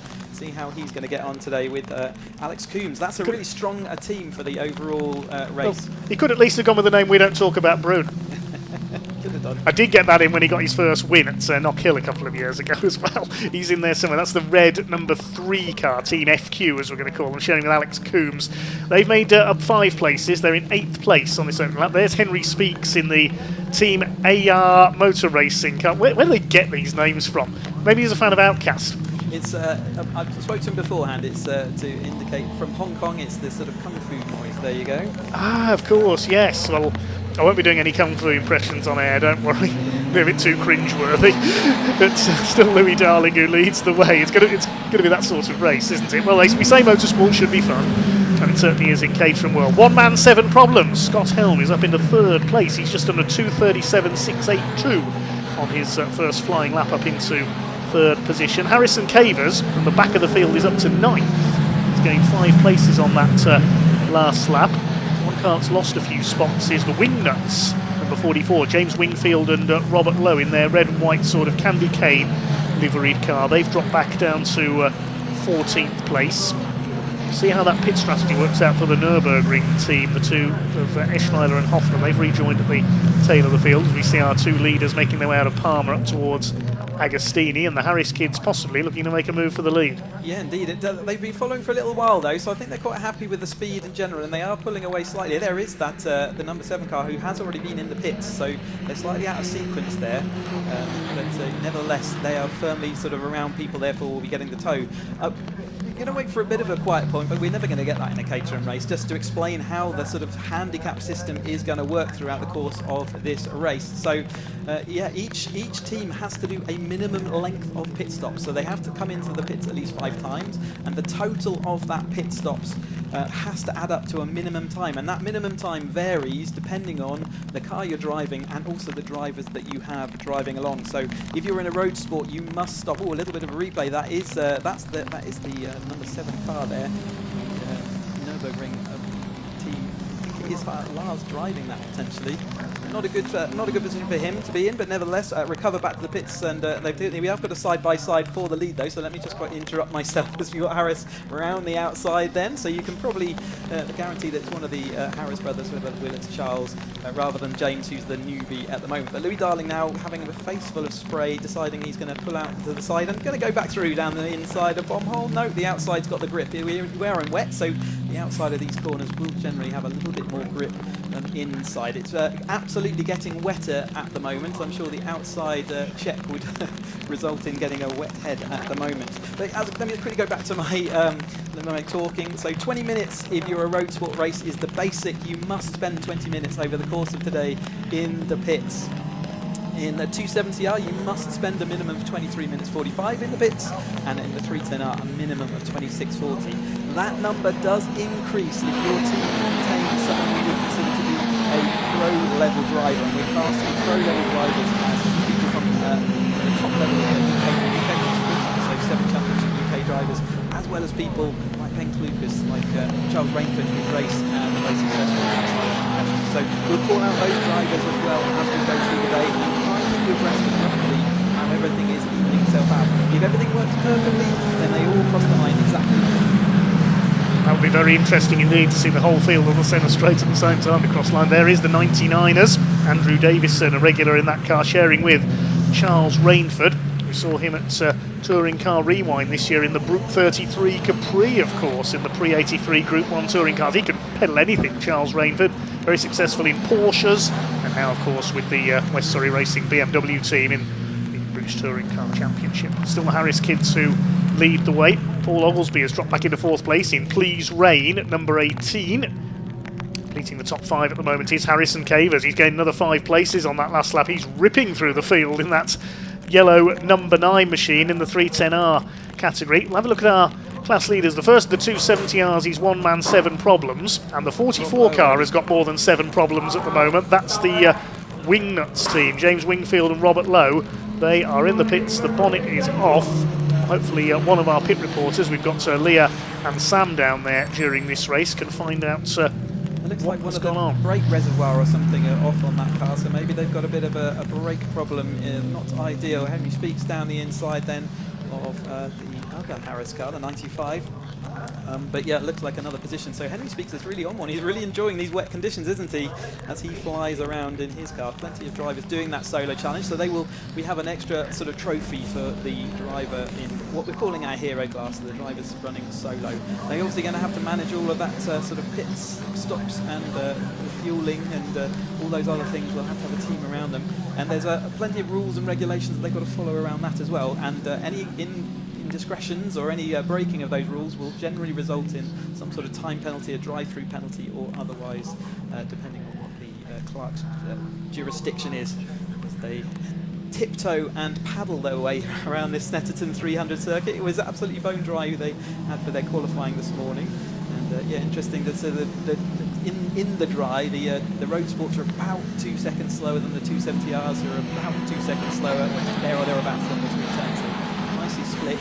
And I have to say, in my pre-analysis, I think road sports have got a really good chance of taking an overall victory in this. There's quite a lot of time that the other teams have to get over them, so another 2 minutes, 3 minutes 45 seconds over the course of 3 hours, and that's going to be quite tricky and tough to build up those gaps.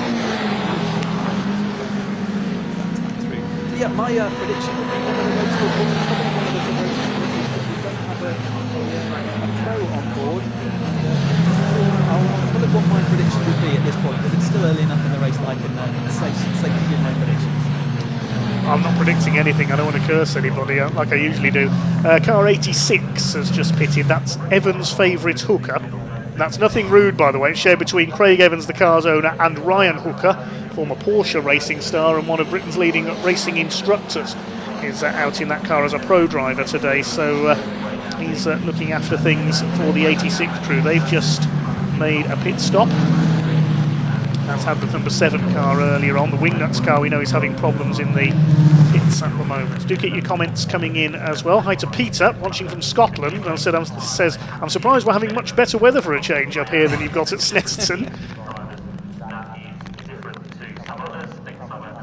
Tony G says, gives an interesting feel to the coverage with this weather. And Mark Berry says, say hi to Boss Racing and especially Zach. Consider it done, Mark. You're enjoying the action.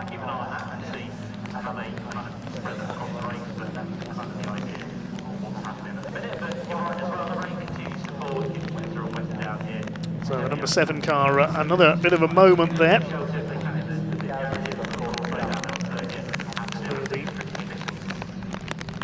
Caterham Nürburgring team with 1 or 2 issues early on. We saw them have an off at Williams Corner a little earlier on.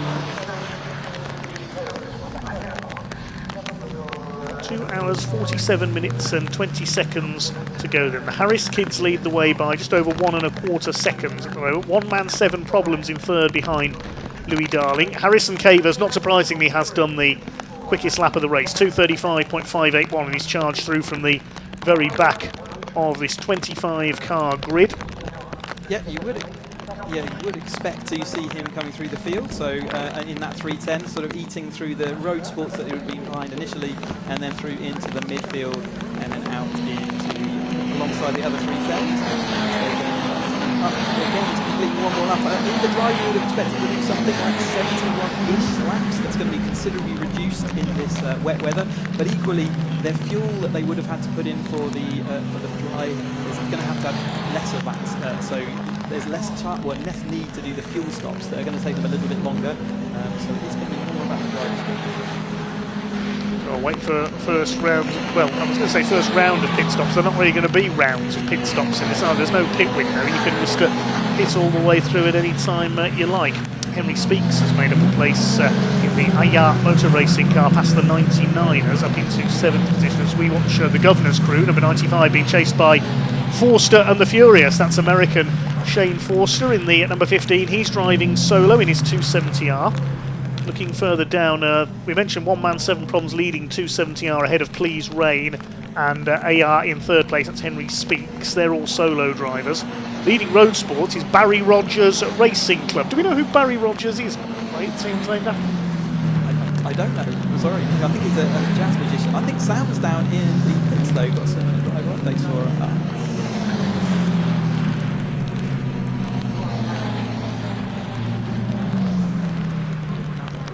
Hello. Right, yes, we have got Team Wingfield in the pits, unfortunately. They're having a few issues with their brakes. They had some issues with it in assembly just before the race, so they were bleeding the brakes, and I think they've been suffering with some brake problems in testing and qualifying this morning. So they're in the garage trying to get it sorted. Even Rob and James Wingfield are both trying to sort it out there, obviously against the time, which is quite stressful for them, but let's hope they get that sorted and get the car back out.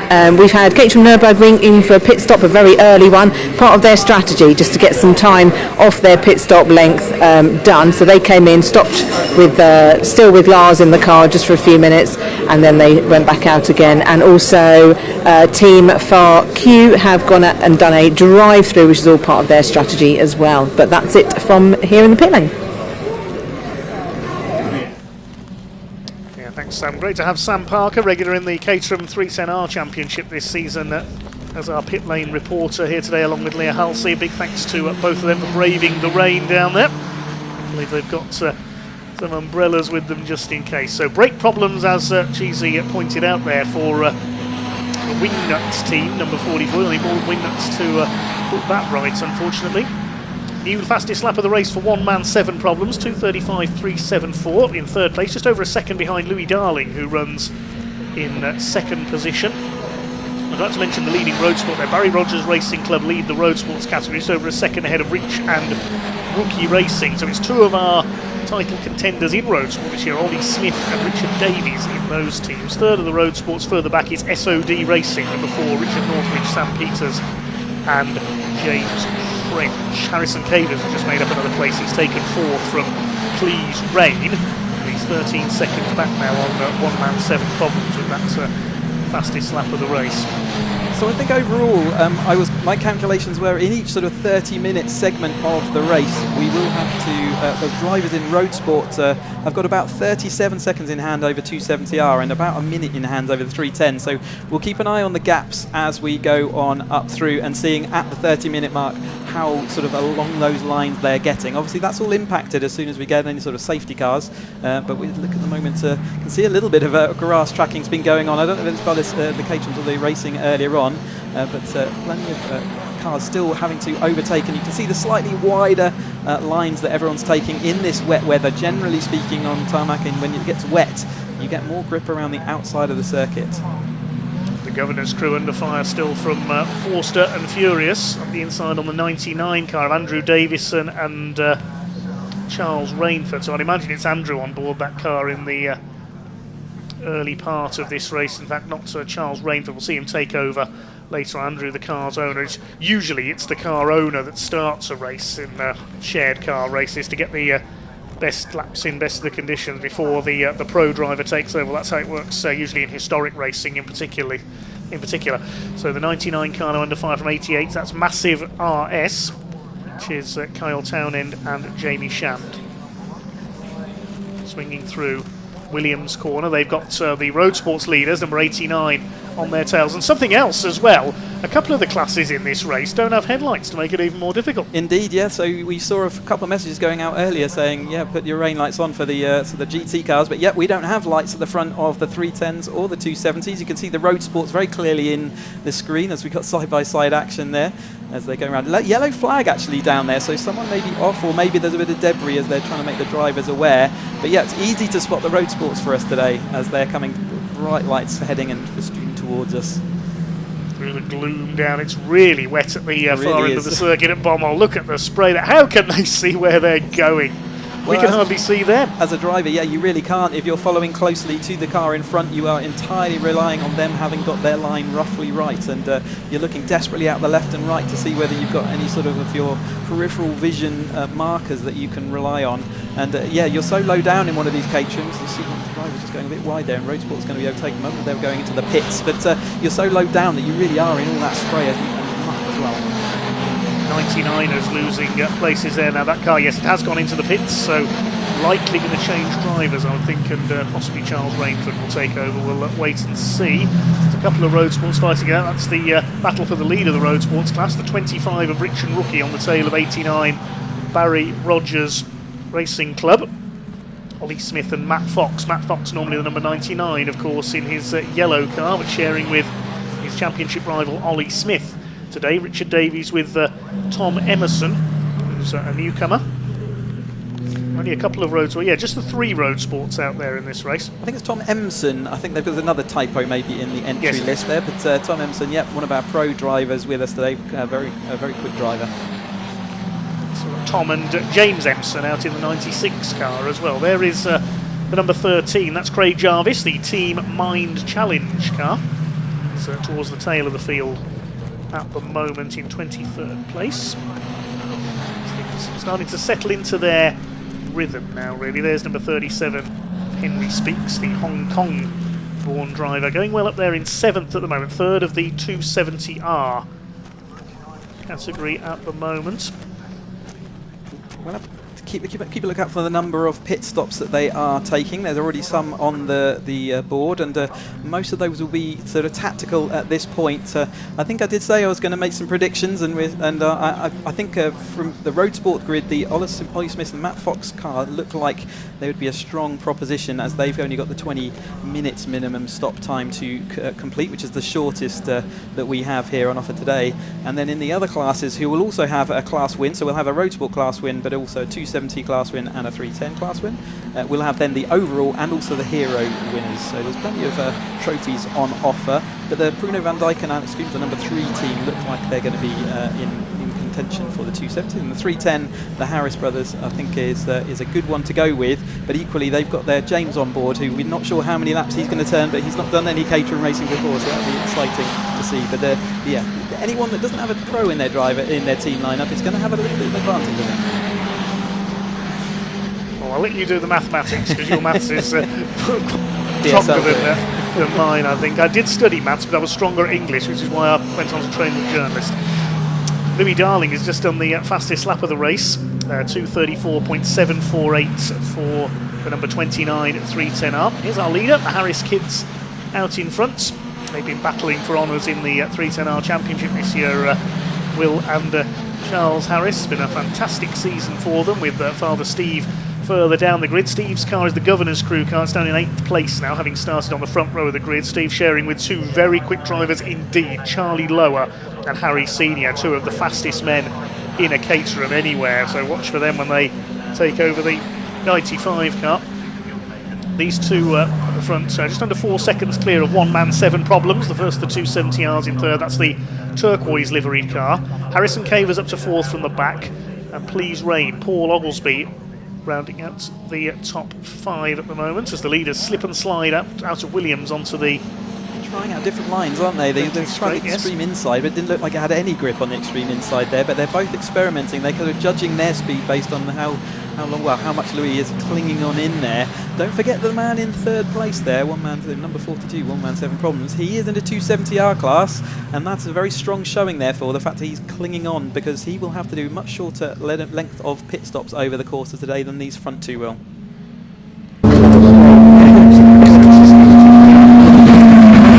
Back in the number 70 car grass, as how wet the grass is, splashing its way through. That's the number 70 Norfolk Enchants car of Andrew Johnston, Chris Buck and Ben Klukas. Now Ben has raced everything. He's currently racing in LMP3s on the continent. He got as far as British Formula 3 on the single-seater ladder. He's raced Porsches very successfully. Indeed. Yes, he was a champion down under in single-seaters. He's raced everything, Ben Klukas has. Very rapid driver indeed, and a good driver coach as well.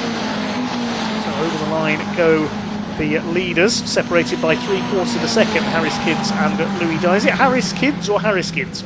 Up to you to decide. It's all one word, isn't it? So however you want to do it. But those two still out front of One Man 7 Problems, and then Harrison Cavers, Please Rein in their sort of solo campaign they're doing as well.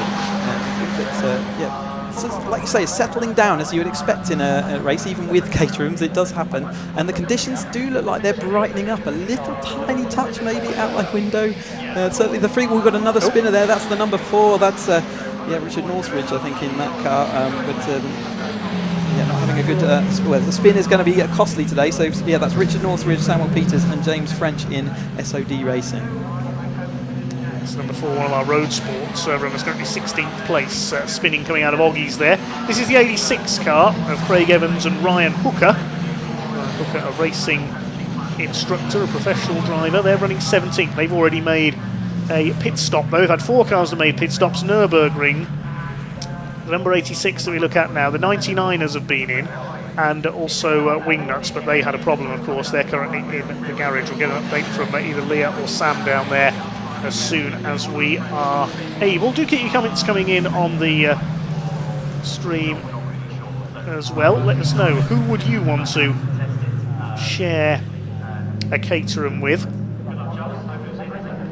Kyle Townend's watching on. He'll be getting ready for his first stint in the 88 car, the massive RS car, sharing with Jamie Shan. So it must be Jamie in the car at the moment, as we see the Forster and Furious car under fire from the Barry Rogers Racing Club of Ollie Smith and Matt Fox. We don't know who Barry Rogers is, who it's named after. He's a jazz musician. I wonder whether it is that as a reference, but nevertheless, they're my prediction. They're in the road sport, but they are currently trailing sort of 50 odd seconds back.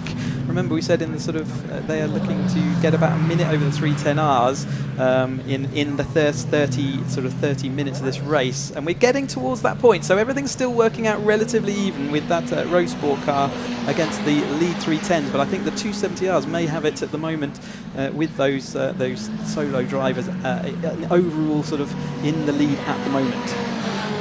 I was going to say it might be a reference to V8 supercars in Australia, but no, that's Gary Rogers Motorsport, the famous team there. As the 89 car heads onto the back of Shane Forster's car in the spray somewhere on the Bentley Straight. Ahead of them, we've got the Governor's Crew, number 95, the yellow and green car there. 37 is Henry Speaks in the Aya Motor Racing car, ahead of number 88. That'll be Jamie Shand at the wheel of Massive RS, blue, white and green, great colour scheme. At that car in the paddock earlier on. Very smartly turned out car indeed, that one. They're battling it out in the lower reaches of the top 10, the 7th, 8th and 9th. Forster and Furious is 10th, and Barry Rogers Racing Club, the leading road sporty, 11th, ahead of Rich and Rookie by about 2.5 seconds now. Now this is the number 3 car. This is Team FQ, as I'm going to call them.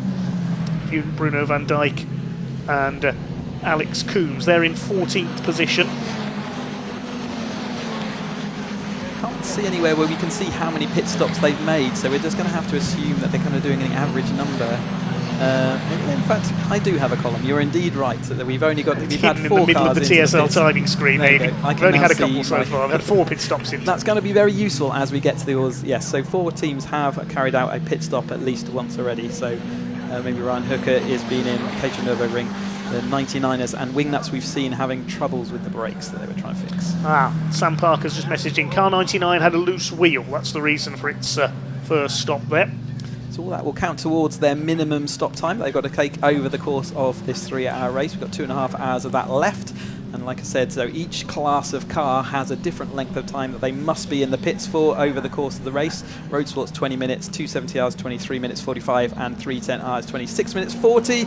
And then the drivers that are in them also have an effect on the length of time. So if we've got one of the drivers being a pro class driver, there will be an additional 30 seconds for that team as well that they have to be in. So that's how we're evening things out. Full chat racing into the pits. That's the car 58, the sort of patchwork liveried car of whoops, that's Forster and the Furious going off. A little bit of drifting there from the 15 car onto the grass that's Hamilton's, but it's kept it running, loses a place there. Full chat racing in the pits. That's number 58, Charles Chapman and James Platt. Chapman and Platt chat. So they're in pit lane for the first time. That's our 5th stoppers. The battle further forward. This is Richard Rookie behind them. I think that's the 71 car, Richard Haig, in the Top Gun Racing silver machine in the 270R category. When we race here in the dry, we've talked about the shakes, the rattle and roll, don't we, as they go down that straight. The rattlesnake, as we call it. The rattlesnake, indeed. So, but today they're all very much actually just fanning out because they just need to get a little bit of visibility out there. Andy Palmer taking over a position there. Andy Palmer, ex-CEO of Aston Martin, which is the Valkyrie project. Chip comes in. Oh, sideways as he went out of Hamilton. That's normally a pretty much flat-out corner with just a lift as you go in there. Maybe a dab of the brakes just to get the front settled, but absolutely sideways as he was that time. Yes, he is indeed the ex-CEO of Aston Martin, hence he's racing as Team Valkyrie out there today. And Henry Speaks worked on the Valkyrie project for Aston Martin as well. There's 99, having rejoined now the pits. They'll be towards the tail of the field. Well, just getting past the number 70.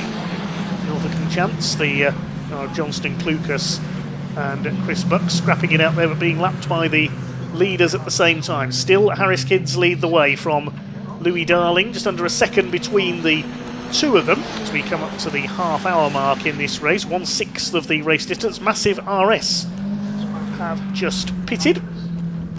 Number 88.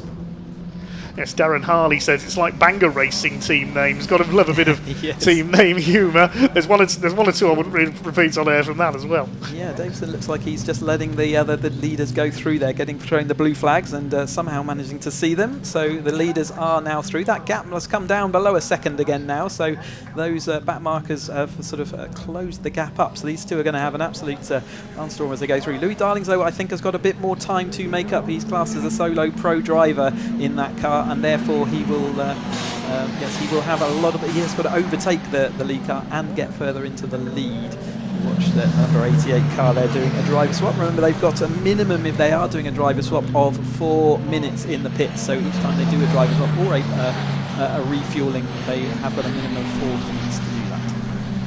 The 6 there, the Silverstone Caterham car of Eduardo Pontes, the Brazilian-born racer, sizzling around the outside of the 86 there of Evans and Hooker. I think we can head down to the pits. What have you got for us down the pits?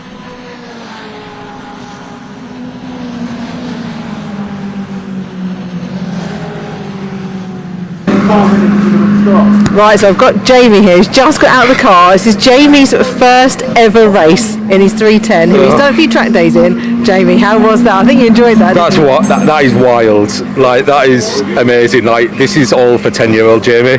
Like, I never ever imagined this was even ever going to be possible. This was never an option to me growing up. And nothing against my dad here who's helping out, but it was just a dream. So to be here with Caterham and you guys and Alex have been so supportive on letting me having a go, just wow. I don't know how you do this. It's mental. You've got the bug though now. yeah, I have got the bug, but it's just crazy. It's amazing. So you've handed the car over to Kyle now. He's just here, just got in. You're obviously going to be driving again. Sorry about that noise there. Are you doing like half an hour stints each? I don't know. We're sort of just winging it. We're taking a very northern approach to it, and we're just winging it. So Kyle was like, if you're having fun, stay out. And we also had like, if I needed to call my mum, and like I'd had enough after 5 minutes coming as well. So I think from here, it's winging it. We're skipping a fuel stop now because it's been wet, and obviously I've been trundling around, but yeah, just going to go out, send it, and see if Kyle can scare himself. What's the weather like out there? The conditions? How's visibility? It's biblical. Yeah. So Kyle just said trust the rain light. So as you're coming down here, it's not too bad, but as you're coming back around here, there was like this weird microsystem of rain. So it was fine for the rest of the track, and it was torrential. You couldn't see anything, and then obviously you're getting a face full of water, and you can't see anything. So I was just having to drive on sort of instincts, which is a bit mental, really. Maybe I am a racing driver. There you go. I think you are. Who knows? But yeah, it's amazing. Yeah. But I can't believe we've got another 2.5 hours of it. I don't know if my brain can take it. I think the adrenaline will take over. Yeah, hopefully. But yeah, it's been really good. It's been really good. So yeah, Kyle's going to go out now, and I think we've loaded the car with fuel. Hopefully I'm not giving any trade secrets away, any strategy, and then we're going to see how he gets on. But you know what Kyle's like. I think he was saying he's had 25 race starts, so he's the pro in everything, but obviously the time penalty. So, but yeah, I'm blown away, and I've only done half an hour. You've only just started, yeah. Oh, it's so good, excellent. Well, I wish you all the best for later on. Thank you, and we'll and have some fun out there. Yeah, I'm sure I'll catch up with you later. Absolutely. Thank you. Yeah, wicked. Thanks, Davey. Cheers. There you go. Back to David and Chris. Thanks, Sam, and yes, welcome to Caterham Racing. Jamie Shand, his first ever race after a track day career in his Caterham. What a baptism of, well, I was going to say baptism of fire, but baptism of water might be more appropriate for these conditions. And Carl Townend in the 310R, which is going to be fairly new for him as well, so he's also got to learn a bit of a new car, and we'll see how they get on. Yeah, he's only a Road Sports Championship driver. That's right, yeah. He's a very successful campaign in the academy, and doing well in the Road Sport as well, one of our front runners, and yeah, now having a little bit of 310R practice as well, why not? Yeah, if you've never raced before, you've never had a race licence, you want to go, the Caffeine and Machine Caterham Academy is the place to do it. Yep, head to caterhamcars.com and it will give you all the information. Places still are available currently for the 2027 season, so if you want to learn about that and everything that goes into this Caterham Motorsport ladder, there's the car that you get in the academy, and you draw in and race alongside everyone else who has also never raced cars before, and therefore will be absolutely level playing field, and Caterham put everything on board that you need. And yeah, you can come up through the Caterham ranks. You go from the Caterham Academy in your first year, you can upgrade your car at the end of the season and drive around in the Road Sports, who we're seeing in this Grand Prix series. And then at the end of the Road Sports season, you can choose whether you want to go up to the 270R and then beyond that 310R. And then once that's the ultimate sort of upgrade path for your Academy car that you started 4 years ago. And if you want to carry on into the top flight of Caterham UK Motorsport in 7 Championship UK, you can go and buy yourself a 7 Championship UK car, which is a very, very race-focused car indeed. We take you all the way, we teach you everything you need to know along the way, and as you can hear from our drivers, what an absolute buzz it is when you get out there. And all these drivers out here, this is a non-championship race, they're not scoring points, they're not doing anything, they're doing it because they love driving this amazing little sports car. Must give a shout out as well to all the marshals and other officials braving the rain for this 3-hour race. Full credit to all of them, as we see a bit of a twitch there for the 89. That was a big moment for Barry Rogers Racing Club, Ollie Smith and Matt Fox. They're ahead of the 37 of Henry Speaks, but I think the 89 is up for position. Yes, it is, up into 8th place overall now, so they're going very well indeed against the prediction. The 270. Yes, your Just prediction saying. coming true at the moment. They're going after the Governor's crew as well. Steve Harris, Charlie Lower and Harry Senior. Just a quick on that one. So all these drivers are competing. The overall winner will get to donate £1,000 to their chosen charity. And the Governors you just mentioned there, they're raising money for the Kids Club Kampala, a charity for kids in Uganda. So good on them. And all of these drivers will be choosing and what their sort of charity focus is, but raising money all the way through this race as well. Darren Harley says, what would you call your team name in Caterham's? Another of our commenters, Scrino, says, I think Please Rain is my favourites in this one. Yeah, and we're not going to read any that get written in there. Keep it clean, please. Yeah. I'm already struggling with some of the names that are in the race, for goodness sake, here, trying to keep things clean. We always say motorsport should be fun, but It should be clean for on air as well. But it's still Harris kids there, absolutely just nose to tail with Louis Darling in that second place. But remember, Louis got a few more seconds to take in his pit stop, so he's really got to get in front and starting to pull clear at the moment. But the condition, you can see them all slipping and sliding all the way around this track now. So as it sort of becomes less interesting, as it becomes less sort of spray filled, it can become more squirmy under the car, and you can see all these 310Rs with the limited slip differentials. As soon as they try and get on the power, the rear just steps out, and yeah, they're all struggling to get the power of that 310R down and onto the tarmac and down onto the back long back straight that we've got. But I think he's going to get past at this point. But he's lost out in that little that battle there with Andy Palmer. Yeah, he met the 63 there to lap him as in the worst possible place there, and that's allowed the Harris kids to pull out a little bit of a lead now down the Bentley straight. They took the cars into Brundle and then to Nelson. This, I'd say, is the wettest part of the circuit up the far end towards the bomb hole. Apparently it's stopped raining now down at the Russell stand, so yes, I think it's going to change. It doesn't matter whether I say anything or not, it's going to do what it chooses to do. Darren Harley can keep us updated in the comments on the weather. He's sat down at Murray's in his car, so he's watching from trackside. We'll call them our weather people out on the stands and stuff. So yeah, great to have people on board. There is Bruno van Dijk's car, the number 3, and yeah, another sort of car that we're sort of, I'm pitching to say it's going to be a good one. Alex Coombs also driving that car, so they're going to make good progress. So what are our positions in class then? Well, we've seen the Harris kids out front in that 310R currently. Lead 270R is still, in fact it's one man 7 problems, isn't it? It's got Helm in the 3rd place. And then in Road Sport, we've got Barry Rogers Racing up into 7th place overall. So they're doing the class winners are the guys that are really outperforming themselves at the moment, and will be overall better off once the pit times sort of come into play.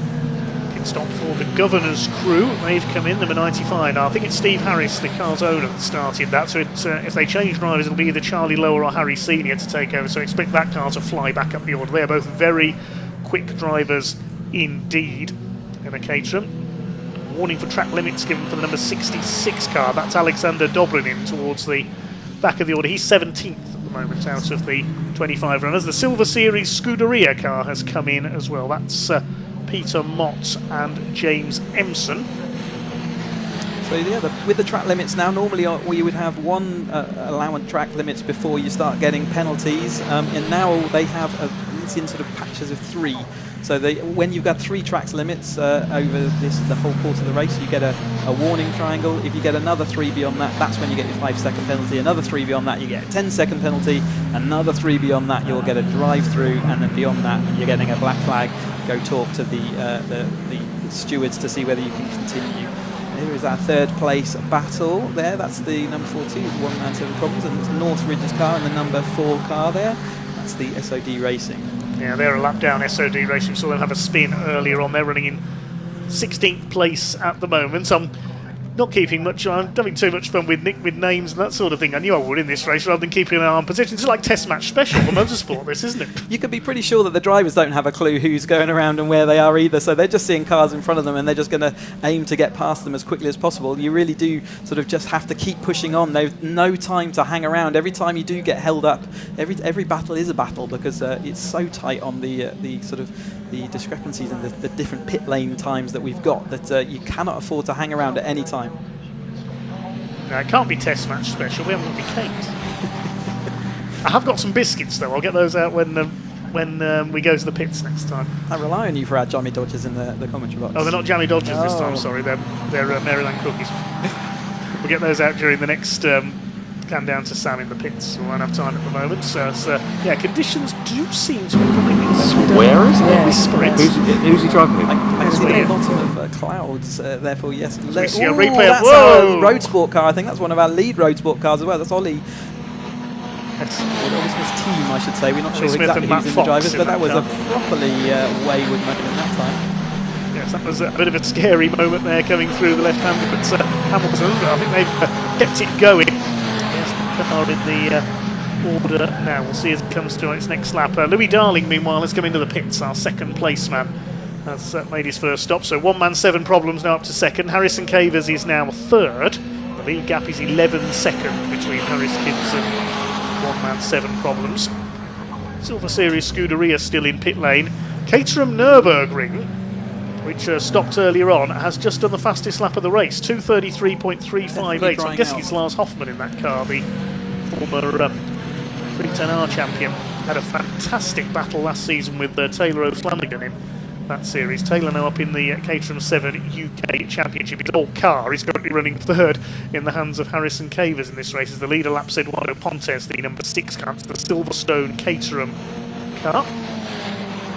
Making their way towards the back of the course once again. Marshall's sheltered safely in there.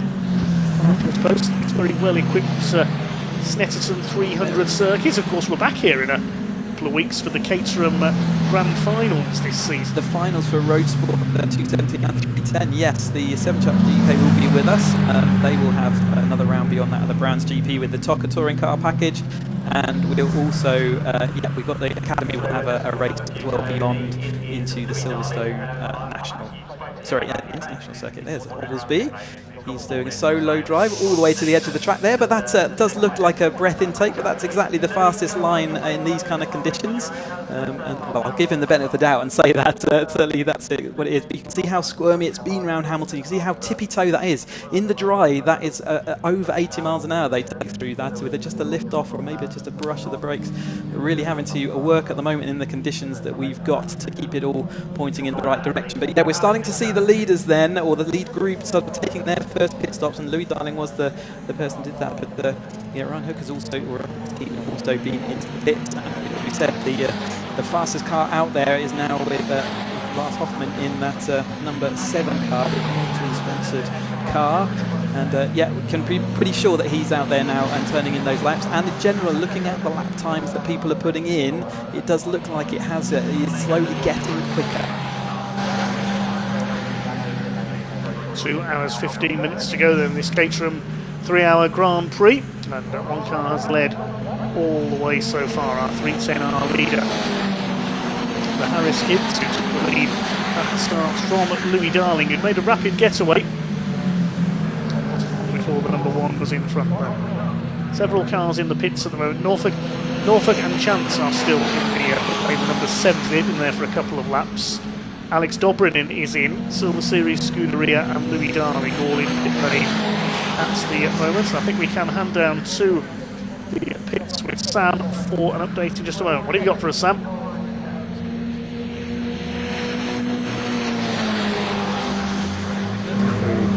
Not yet, because we're still fueling. So Peter Mott's just got out of the car, out his 310R, and obviously James Empson has just got in. So how was it out there for you? Wet. First few laps when we were all bunched together, visibility was awful, so it was a bit of a mess. You could just basically red dot through the blur. But it settled down. I think the rain has slowed down, and it's settled down now, and it's now a case of just, not slipping off. There's quite a few people I see are coming off and spinning off, which I'm just trying to avoid doing. So probably driving at 95% is the smart move around here in these conditions. You've got to really concentrate. It was 40 minutes in the car, and one small lapse in concentration, you're off. So it's a lot of focus. So it's just about putting consistent laps in, isn't it, each time? It is, yeah. And it's not about really racing the people around you. Find opportunity to get past someone who's a bit slower, for sure. But as you say, you just got to pound in the consistent laps. Keep concentrating and keep a smile on your face. Exactly, because we're here for fun. Exactly, you have to remember that, right? Yeah. But it's lovely to see James back out in your car, obviously, but it's lovely to have him back in the 310. Yeah, absolutely. I mean, he went off in the first, he had an accident in the first race of the year in the 310, so his car wasn't drivable anymore. So when the opportunity came up, I know he's now recovered because he had a bit of an injury.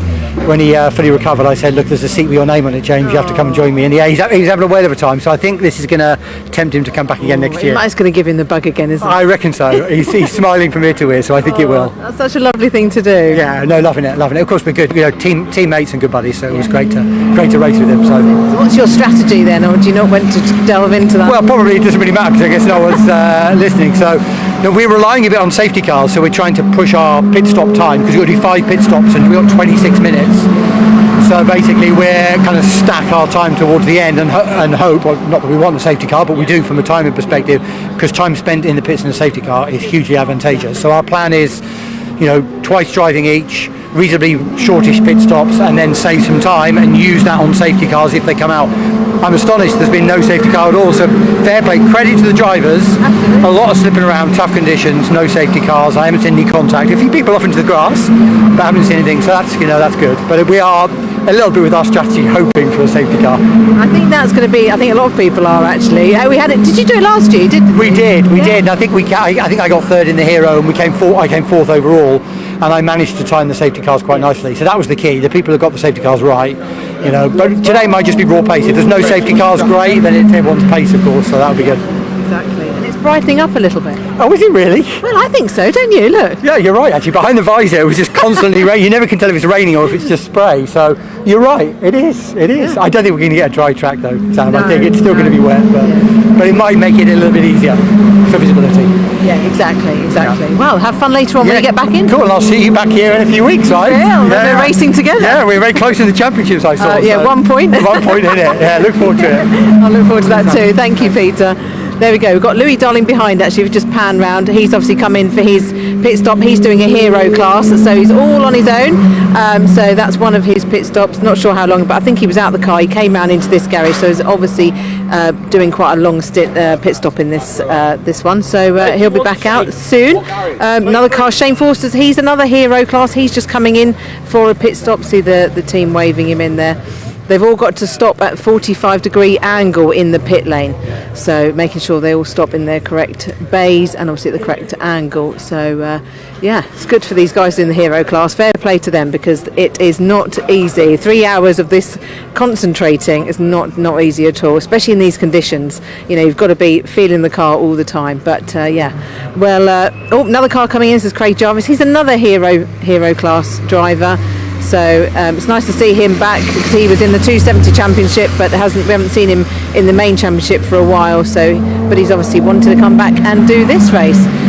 So yeah, it gets a bit quiet at times in the on the pit straight here, but because a bunch of them just about to go past, which is always the way with Caterham racing. They always find themselves on track.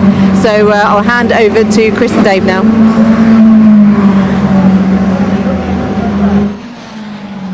Yes, thanks very much, Sam. Mentioning safety cars there as we were, there is a car that's gone missing out on circuit. Car number 3, Bruno van Dijk and Alex Coombs, has not come through on the last couple of laps, so they have stopped somewhere out on circuit. I wonder if that might bring out a safety car, but it's apparently not at the moment. And the Governor's crew, we mentioned that they've got Charlie Lower and Harry Senior in their squad, so they've had a driver change, because that car's just set the fastest lap of the race, 2 minutes 30.874 for the number 95 car, which is down in 17th place at the moment. We do seem to have lost car number 3, Bruno van Dijk, we're doing very well in Alex their Coombs. So yeah, unfortunate to see that missing. As we look at our number 1 car, number 1 on the car and number 1 out on the track at the moment. And we're just coming up to that 50 minutes complete, or we've just completed 50 minutes of this 3-hour race, so still plenty of laps to be got in and plenty of pit stops as well. They have not been into the pits as of yet, so they've still got all of their time still to go, but clearly deciding they're going to slip and slide their way and make time where they can. There is the number 9 who made his way all the way up, and then 58 there as well. That is the James Platt and Charles Chapman car, isn't it? So full chat racing. Yeah, about half the field have made at least one pit stop so far. Highest in the order at the moment who has stopped is car 86 of Craig Evans and Ryan Hooker. We got Barry Rogers Racing Club coming now. There's the number 3 car.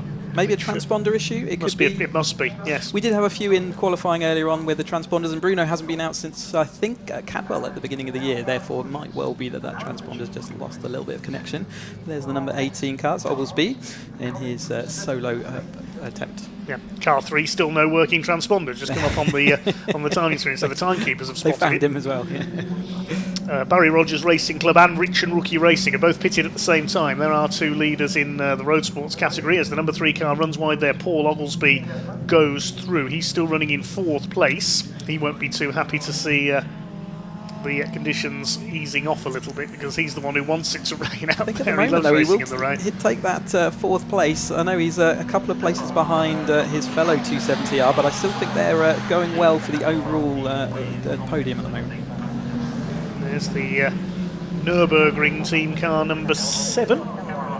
That's Lars Hoffmann at the wheel, showing with Henning Eschweiler. They did have the fastest lap earlier in this race. They were the first car to make a stop at the end of the first lap. They're back up to 11th now, so they've cycled through much of the field. Lars Hoffmann, as I mentioned, a very quick racing leader, former champion in UK Caterham racing.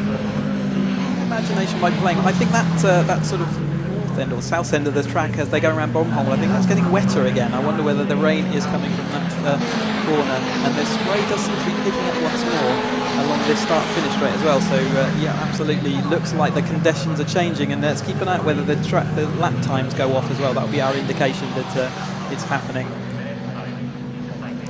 Coming up towards the end of the first hour here at Snetterton then in our Caterham 7 Grand Prix, 3 hours of 300, and the Harris kids have led all the way so far. Will Charles and James Harris ahead of one man, 7 problems by just over 17 seconds now. Scott Helm driving solo.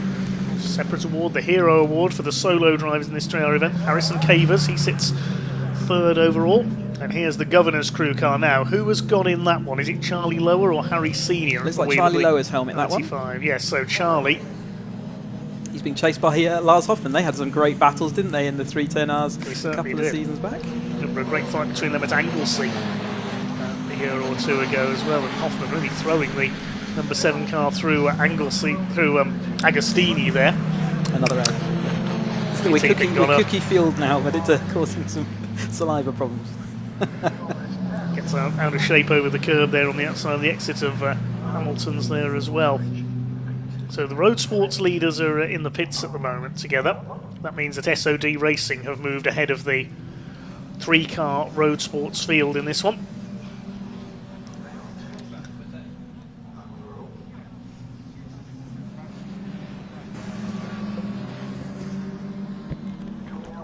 It's under 2 hours and 6 minutes of this race to go then, as we watch Eduardo Pontes under fire from Harrison Cavers. The Cavers family used to see in Britcar in Porsches a few years ago. Carl Cavers was very successful there. That's the ex-Taylor O'Flanagan car, straight through into 3rd position.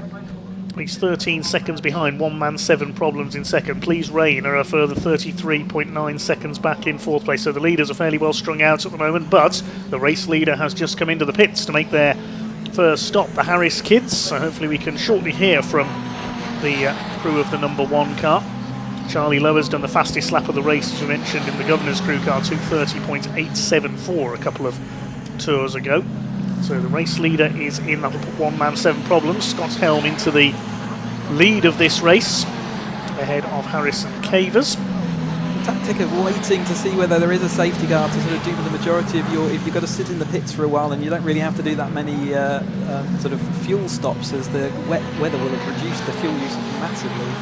The tactic of waiting to see whether there is a safety car is actually quite a sensible one, I think, overall. And maybe that's one man's his intention. He's going to stay out as long as he can before then making multiple stops towards the end. But, that is our team number 37. Henry Speaks driving around, still maintaining his good running order there. And you can see the colours on the left-hand side of the tower, giving you the different classes that we've got going on throughout the field as well. Grey being the 270R Hero category.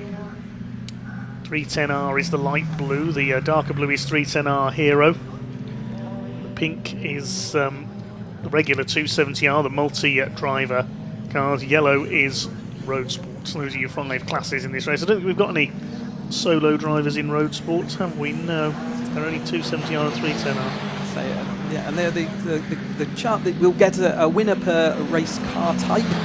We'll get an extra winner for anyone who did it solo, and then they will get the overall winner who wins the after the output of the handicap, which is based on the pit stop and the length of time. But we're just coming up to that first hour then complete of this 3 hours around here. Very different challenge for all the drivers, and well as the conditions out there, having just the concentration levels to drive this car. You heard how sort of on the wire all the drivers we've spoken to as they've just jumped out the car, and it's a different skill to become a consistent driver over the, much longer. And to say, in the drive we're expecting sort of 70 laps to be completed. We're going to be under that because of the conditions, but nevertheless, it's still a long time to be driving a car that is fully human controlled. There is no software helping you out here. It is your right foot directly linked to the rear wheels of this 7 car. Various different bits of different levels of power underneath that right foot, but there's no traction control, no ABS, nothing to assist.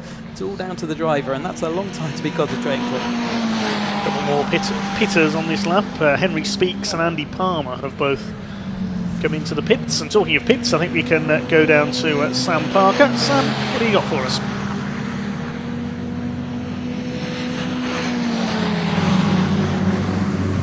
So I've got 2 drivers here, both in different teams. Andrew, obviously this is your first time driving your 310 in the wet. Well, first time driving a Caterham in the wet. So we were lucky last year for the academy that we didn't have any wet races. So I was very fortunate for that. But this, I've got to say, I was petrified. And the fact that Ben put our car in P3, and I knew I had 22 other cars behind me, it was pretty harrowing, to be honest, but I've enjoyed it now that I'm in and I've stopped. Now you're out the car. Yeah. But I spun a couple of times, but I think one of them was on the TV, so enjoy that, everyone. And then Steve Harris. Hello. You're in the governor's crew with Harry Senior and Charlie Lower. So you've done your stint for all of your stint, or I think so. I went out for about 35-40 minutes, so I was pretty pleased with that. Obviously, Charlie Lower put it on second place, so second on the grid, which was great for me because it meant I got to start alongside Will, who was on pole. So, but it was really good fun. It was brilliant. I mean, I put it in the grass once, which dropped me down from 3rd to about 9th, and got a couple of places back and finished about 7th. So for me, that was that was really good. And you need to look at you need to say hello to there you go. our board over there. Just turn round, John. Look at the. Look at the pit board. I love that pit board. It's so really bright. Good. So swapped over. Harry Senior's just gone in the car. He's just done. He's got fastest lap at the moment. So who knows? Let's see how we end up. I'm really happy. Yeah, it was great fun. I mean, totally wet, couldn't see a thing, but brilliant. Really good. And obviously your sons and their cousin are in P1. Yeah, I mean they did really well. I mean Will did an excellent pole. That was really great. But young James, I mean this is James's first race. And probably a good one in a way because there's not that many cars on track, but he hasn't done much in the wet, but in the dry he was doing solid 212s consistent yesterday, so he's a quick young man, so we'll see. They're happy. Yeah. And Will's just come in, hasn't he? Just done a little break, I think. He's just come in for a break, and then I think Charlie's going next, and then they're leaving it for young James to take the glory of the checkered flag. So that's their plan. But no, it's been. Oh, I haven't got. So we're racing today for Kids Club Kampala. It's a charity that works out in Uganda, looking after basically abandoned children or children living in the slums. So if anybody wants to give any money to that, it'd be good. We've actually raised £2,000 so far, which is like amazing for these guys because literally that will feed like kids for like a month, So it's an excellent charity, really well run as well, the highest level of governance. So that's really nice. And it was started like 18 years ago by actually a guy I used to work with. His daughter took a gap year, went to Uganda, and when she came back, she said, "I've got to do something," and she's just given her life to basically trying to make sure that the kids that are living in the slums, because often the father's not there and the mother has to work or get money somehow, so the kids are left on their own. So they've set up centres in the slums in Kampala to take the kids during the day, make sure they get a hot meal and give them education. And it's a great charity. Go and have a look at it if you get the chance. It's really good. And money goes an awful long way there. So like £2,000 is mega for these guys. So yeah. And if these guys win, then Caterham Well, that would be fantastic. I mean, if we could make that 3,000, we can make it 3,000, I would be so happy. I mean, that would be brilliant. So, yeah, we'll see. Fingers crossed, right? Absolutely, it's a fantastic charity, the work they do. Last It's question, incredible. Sam, why aren't you driving? Well, you should be out there. Definitely got FOMO because it's raining. I bet you have. Unlike AJ there. Unlike AJ, yeah, he's happy to be out of the car. Thank you very much, guys. Enjoy later. You getting back in the car, AJ? If they get a dry line, I think I might try and go out and do the last 20 minutes, half an hour. And Chris is in the car now? Chris is in now, yeah, and then Ben's going after that, so I'll be able to watch out it's done properly. Well, I hope Chris is having fun out there as well. I think he looks like he is. Yeah, he likes the wet, doesn't he? Thanks, yeah, brilliant. Thanks, AJ. Right, there you go. I'll report back shortly with some more news, but otherwise I'll hand over to Chris and David. Sam, and yes, apologies to Charlie Lower there. We did to Harry Senior. We did say it was Charlie who'd taken over the number 95 car. It is in fact Harry Senior in the car. He's just done a new fastest lap, 2:30.858 for the number 95, the Governor's crew car. Harrison Cavers has come into the pits, and the 86 of Evans and Hooker has gone in as well. So it's one man, 7 problems that now leads the race by nearly 50 seconds ahead of Please Rain in second. Top Gun Racing are up to third, and as I say that, one man, 7 problems comes into the pits. So car number 18 will now take the lead for the first time. There's a few drivers out there not having taken their pit stops yet, but there's also a couple that have taken 2 stops, so different strategies on show at the moment. Louis Darling deciding obviously to take a long time out in the pit lane there, so he can just be out on track for as long as possible.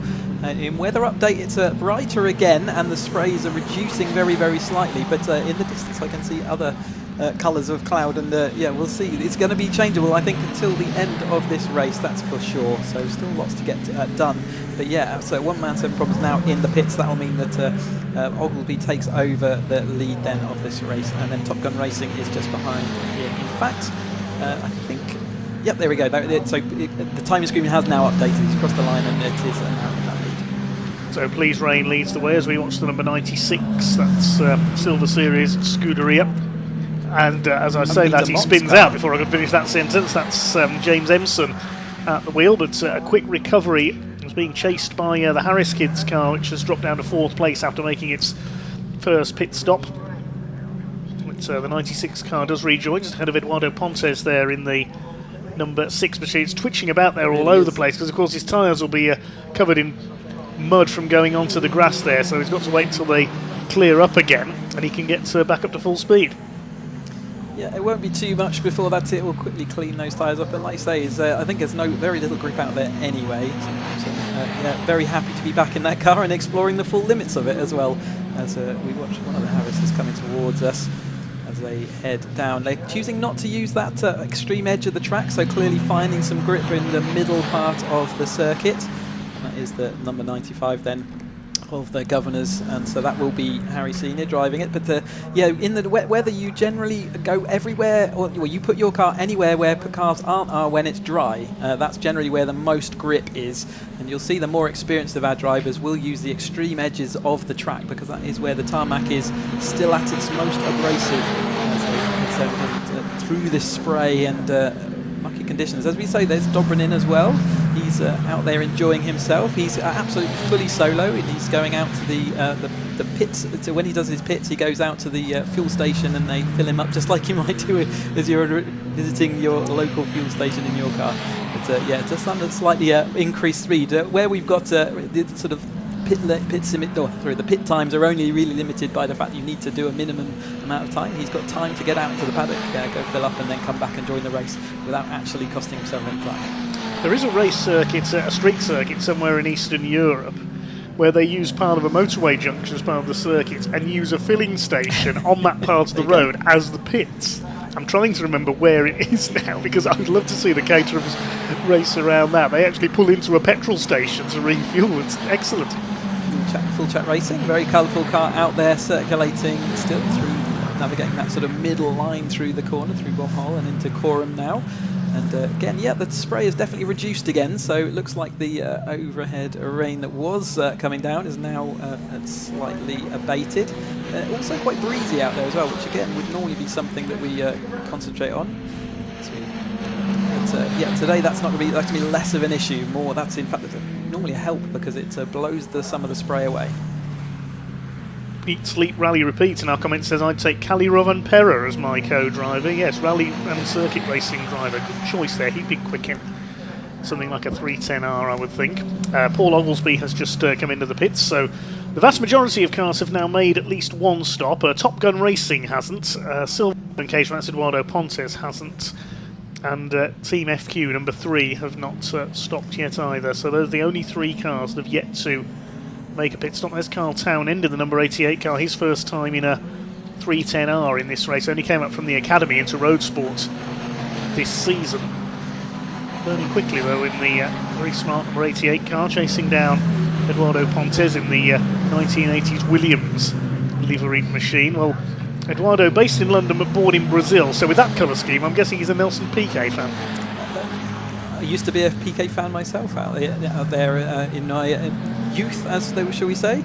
I think in sort of in the dry and where we do Race of Remembrance, I think that sort of if you have a brimmed tank you can just about get to about an hour and 25, something like that, and in the wet that's going to be increased obviously because we have a lower fuel consumption in this wet condition. So going to be a little, Caterham fuel gauges are not renowned for being fully accurate, so it's always a risk to rely completely on that, but nevertheless we're getting to the point now where drivers that haven't taken a pit stop yet will be starting to start questioning how much fuel they have left in their car. There is our number 71, that is he's Richard Haig. He's doing a solo run in his 270R car. He's just taken the lead of this race. I'm loving the Top Gun number plates on that car as well, the number 71. It's got bullet holes if you look at it all over it as well. There's quite the theme. Oh dear. Richard's nickname isn't Goose, is it? Oh dear. Let's hope not. So he continues to lead the way at the moment with Paul Oglesby having pitted. Anybody else making their stops? There's still those 3 cars out there that have yet to stop at the moment. The 86 car has been in the pits for quite a while. Evans and Hooker. The 99ers have come in as well, so it wouldn't surprise me if Charles Rainford is possibly going to take over there in the orange number 99 car. 1-man-7 Problems still in the pit lane as well. So obviously if they are having to come in and do fuel stops, that will push, or even driver changes, that will push their minimum to 4 minutes, and like I say, they've still got time to spare because they won't have to do all of the pit stops at their sort of minimum level. So there's going to be a bit of hanging around. It's when do you choose to do that? Still watching the number 71, then Top Gun Racing in there. Richard Haig on his rig. He's been going for an hour and 6 minutes, so nearly an hour and 7. His best lap so far, 2:36 in his 270R, and the fastest 310s out there is 2:30. Obviously, currently the conditions out there I think are not quite at their best, but we might be getting back towards that looking out my window. So just over 1 hour 50 minutes to go then. A few of the leading runners from early on currently in pit lane. Here's we thought we'd lost earlier on, the number 3 of Bruno van Dijk and Alex Coombs. Now where are they in the order at the moment? In 7th place, they're the leading non-solo 270R car at the moment, so looking for the win in the regular 270R category. Harris Kids lead the 310Rs. Solo, it's Top Gun Racing lead the Hero category at the moment. In 310R Hero, it's Louis Darling. We saw a big twitch from him through Hamilton earlier on, running wide there, looking for the Paul Oglesby line there, the number 3 car. Leading the Road Sports, it's Barry Rogers Racing Club there in 9th position. Is he looking for the Paul Oglesby style line there, or just pushing it a bit wide on those turns? Seems to be understeering a bit there, that car. You can see how it's just, as soon as you're trying to get that power down, it really is squirming still underneath. There's very little grip out there on these Nova ZZS. All the cars today, all across all of our championship, they've got exactly the same tyres on board.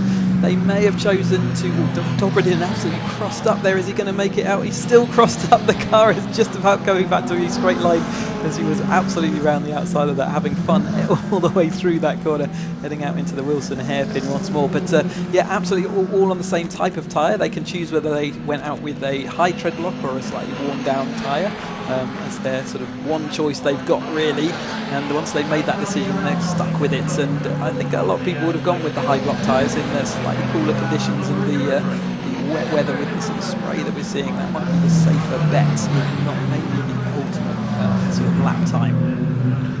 Dobrodin, we saw them certainly taking some risks. That was more like driving a powerboat with a Caterham coming out of Riches, the way he was soaring at the wheel there into the straights.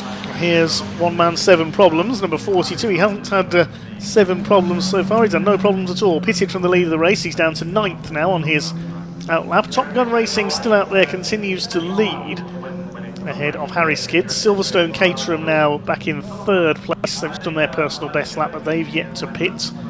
And the number 3 car as well has not yet come in, so they'll be getting marginal on fuel possibly soon as Dobrynin runs wide again, just ahead of Scott Helm in the 42. Green flag there, so maybe someone off at the turn 1 there. Well spotted there, Chris. We'll wait to see if somebody has had a moment there further round the lap. I didn't see if anybody had gone off anywhere.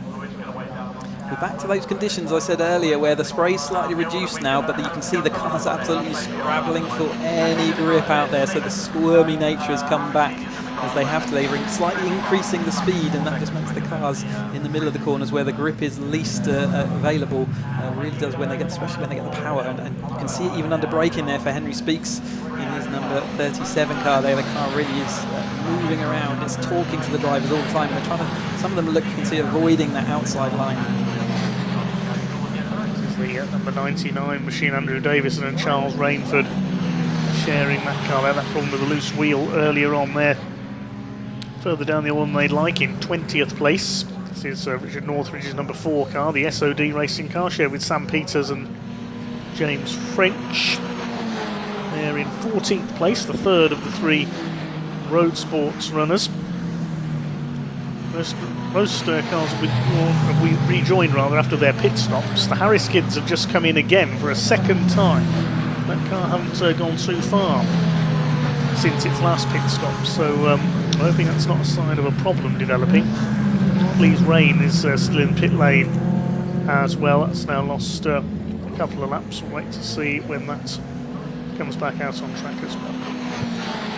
6-3, Andy Johnson coming down towards us. See a little bit of a lock up there. You can see the tread pattern briefly appearing, which is, you won't get the smoke in this the conditions we've got now, but if you have a look at their tyres as they're going down towards you see the tread pattern display itself. It's because the wheels stop moving as they head up and through Hamilton and off into towards Oggies, but Anne Johnson sort of still there. In fact, it's Brundle Nelson they're heading down, isn't it, coming down towards us. Was that Palmer?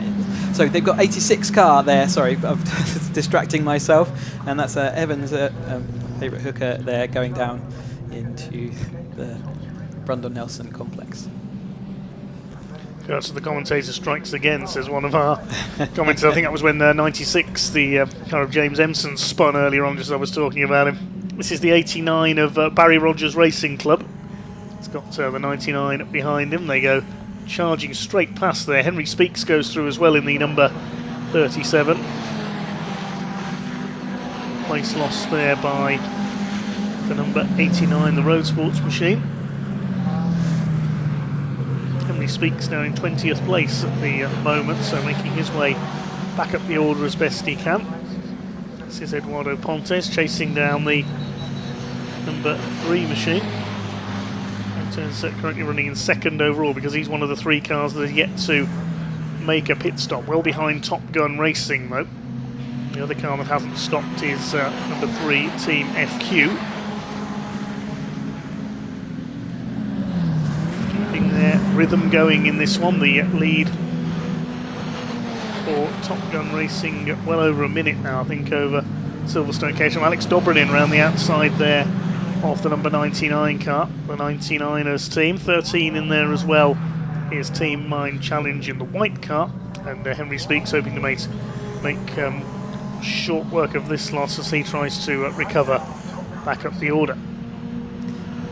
As we're saying, in about each of the 30-minute slots, in order for a road sport to win, they've got to sort of exceed 37, well, 270s, they've got to catch them up or exceed their gap by 37.5 seconds in the 310R, just over a minute, so 66 seconds. So we are now into the 2nd hour, deep into that, so quarter of an hour through that stint. So we are looking to see what kind of gaps those drivers will have, and as it starts sort of evening itself out. But because everyone has their own complete choice of strategy and how long they want to spend into the pits and when, as long as they do spend the minimum amount that their car has been allocated ahead of the race, it's really tricky to sort of call it, so we won't really know until quite near the end of this race exactly how things are sort of timing themselves through. We'll be able to judge by their classes individually, so the 310R are all having their battle together, as are the 270s and the road sports, and that's easier for us to follow along. But the actual how the overall winner will sort of come out, I don't think we're really going to know that until probably the last quarter of an hour of this race. It's more like a high-speed trial at the moment, isn't it, than a race, trying to get as many laps in as they can. This is the 96 car in the pits now. Is that a legacy of that spin it had earlier? This is the Silver Series Scuderia car. James Empson spun it coming out of Palmer's corner. It wouldn't have taken the nose cone off if they didn't see that it was going to be a problem, although they might just be taking the front anti-roll bar off. Maybe they're deciding that that's giving them too much front understeer, and removing it could lead them to have a bit more front grip. I wonder if that is what's going on. That's certainly the area of the car where that front anti-roll bar sits, as they're making a driver change as well at the same time. Yes, Peter Mott is going to get back in, the owner of the number 96 car. We heard from him earlier on. He's very much a driver that emphasises motorsport should be fun. Certainly has that as his ethos. And finally, Top Gun Racing has come into the pits as well for a refuel. Harris managed 1 hour 20 minutes. So note that one tank of fuel can last 1 hour 20 minutes. Harris Kids are still in the pit lane for their second stop as well.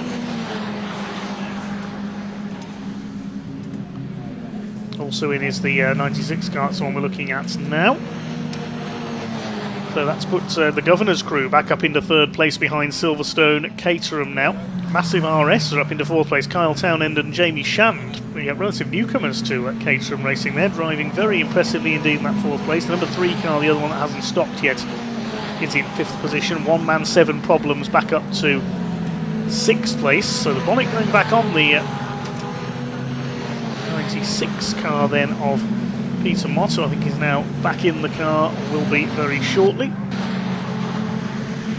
Will be back into the race after that unexpected. Nice to see the light trail sort of scheme on this car. You don't really get to see that as it's going around at whatever speed these cars go around at various points, but it's nice to see the full effect of that wrap there that you've got. Got plenty of time to get sort of strapped back in, so you can see Peter Mott getting himself positioned back in that car, and they'll have done any fueling they want, because they have to be out the car while they're doing any refueling. So at the moment they're not deciding or choosing to do that. So yeah, going well so far.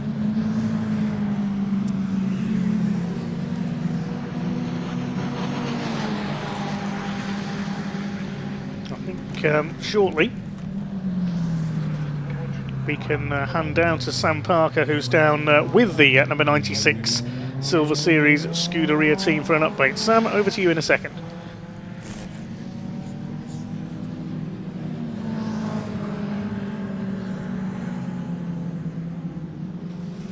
Sam's just getting set up down there. We just spotted her moving into position as we see Alex Dobrinin running a little bit wide there at Hamilton's as he chases the 89 of Ollie Smith and Matt Fox, the Barry Rogers Racing Club car. But I think we can now hand down to Sam, who's with the Silver Series Scuderia team.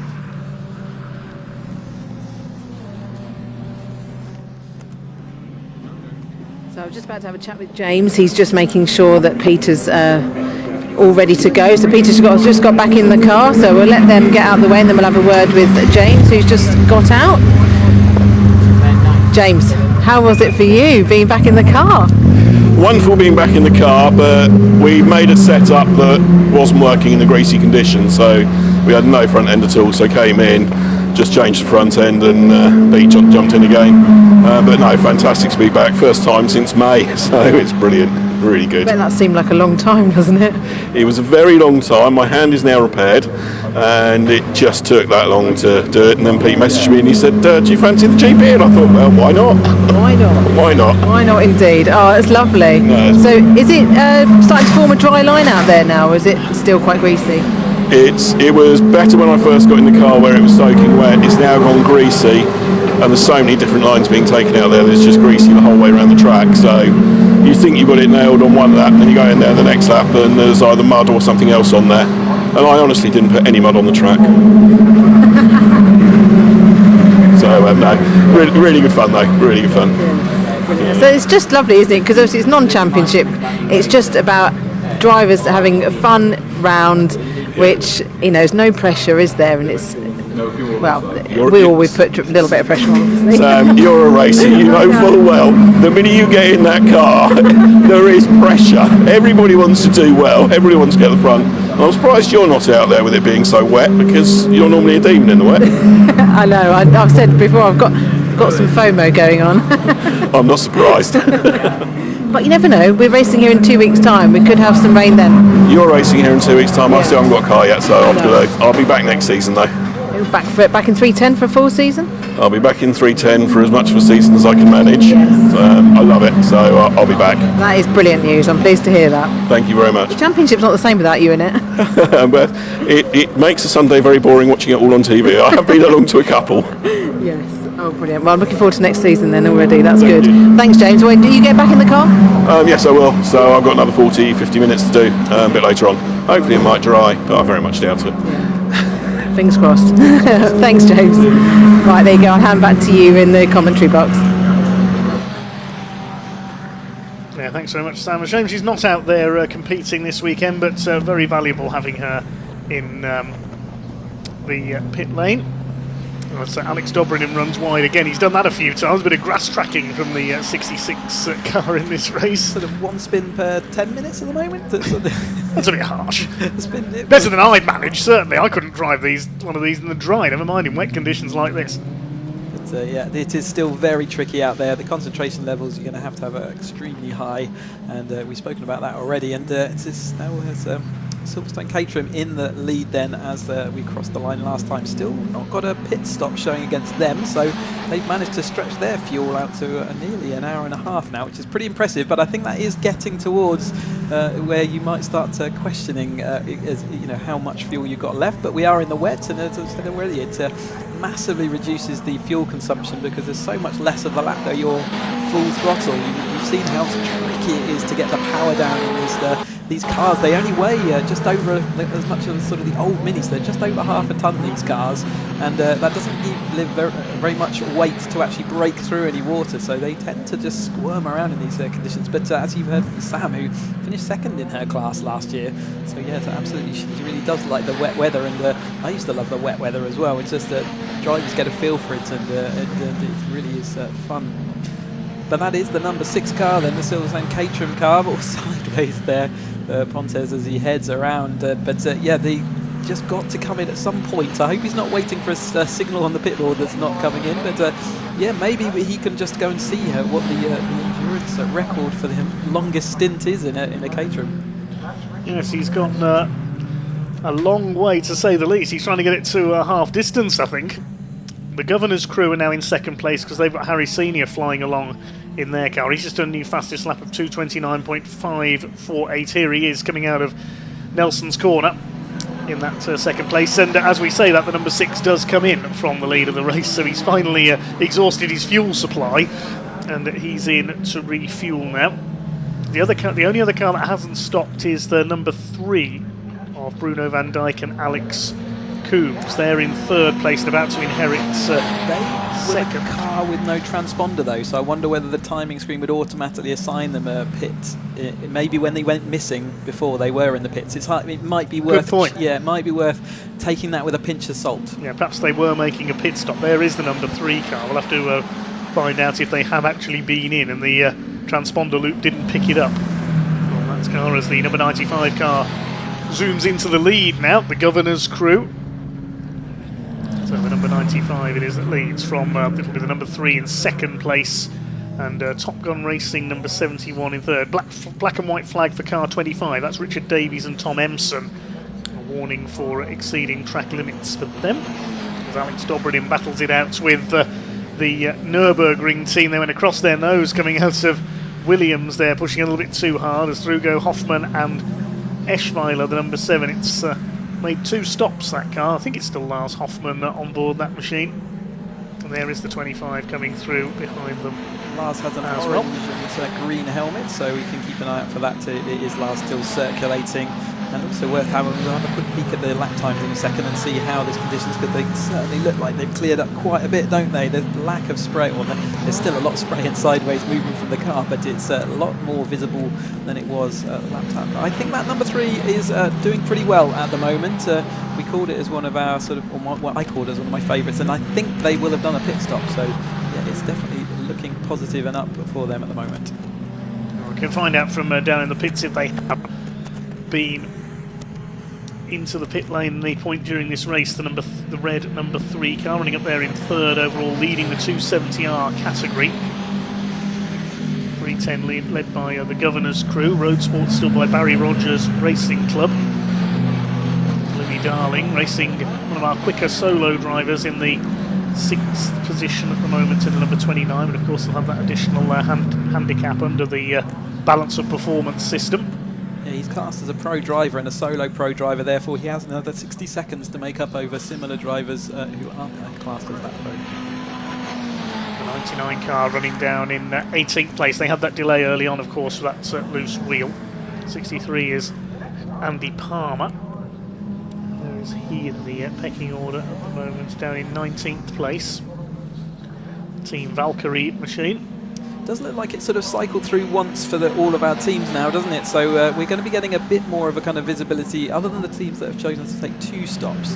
It's going to be a little bit more sort of realistic and presentational level. So that 89 car back up and into 8th place currently, and circulating very nicely in what is the Road Sport Championship class, don't forget. So the fact that he's within sort of touching distance of the cars in front of him says that that Road Sport is certainly going well in the overall standings as well. It certainly is, yes. Great to see the less powerful Road Sport car right up there inside the top 10. Less powerful, but still beautifully done. sideways. What a shot. Beautiful power slide there through Oggies, Ollie Smith or Matt Fox, whichever it is in the car. They've been out with Sam Parker in the Caterham Drift School, I think. Brilliantly done there, sliding the car through Oggies. We saw them go off at Hamilton's as well earlier on onto the grass. So a little wayward, but still quick. Up there in 8th place at the moment, leading the Road Sports category. It's still the Governor's crew that leads overall from this car, the number 3 of Team FQ. And Top Gun Racing are still in 3rd, the number 71 car of Richard Haig. One man 7 problems in 4th. That's Scott Helm in the number 42 car. Louis Darling now rounds up the top 5, with Silverstone Caterham dropping down the order because they're currently in pit lane.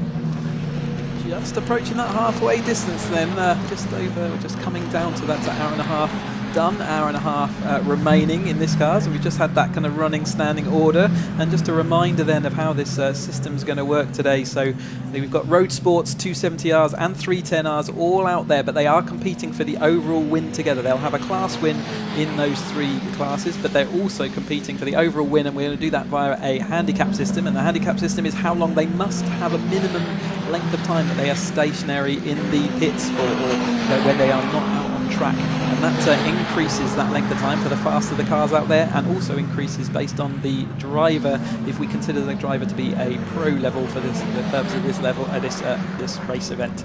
And so they will have all different lengths of pit stops which they must remain minimum, and the idea is that anyone even in a road sport is therefore competing and could cross the line first, which will give them that overall win. And the other class out there is the solo, we're calling them the hero drivers, who are the solo drivers. There are multi-car driver teams, but also there are drivers choosing to do the 3 hours all by themselves. The number of pro drivers who've gone out there, including stars from other series like Ben Clucas, Charles Rainford, and some returning Caterham champions as well. It just shows the stature of Caterham Motorsport in the UK at the moment, and how popular it is. It's a fantastic, absolutely manual car out there. So we've got no traction control, no ABS.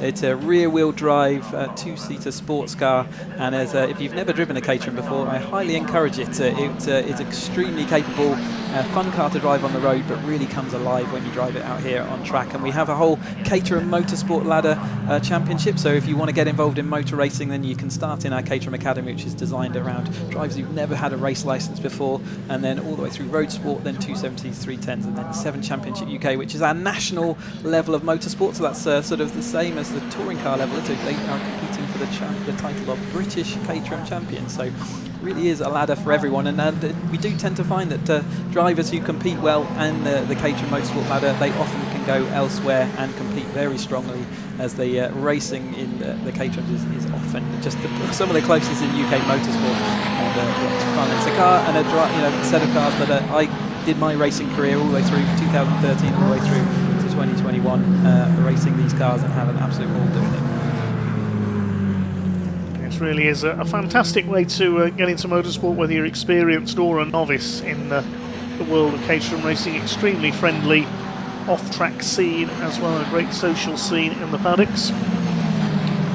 So we've passed half distance in this 3-hour Grand Prix, the 3 hours of Snetterton 300. It's still the Governor's crew, number 95, who lead the way, but most cars have still only made one pit stop. A couple have made two. Looking further down the order, 9 cars have made 2 stops. Rich and Rookie Racing on 25 just rejoining. And one car, Full Chat Racing, has now made 3 stops. That's still in pit lane at the moment. Good to see the wing nuts are going again as well. The 44 hours is back out on track. They've solved that braking problem from earlier on, but they are a number of laps down at the back of the field. Yeah, they had obviously the braking reservoir off, which means they have to put one back on, obviously, and then they have to fully bleed the system through as well. So yeah, that is not the work of a few seconds, and so good to see them back out there. James Wingfield will be pedalling, I'm sure, to see what they can recover back through, but obviously that's detrimental to their overall position. Yes, they're currently at the tail of the field. We'll see if they can recover. In fact, that car has just come back into the pits for a second time, so I hope I haven't jinxed them. Obviously, when it is the brakes, it's not a nice feeling if your brakes go to the long and if there's a slight leak in the system. It's obviously something you desperately don't want. Even at the slightly reduced speed, you certainly want the brakes every time that. And in fact, it's if you keep an eye out as the drivers as they're entering a corner, you'll often see the brake lights just flashing as they go halfway down the straight, and that's just to make sure the brakes are going to be there the next time they ask for them. So you will see the brake lights flashing on and off just at strange times, so maybe halfway along little straights and things, and it's perfectly natural. It's just where we tap the brake pedal with our left foot to make sure. You can see it happening there just before we went for the brakes, just to make sure that they are fully ready and going to be there when you ask for them, when you need them. Yeah, especially in wet weather like this, if you've been through the puddles, the last thing you want is to arrive at the next corner and find your brakes aren't working. So they'll be being a lot more circumspect in these conditions. Now, we're past the hour-and-a-half mark, and this car is still shown as having not made a pit stop. It must have come in. That's where it went missing, because it would be out of fuel by now, surely. We said in the dry we've seen them get to about an hour and a half, so maybe not. But nevertheless, I have a strong suspicion that they won't have left it. There's no point leaving it to the absolute end and just taking it a risk when you've got so long. And in these conditions, carrying extra fuel around, whilst you don't want to do it too much, it's actually not really a penalty, and actually the additional weight you have at the rear of the car can sometimes give you a bit more traction as well. The fastest lap of the race for the race leader, 2:29.270 by Harry Senior for the Governor's crew. Leads by 1 minute 44 seconds now over the number 3 car of Van Dijk and Coombs for second place. Continue to pound their way around the Snetterton 300 circuit, 34 laps completed now. Top Gun Racing still going well up there in 3rd place after leaving it late to pit for fuel. My calculations, that sort of 1 minute 40 ahead is a good sign that the Governor's crew are ahead of FARQ on the sort of overall sort of how they should be progressing through this race. So it's very even between those two teams still, even though there is that minute 44. That's kind of the gap we would expect between those two classes, and depending on how long they've both spent in the pit lane, which is a bit of information that we just don't have in the commentary box. Well, there's our leader heading into Rich's. Fantastic drive by Harry Senior. There's still Charlie Lower to come, of course. 2 of the top men in Caterham's over the last couple of years. Sharing with Steve Harris, coming up on a bit of traffic ahead of him here. Looks like everybody's going to move out of the way and let Harry Senior through. They come up towards the left-hander at Palmer's. It's got one car in front of him, that's the 25, I think, of Davies and Emson. See, as the slightly purple helmet there of Harry Senior. So when we see Charlie Lower a bit later, he's got a white and blue helmet, so we can identify drivers out there. He is making good progress in this 310R. Obviously, he normally pedals the 7 Championship UK car, so a little bit of a change of scenery for him this weekend in that. And yeah, absolutely loving the conditions out there. And he, really has over the last couple of seasons taken his step up into this top flight of motorsport and showing what he's capable of now in this 310R machinery as well. Very capable of driving indeed. We have seen here today from everyone so far. I've had a couple of spins and wide moments, but even in those dire conditions earlier on and with visibility down to virtually nothing because of the lack of headlights, I think we should commend everyone for driving quite superbly so far in this race. It's been a great showpiece for Caterham Racing. Non-championship, of course. Some drivers treating it as a warm-up to their final championship round in 2 weeks' time here at Snetterton. But many of these teams racing for charity, racing purely to enjoy it, and it's proved a real success here at Snetterton this season. And the overall winner does get to donate £1,000 to their chosen charity. We've been hearing about a couple of those throughout the course of the weekend. But yeah, absolutely, anyone who wins this outright will have that opportunity. And as you say, some others are choosing to raise money throughout the course of the weekend as well. And yeah, it's a great testing session, isn't it? What a competitive test session. And by the end of this, you're certainly going to be pretty comfortable with any of the damp and wet conditions that you can come across. We've got down to nearly no spray now. You can see that a little bit of spray just kicked up in a few parts of the track now, but where we were seeing absolute full spray and no visibility earlier on, we're now to with some squirmy conditions. We're not getting to the point where we've got any drying tarmac at the moment, but they won't be too far away, and if the wind keeps up and the rain keeps away, we may see some drying tarmac, but at the moment they've experienced everything that this circuit can throw at you. Including sometimes multiple at the same time. So earlier on the rain came down far heavier at the one end of the circuit than the other, as we often see on the Silverstone Grand Prix circuit due to its length and area. Here comes Scott Helm in the number 42 car. New colour scheme for him this season, chasing the number 88. That's Carl Townend, Jamie Shankar. Caterham Nürburgring are coming for their third stop, I can tell you. And Silverstone Caterham is still in, so that's been in the pit lane for about 6 laps now. I hope all is okay for Eduardo Pontes, number 6. So they've got to come in 5 times over the course of this 3-hour race. But they don't have to be a full stationary stop, and that would be in addition to any penalties that you get, which can often result in the regulations to a drive-through or a stop-go penalty. But yeah, they have to at least come into the pits 5 times. That splits the race up into at least 6 stints. But if they choose to, they can have it as just a drive-through. They don't actually have to physically stop. However, if they do stop and they do want to change the driver or add some more fuel, then the driver has to get out at that point, and there's a minimum length of time, 4 minutes, to allow that all to happen safely and get their other new driver strapped back in again. Bit of a slide there for the 58 car. That's Full Chat Racing. They are currently down towards the tail of the field in 23rd place, being chased by that man Alex Dobrin. He's certainly been entertaining so far. He's up to 13th now. He's made 1 stop so far. Most stops made is by Caterham Nürburgring. They're making their stops early, and Full Chat Racing. They're both on 3 pit stops of the mandatory 5 so far in this event. Still very much avoiding the edge of the track going into Brundle Nest, and it must be absolutely skiddy as anything down there for them to not want to use any more width of the track. Clearly very, very traction off and on the part of the track you would normally go if you were on the dry circuit. You've gone quiet in the YouTube comments as well. We asked the question earlier, which driver would you like to share a Caterham with in an endurance race? Who would you choose? Would it be one of the drivers in this race? Would it be anyone from the motorsport spectrum? Who would you pick to share a Caterham with? Tell us in the comments on YouTube. Here's Henry Speaks. He dropped back in the early stages, down at 18th place at the moment, as the Governor's crew continue to lead the way. There's the number 9 of Harrison Cavers. He's down to 10th now, having made his second stop, had that meteoric rise through the field. There's a yellow flag waving on the quite furiously as well. Bentley straight there. As somebody, I didn't see anybody go off, so as someone pulled off up there to the. That was waving in a way that car might have been facing backwards in the middle of the circuit. That's kind of the frantic waving that I saw going on there. Hopefully that'll all clear itself and the driver will be able to get back up and running. But certainly there was something going on there as they go. So 1 hour 18 minutes left of this. Yeah, so we'll see whether that yellow flag is anything.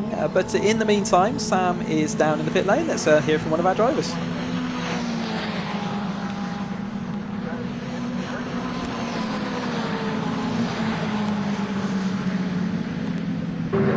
Right, I've got Andrew Davison. Andrew, you've done your stint, haven't you? And Charles Rainford's in the car. Are you going back in? I am going back in, yeah. I'm going to do the last next 25 minutes. So Charles will do an hour, I'll do 25, he'll do the last 25, and then see where we end up. Well, how was it out there for you? I actually enjoyed the first bit, because I think I was running about 4th at one point, and then the rain got really heavy, and then the wet specialist, Paul Ogilvie, Scott Helm came flying through, so let him go. And then I had a bit of a mechanical issue with the car, which I thought, I better come in. The rear right wheel was about to part company with the car, so came back in.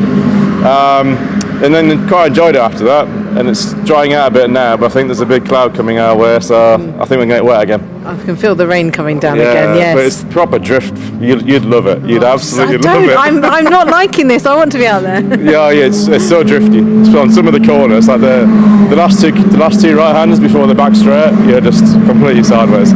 It's so much fun. I didn't bring my race kit with me. Oh, you should have. You should have. Next time. Next time, yeah. I'm not missing out again.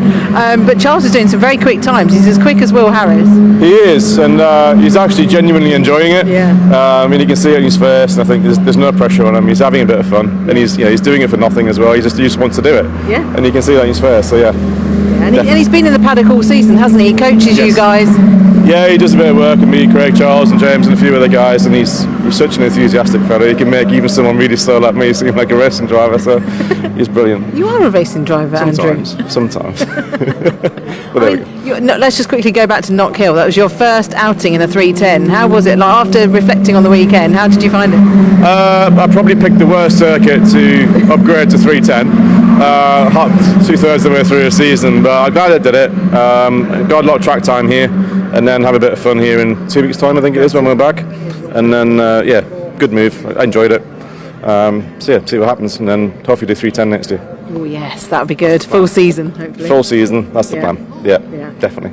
What's it like on these two? Because obviously everybody's on the same tyre, which is the ZZS, which is our wet tyre, isn't it? Which obviously you've had to race in, but I'm presuming qualifying was obviously dry. So being on the ZZS, how was it compared to the ZZR? Because they're quite different, aren't they? They are really different tyres, but I guess it's like putting an old pair of shoes on for me, given I've done everything all that season on it.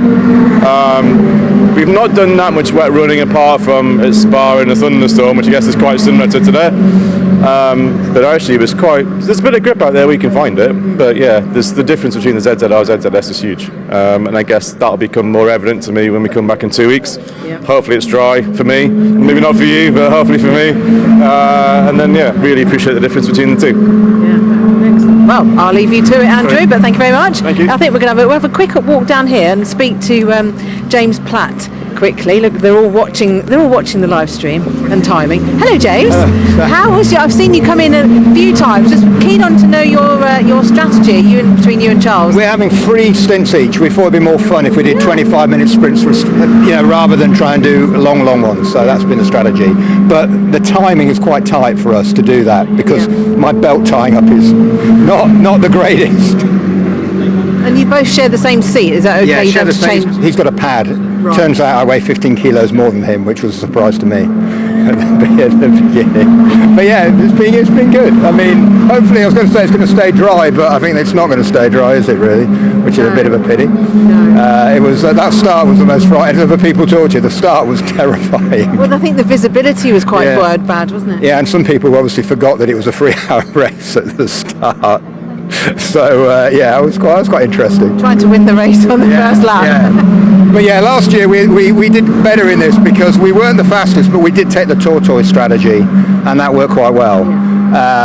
This year it looks like everyone's doing quite well. So It's quite surprising. I mean, I don't want to speak too soon, and I'm glad, but there's been no safety cars. Everybody's managed to, a few spins here and there, but they've, kept it on the black stuff majority of the time. remarkably, actually, I mean, because it is unbelievably slippy out there, and I've seen a few people off, but nobody very far, and nothing like a safety car. That's good. Yeah, it's at the beginning though, I did think after 5 minutes I thought 3 hours really, especially the hero drivers. I mean, we're obviously sharing, but the hero people, 3 hours in this is pretty brave. I mean, that is a hero drive. It really is. Why are you not doing it? Oh, honestly, everyone's asked me that, especially because it's raining. Yeah. I know. Well, You'd be good, next year. Did you do it last? You did it last year. I did it last year with Alex Reed. Yeah, we're in my road sport. Yeah, you did quite well. Yeah. I think the road sport's got a good chance of winning this because they don't have the penalties like the other classes. No, I mean, you think on this, if you're good, which obviously I'm not, but if you're good, then the tyres are what matter, right? Although I did get passed by the Harrises, who I think are leading at the moment, and it was like I was on a Sunday drive as they flew past. So they could do quite well. That's probably Will. He's rather rapid, and Charles. They're both rapid in the wet. Yeah, and their cousin seems to be not bad either. So that's his first time racing. I know, it's crazy, right? Yeah. But they were motoring. But yeah, it's really fun. Good. Well, enjoy your last stint. Thank you, Sam. Right, thank you very much. I'll see you a little bit later when we've got some more info.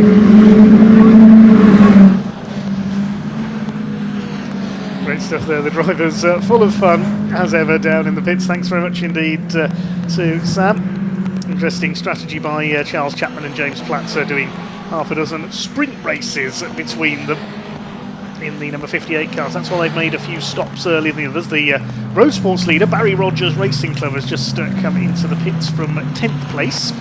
From 9th place, I should say. They've now dropped down to 10th on the live timing.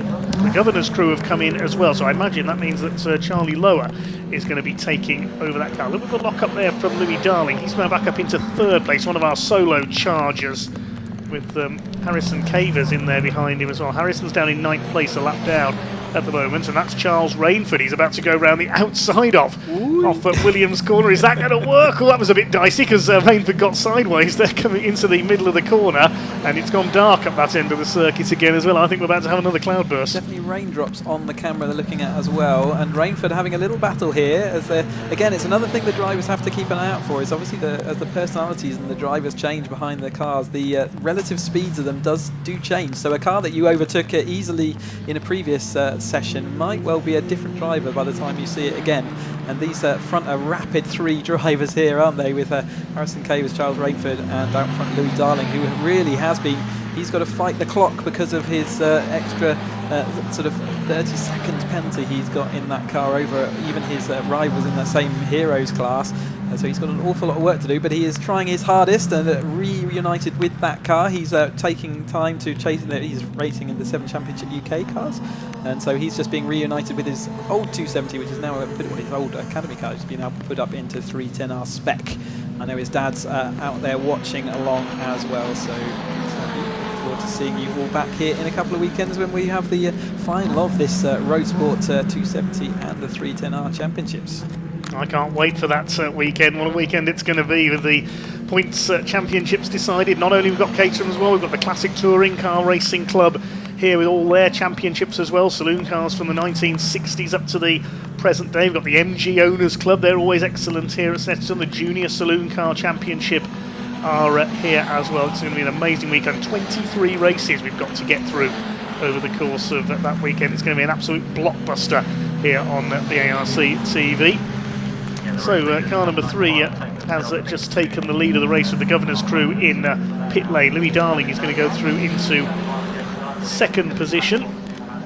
Behind them, Top Gun Racing, One Man 7 Problems, Please Rain, the Harris Kids, Rich and Wookie Racing, Harrison Cavers, and the Forster and the Furious. That's your top 10 as things stand at the moment, with 1 hour and 10 minutes and a bit of change still to go in this race here at Snetterton. A great experiment it has been as well. Great and very enjoyable for everyone involved, despite the conditions, in this 3-hour Caterham Grand Prix. This is the number 3 car, which is now your on-track race leader. Powers around the outside of Palmer there. around the outside of Palmer Corner, I should say, not around the outside of Andy Palmer, who's out there in the number 63 car. Where's he in the order? He's now in 19th at the moment, the Team Valkyrie driver. So Bruno van Dijk and Alex Coombs currently lead the way in their 270R. The Governor's crew are still the leading 310R, even though they're in the pit lane at the moment. So Louis Darling about to take the top 310R. Rich and Rookie Racing have got the lead in road sports because the 89 car is currently in pit lane for its third stop. Nobody's made more than 3 stops at the moment as the lead car goes wide, nearly onto the grass. He did an Alex Dobrin in through there. He went out way too wide and had to turn it back across the corner. But I wonder if that's a legacy of it starting to rain a bit more heavily. I'm just going to take a quick look outside and see a quick look at the clouds that are coming over. I mean, I'm going to say that it's looking quite bright outside my commentary box, but everything that's bright outside my commentary box is generally being blown away from us, so therefore we will wait for the full-on test of whether you get rained on when you poke your head outside of the commentary box. But yeah, absolutely, that number 3 car is circulating rapidly, and the lap times out there are relatively competitive. They're not as far, they're slight couple of seconds off of the ultimate lap times that we saw earlier on, so definitely not as dry as it did get at one point. And yeah, I think that spray is kicking up. So what is the weather news? Well, looking over beyond Riches towards the west of the circuit, it looks very dark grey over there indeed. You can see as well beyond Nelson up there. It's I think it's going to be worsening again fairly shortly as a big slide there. That's the 96 car, the Silver Series Scuderia car of Peter Mott and James Empson. They've had a couple of spins already and they're that's definitely raining there, sliding all over the place. The Harris kids behind them as well. Yes, the rain is getting heavier down at the far end of the circuit again. I think it's closing in from both ends of the circuit and we're stuck in the middle of it just now. Yeah, you can see it now out the commentary box, absolutely tipping down. So yes, a real torrential downpour is in operation as we speak, and you can see the spray starting to be build up again behind the rear tyres, the conditions and the visibility going down, and also the drivers who have been down very used to the grip levels in that kind of slightly drying track. As we got the number 9 trying to overtake Louis Darling, is going to look down the inside then. In fact, that's the outside of Hamilton, isn't it? It's still the outside lines working, but there are slightly rainier conditions, meaning that the battle is now on between the number 9. Although there is a gap between these cars, therefore I think maybe they're not on the same lap entirely, but nevertheless they're absolutely going at it, and they have been. And Louis Darling hasn't really been out of the battle since we started this race. He very briefly took the lead early on, and then that was removed by the Harris kids. But he has been fighting his way back through after a relatively long stop. So Louis Darling, is he going to be about to take the lead of the race? We don't know how many pit stops car number 3 has made so far. We think it's made 1 because it went missing at some point. That was when it was in the pit lane. Here's the man who's pleased with the downturning conditions, I think. This is Please Rain. Paul Oglesby's 5th at the moment. Will we see him rise up the order here? How far behind One Man 7 Problems is he? 9.5 seconds at the moment. Look at it down at the bomb hole now. It's really getting worse down there. You can see how dark it's gone above that. It's later in the... Oh, that's wide for the number 3 car there. He's having a little bit of a remonstrations there with the driver in front, but it was definitely him on the grass, not the other driver. I think this is going to be probably the worst conditions we've had. It was very, very wet when we started, and then it got a little bit wetter, but actually I think now we're moving into the conditions where this is going to be the worst it's been, and as hopefully those who've chosen high tread block tyres might actually start having an advantage now over the drivers that maybe chose to have a slightly lower tread blocks. And we saw drivers coming in for setup changes, removing things like the front roll bars, which are options throughout the... you don't have too many setup options in a Caterham, but certainly the front geometry and the anti-roll bars that you've got at the front can certainly change the dynamic, and you can gain yourself a lot of lap time by tweaking those. So it can be worth an extra bit of time in the pits to get the car into the condition that you want for the inclement conditions that we've got now. 65 minutes of this race to go, and as conditions begin to worsen here at Snetterton once again. Sam Parker down in the pit lane, what have you got for us?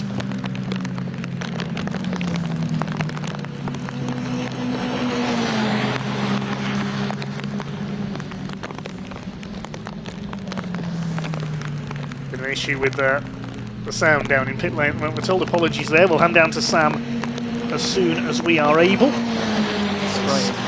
Yes, it's getting worse, much worse again, isn't it? Yeah, and the rain is still absolutely shutting it down outside here. We're just on that start-finish straight where the cars have just gone through now, and we've known that this is coming across the track, so it's going to be just getting all the way. In fact, you can see all around the track now. It's fully soaking. No, absolutely no drying line or drier line. So still it's the number 3 car that leads away. Louis Darling has come into the pits, having completed 40 laps from the top 3. SOD Racing are in as well. That's a 3-man car. Richard Northridge, Sam Peters and James French of our Road Sports cars. So a couple of the Road Sports making a stop. Number 13, Team Mine Challenge. Craig Jarvis has come in as well. And I think now we can hand down to Sam in pit lane. Apologies for the slight issue there, delay. That's Sam, what have you got for us?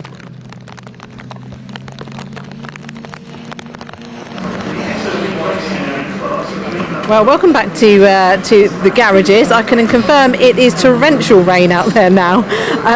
Didn't last very long. Matt Fox, how you did that? He did an amazing drift out there. I was very impressed. Showed it on the TV. So good. I think you were having fun, weren't you? I'm not sure about fun. That was 50 minutes and it was absolutely brutal. There's no doubt.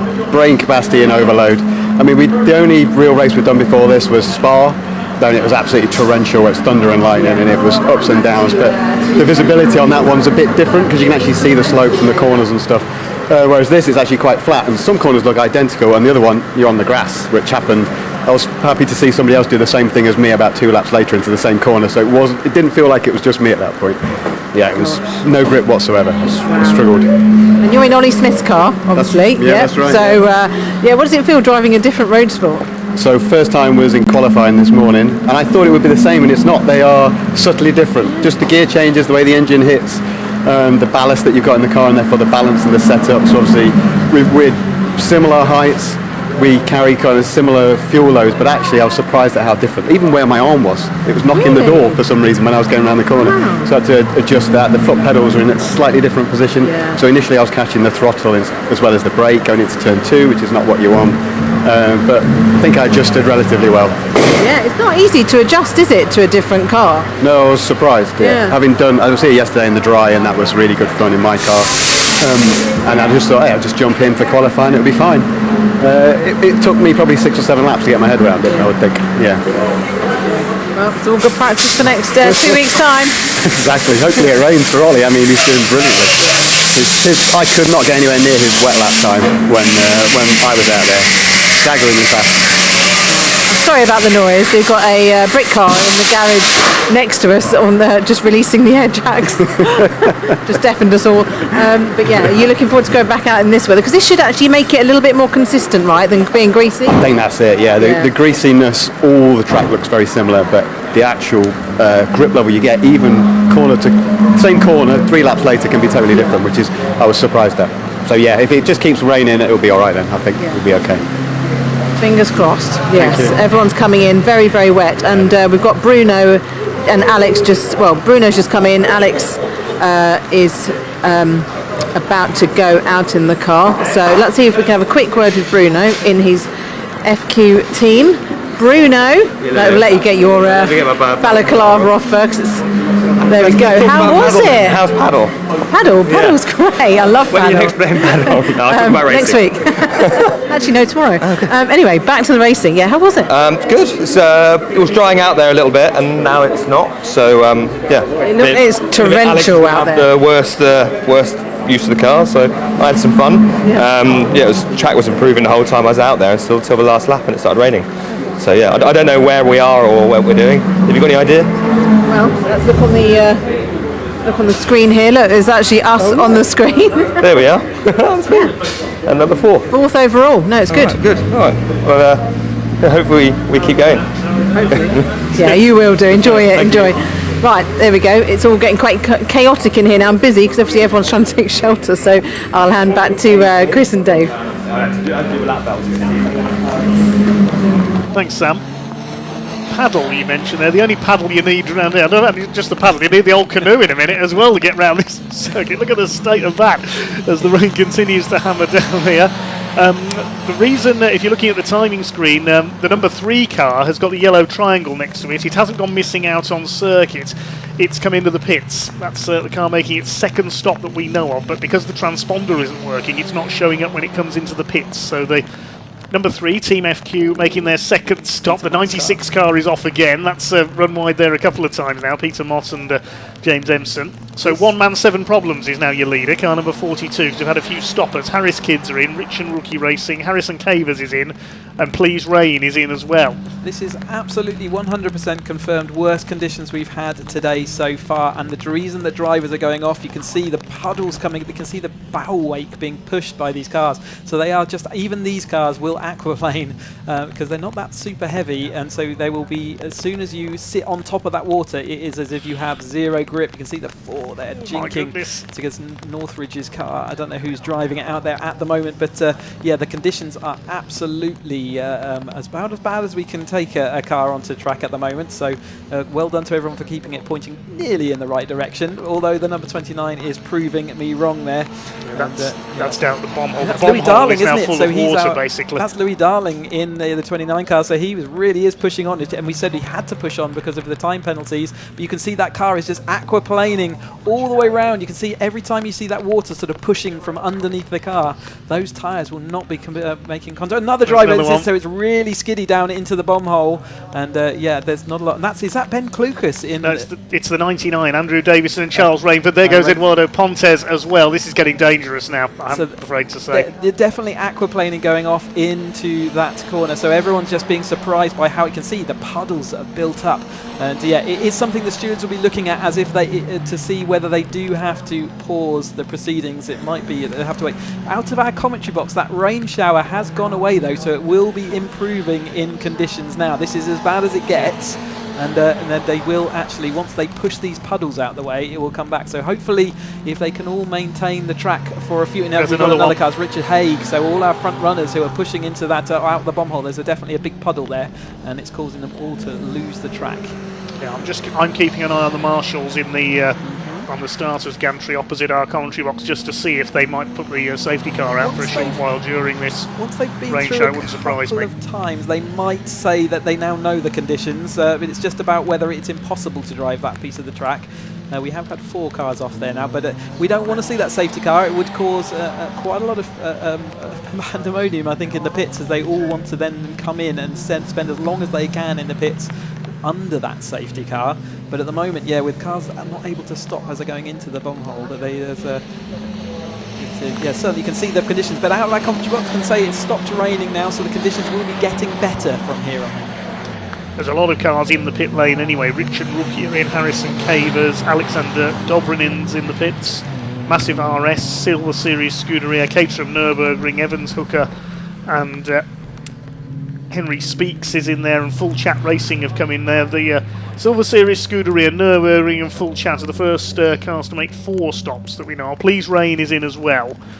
So there's a lot of cars in the pit lane, I think, just waiting out this shower, taking the opportunity to make a fairly long stop. 1 man 7 problems, isn't though. He leads the way, Scott Helm. There's the Harris Kids behind them. They're a lap down in 8th place at the moment. There's not all that many cars out on circuits at the moment. No, it's like I say, if the time to come off the track would be the time that you're most likely to spin as well, because that's going to cost you overall in the race time. Whereas sitting in the pits, you've got to do that anyway.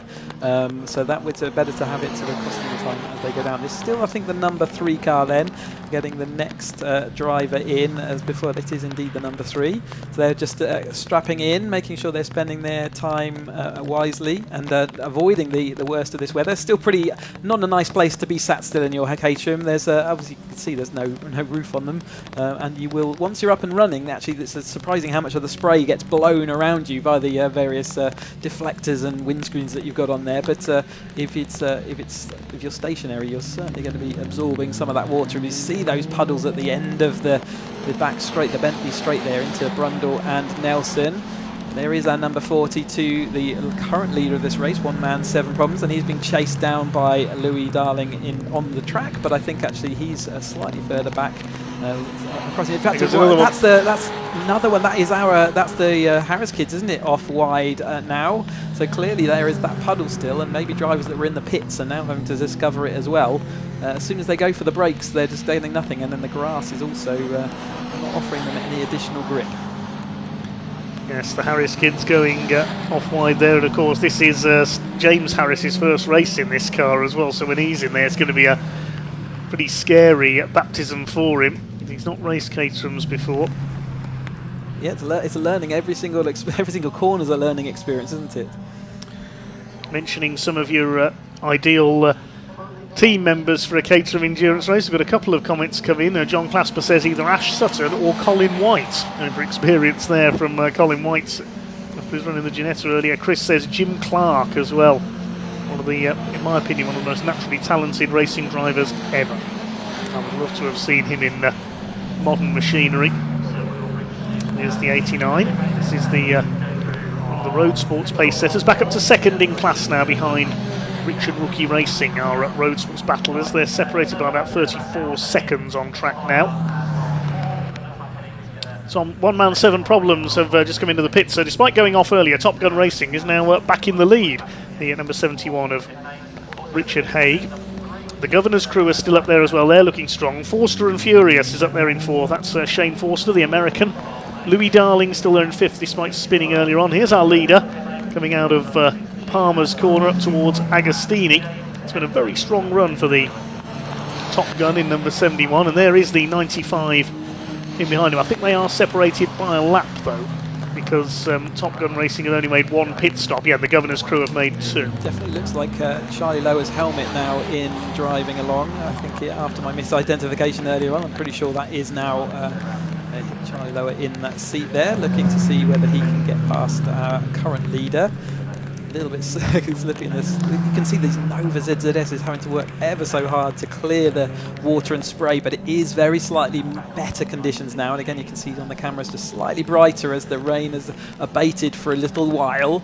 And yeah, every time the rain comes down, it really does. It actually all sits on top of the circuit, doesn't it? It doesn't really rain. It doesn't push off. It takes a little while for these for the rain and spray to be pushed away by the drivers. Great control by them all, and as they're navigating, which are extremely tricky conditions. I think even on the straight there, they would be having to modulate their accelerator pedal just a little bit to keep everything pointing in the right direction. Thanks, otherwise the rear wheels will just spin up on the wet surface. Sam Parker back down in pit lane. What have you got for us?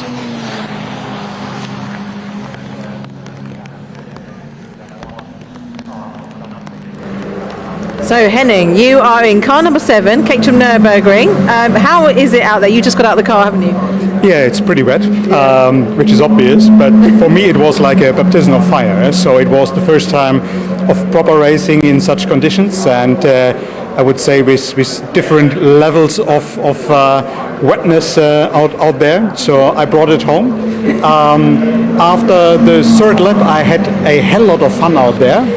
I blocked nobody, and now it's up to Ralph to recover the time that I lost. So I think this is the kind of work share that we agreed upon today.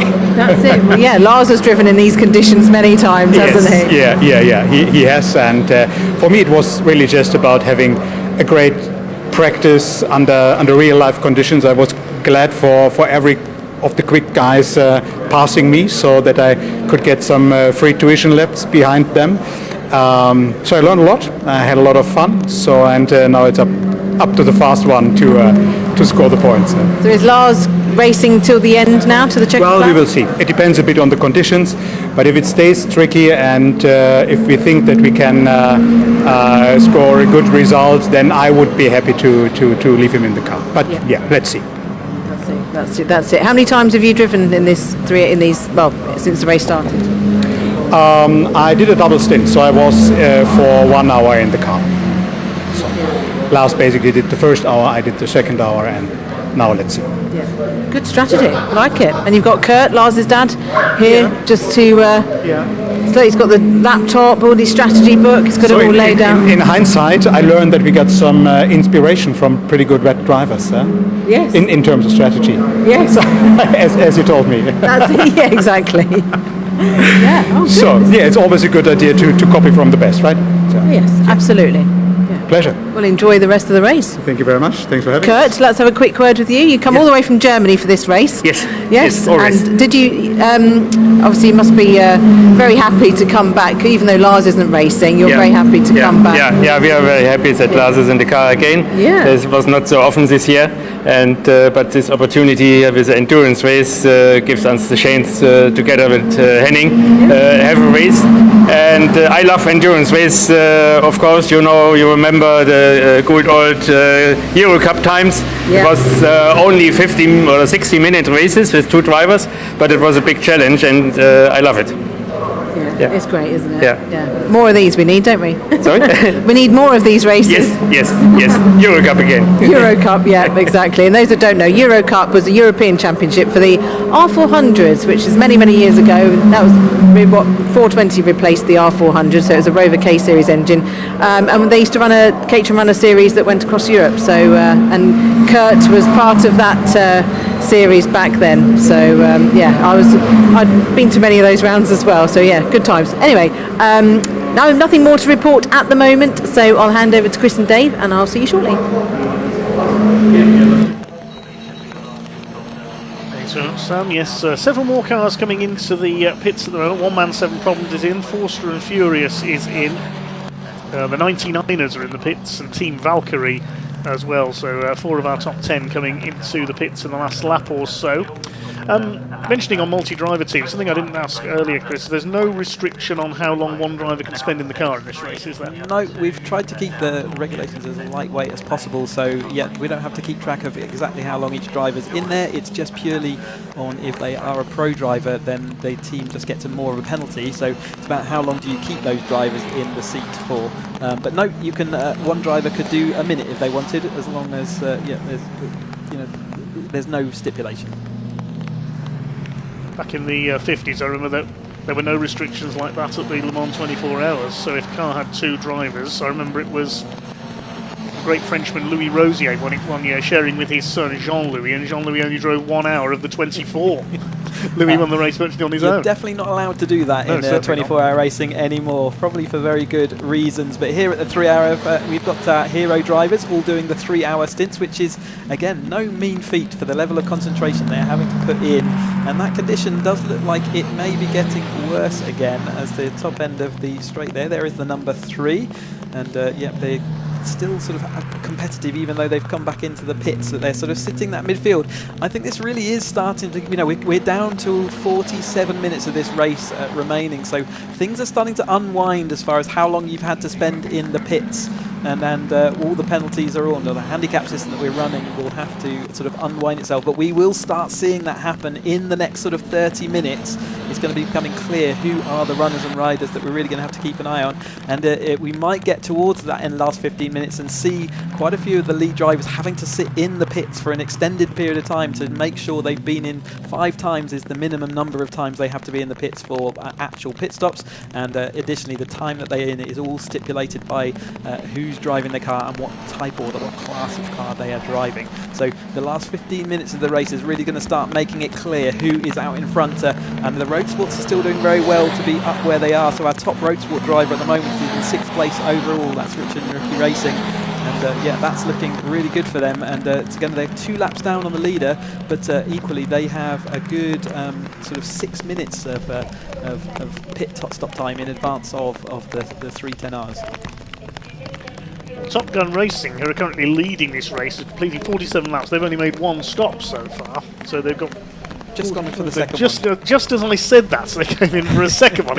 Richard Haig must have heard me there. So the Governor's crew are going to move back to the top of the standings. The first car that's made 3 stops is the Harris kids. They'll be into 3rd place shortly. The first that's made 4 is Caterham Nürburgring. There's 3 cars that have made 4 stops so far. Full Chat Racing and Silver Series Scuderia. are the other two. Harrison Cavers has been in the pits for a long time, Yes, I he noticed as well. disappeared off for a while, didn't he? And he may be just deciding that he's going to take all of the pit penalties that he needs to, or the time he waiting in the pit lane, just to because he's only got one more. I think got one more stop beyond this one. So yeah, and the stop only has to be a drive-through. It doesn't actually need to be a full stop at your pits and have a driver swap. It can just be a drive through the pitch, but just a voluntary one, rather than you can't take a penalty as one of your pit stops. Maybe that's what he's planning to do then. We'll wait and see. It's all different strategies everybody's on in this. In the really wet conditions, just thinking off the top of my head, in the really wet conditions, a bit like a safety car, you're saving more time, aren't you, by sitting there? You're not losing as many times out on track. So actually, by the slower conditions and being sat in the pits when the conditions are their worst, you are slowly and slightly improving your position. And it is really wet out there now. You can see at the end of the Bentley straight, the Harris-Skids car skids straight on there onto the grass.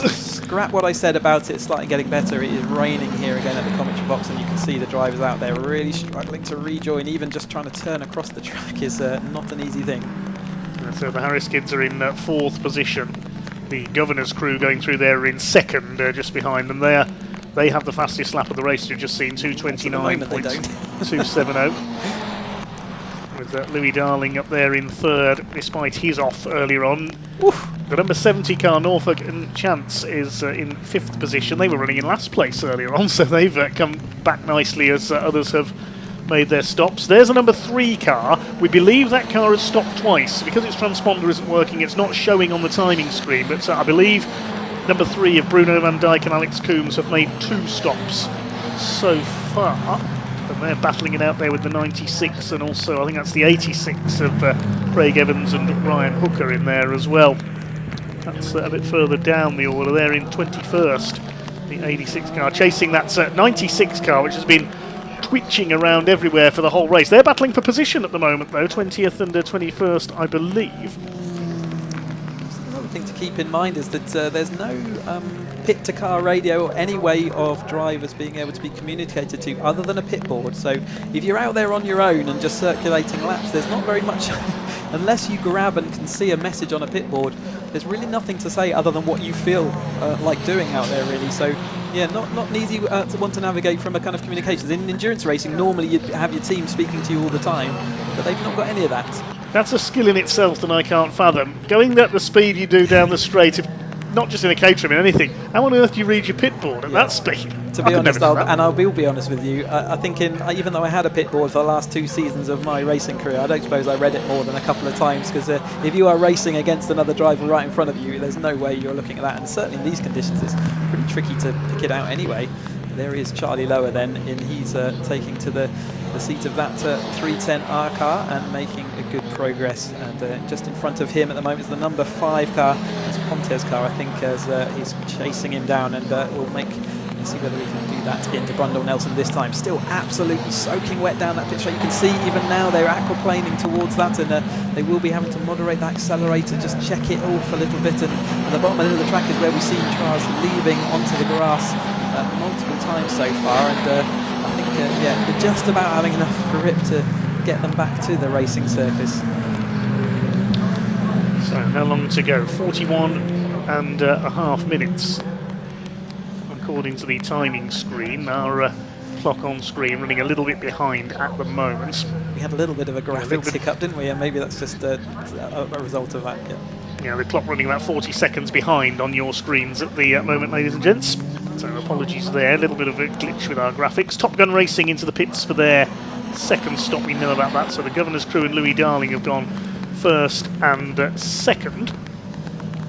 Looking further down the order, has anybody else made a 4th stop yet? Silver Series Scuderia we know have, and Full Chat Racing. Plus the Nürburgring team, they're in 12th place, so they've risen up the order fairly well, taking their pit stops early, including one on the very first lap. But now we've only got Top Gun Racing in the pit lane, so everybody's rejoined after that flurry of stops when the rain got really heavy there. The Governor's crew lead the way, 49 laps completed by Steve Harris, Charlie Lower and Harry Senior at number 95. Louis Darling driving solo, number 29 in second. The Harris Skids are now back up in the third. Will Charles and James Harris. So just left the pits, number 70, Andrew Johnston, Ben Clucas and Chris Buck trying to make it back up the order. They've got through into 5th position. Rich and Rookie Racing in 6th. There's the number 70 car. It's Clucas driving. Ben Clucas, former single-seater champion in both Britain and Australia. Now races LMP3s and Porsche GT cars on a regular basis. Works as a driver coach, the pro driver in the number 70 team. Now watch for him. He's flying along in this one. He's driven Australian V8s. He was over in America doing their kind of V8 championship, and he's a Spanish GT champion as well. So like one of the drivers that has driven pretty much everything there is to drive out there. Again, it's a measure of the popularity and the stature of Caterham Racing that drivers such as Ben Clucas, Charles Rainford and so on are present as pro drivers in this race. Here's the road sport leaders. Richard Davies, the Welshman, with Tom Empson. Where are they in the overall standings at the moment? Just looking down our screen, they're in 6th position, so a good run by the road sports car. And here's their main rivals, number 89 Ollie Smith and Matt Fox. They're separated by about 35 seconds at the moment. Could be a battle developing later on after the 2 road sports runners have made maybe 2 more stops to make, those 2 cars. The majority of the field have only made 3 stops. So this road sport car is it's the lowest rung of the ladder we've got racing with us today. You can see they've got the lights and windscreens, they've got the number plates. They are fully road legal machines, so they can literally drive off of this. Another yellow flag being shown onto the main straight there. But yeah, absolutely, you can drive one of those cars onto the road away from this racetrack if you wanted to. They're absolutely road legal, and but they are slightly softer sprung, and they've also got a slightly narrower front end suspension width on them compared to the 270s and 310s. And in these inclement conditions, that softer setup can actually give them and issue them a slightly higher sort of grip level. They're all on the same tyres, so the tyre contact patch is exactly the same across all these championships. And yeah, having the slightly softer overall springs and dampers, it can be really beneficial. And we're seeing, and they've also got the sort of smallest time they have to maintain their stopping in the pit lane for, and therefore that when we unwind all of that, those decisions, that timing, and get to the end of this race, it's going to be fascinating to see, can a road sport be outright winner? It's a great leveller, even more so than the rain. Any one of these cars in this race could win this. I've got no idea which one's going to come out on top in this race as the rain is still hammering down. I think it's as heavy as it's ever been. Yes, in front of our box. Oh dear me, watch, watch for the bomb hole again, because they were having trouble navigating that last time. Many of them sliding out wide, so that's going to come in. That's not really the use of a pit board, is it? I think that's a signal just saying... He's now shaking all the water all over himself that he was trying to keep off. There's a whole white board of information there. If he read that, then he's a better man than me, but nevertheless... Are you not selling Caterham umbrellas here today? Missed opportunity there. Look at this. So there's the number 9. We saw him in the pits quite a long time. It was Harrison Cavers, but he is back out there now amongst the spray. You can see this is now, we've said it before once already, but now it's even worse. So they're going to have to get these cars. Oh, there was a car going off there. Is he going to make it into the barrier? Is that Louis Darling? I think it is Louis Darling. Yeah, he kicked up. There was a massive puddle at the outside of the track, and it just speared his car left as he hit it. Ooh, that was well avoided. His barrier's not too far away from the edge of the track there, and he did well to get that back before that would have been the end of his race. So yes, he's kept it going. There he goes. I can just see him through the rail on our camera lens down at Murray's Corner. This is getting really tricky now. Just to be clear, there's not a driver skill issue here at all. It's just that you hit a puddle or you hit a bit more water on the surface, and the tar just aquaplanes off. So it really isn't to do with driver skill at all. Here is the driver. There's Ben Clucas navigating, getting through that puddle that we've been talking about around that side of the track, navigating it very nicely. You can see the rear end of that car, and this is where the puddle that Louis Darling just hit was, right on the outside of the track. Watch for the spray as he goes and navigates through. He's sitting in the middle of the track that time, which was a slightly better positioning, wasn't it? So the car didn't have quite such a negative reaction. But we are coming down towards the final half hour then of this. That's all, like I say, seeing how they've done so well to keep everything going so far, and I really hope for the sake of this race that we can continue all the way to the end. So the Governor's crew it is who lead the way. Louis Darling, despite that incident, is still second. 92 seconds off our leaders at the moment. We got this far into the race, and that's the first rear wing I've noticed missing as well. The number 96 there has lost the right rear wing off the car, the Silver Series Scuderia machine. Absolutely. We've got this far. It's not very usual. Hang on, I'm doing a double negative. It's very unusual to see, a lack of wings off. Is that the right way around? You tell me. We're 2.5 hours. It's unusual to get this far into a Caterham race and having only lost one wing. There you go. That's the way of saying it. See, that's why you're the pro. You maths, me English, as we said earlier on. So the Governor's crew still at the top of the charts at the moment. He's really coming back through the field now, though. He's really pushing the absolute limits here. That was dispatching with the number 3 car there, so I think that might be Alex. Is it Alex Coombs maybe driving the number 3 car right now? He's just been dispatched by Harrison Cavers. He's gone off in the same place, and that's got extra speed. Is he going to make it? I don't think he is. Wallop. He's contacted the barriers. Told you he was right on the edge of what was possible on that, and pushing the limits just a bit too far. So that is a contact with the barriers now. Harrison Cavers, hopefully he will have let go. He's trying to see whether the car will move, but I think there was sufficient barrier damage, and I don't think he can move that car right now. That's almost certainly going to be a safety car, I think, with the damage to the barriers down there. Action, I think.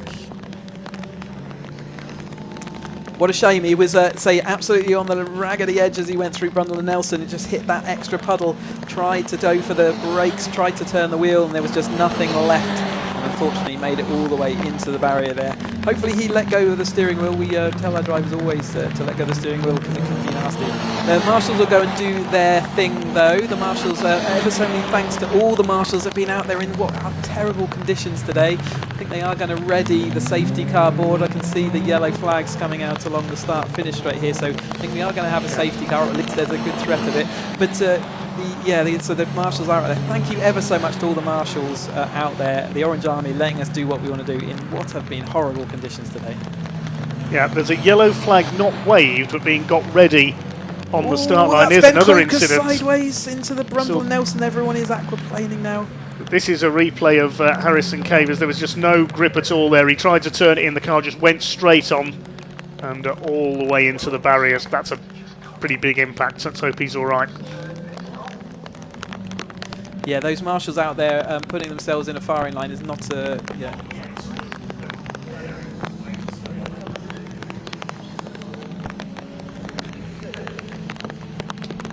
I think while we just wait to see what's going to happen here, we may be waiting to get the safety car scrambled. The marshal's just debating with the officials at the moment what's going to happen here. But I think we can shortly hand down to the pits in the meantime with Sam.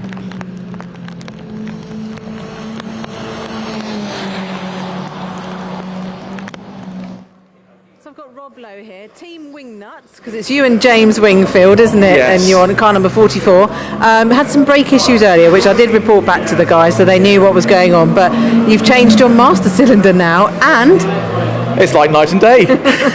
Now I'm locking up, going into the corners and going straight on, rather than not locking up and not braking and going straight on. My goodness, you've just got out of the car, haven't you? Or was James doing a double stint? James is doing a double stint. We decided that the more novice driver should go first. If there was a safety car or a red flag, time would catch up, then James could go on and do very well. But we're not going to make up 10 laps that we lost on the master cylinder change. Do you have to do any more pit stops right now? We have to do one more drive-through. There's a safety car right now. No. Yes. We've literally just pitted about a minute before the safety car. But have you got one more to do that James could do in that? No, we've used all our pit stop time up with the master cylinder change. Okay. Today could not have timed more badly if it had tried. It was a great start this morning, qualified P5. Yeah, everything looking great, and then everything that could have gone wrong. On the way down to assembly, I put my foot on the brake pedal. It was like, didn't feel right, and then yeah, very unnerving that. But it's still been a great fun day. Everyone's mucking in, helping everyone else out as always. It's been fantastic fun. I will be back to try and conquer this at some point. Yes, absolutely. Thank you, Rob. And look, I've got Graham Finlayson. How are you? Great, I'm good, thanks. How are you? I'm doing well, thank you very much. So Graham races in the 3-to-9 Championship, but not today. You're pit crew. I am pit crew this weekend because having 2 trips to Snetterton within a month was a bit much for me to go up, down, so I just came down to support my friends. Rich said, "Oh, do you want to come and do pit crew?" And I'd love to be involved even when I'm not involved. So I decided to come down and do this, and it's completely different. I have no clue who's winning. It's absolutely mental. I'll get you on the timing sheet in a minute. Yeah, it's quite difficult, isn't it? Because you don't know how many more pit stops people have left to do. No, and another thing is Rich has done really well because he's first. He went. Here he is. Rich is in. I'll let you. Do you need to go and do your thing? I think he's just in for one of his stops. I hope. But he went so long on his first stint that he was in the lead. I know, he was doing really well. He's got that, so I'm hoping that's really good for him, yeah. But let me just go and find out what's going on. Go and have a word with Rich, Top Gun. That's Top Gun, there we go, let's come and have a look at the car. Whilst we've got this safety car out, I think a lot of people are going to come in, and this is what a lot of people were banking on there being a safety car. So we've got Jamie and Carl have come in. This is where all the action happens now, isn't it, during a safety car. Some cars, the road sports, have got their headlights on, which obviously they can have their headlights on, but 27310 don't have that luxury. I wonder if I can have a quick chat with Rich, if you've got time. Rich, have you got time to have a word for the live stream? Well, you know, in the middle of a race, when's a better time to have a little chat with you, Sam? Of course. How's it going? Oh, I'm having a great time. How about you? I like racing in the wet, so the more it rains, the happier I'm getting. Excellent. Although it is getting a little sketchy out there at the moment. There's a lot of standing water, so you're coming down the straight and you're twitching at 100 miles an hour going, oh, okay, this is fun. Oh my God. Smile. Yeah. I mean, I don't think it's going to let up, is it? That looks quite bleak ahead. I don't think so. We had a little gamble earlier. Is it going to be wet? Is it going to be dry? I chose wet, and I'm kind of glad I did now because the setup's great. The car feels superb. We go. Yeah, perfect. Oh, but you're still going strong. You've done this as your, hero class again, all on your own, which is amazing. Yeah, 28 minutes, 10 seconds to go. Just under 10 minutes of sitting here, so actually it's pretty good. Yeah. I'm feeling quite good. I had a cheeky Red Bull in my last pit stop. There we go. Just to give me a little bit of sugar. But yeah, I'm feeling good. I'm enjoying it. Looking forward to it. It's going to be over too soon, I think. I know. Well, that's what does happen. Yeah. I mean, do you need a brolly? Do you want a brolly covering you? No, I think I am maximum wet. Oh. I don't think it gets any wetter. Okay. Well, you'll look forward to getting out, won't you? Thanks, Sam. See you around. Bye. Thank you, Rich. Oh dear, yeah, it's getting very wet. As you can see down here, if we show you down the pit lane, look, everybody is cashing in on this safety car that's out there at the moment. I'll see if we can have another walk down and speak to a few people. I don't want to get anyone's way. See where Alexander's going. Is he going back? Some people are refueling back at their awnings, but so they have to go down the pit lane here if you just turn around, John, and then they turn right there. Someone from Caterham directs them. Oh no, he's deciding to go back out. But yeah, where the cones are lying down, so you go back out to the paddock that way and refuel back there, and let's go down and have a quick. So this is James French here in Rich Northridge's car. Let's have a quick word. James, hello. Have you got long to sit here, or am I? I think we might be about to go. You're about to go? About to go. Okay, I won't interrupt then. There we go. James French is about to go. They're fueling, so we won't interrupt. In fact, a few people are fueling, aren't they? There's a team effort with this fueling. They've got their special jugs, and obviously they have to be in their full fireproofs, so the drivers tend to do it 'cause it just makes it easy. And there's James Platt's car. He's got a little bit of Charles Chapman's car on him. He's got Charles Chapman's bonnet on James Platt's car. I like that. Oh, looks like Andrew's about to move back, so I won't get in the way of this one. That's Charles Rainford in the car now, so he's about to go out and drive. Eduardo is in as well. And then there's Andy Palmer. He's also a hero class. That's hello, Andrew. Hello. How long's Charles got to sit there for? We're going to leave him now a couple of minutes just to get wet. He's sort of bring him down to Pegos 3. Was he too dry? He's a prima donna touring car driver, so he's used to windscreen wipers and a roof, so we're going to bring him down to Pegos 3. So he's enjoying himself. He's still enjoying himself. He's Good. probably smiling there He's somewhere. smiling. Let's have a quick word with Charles. Charles, are you having lots of fun out there? I'm having loads of fun. There's lots of standing water, so it makes it quite tricky. Yeah. But I'm just looking forward to getting back out there and do some more big drifts. That's it. This is what I want to do. I want to be out there drifting.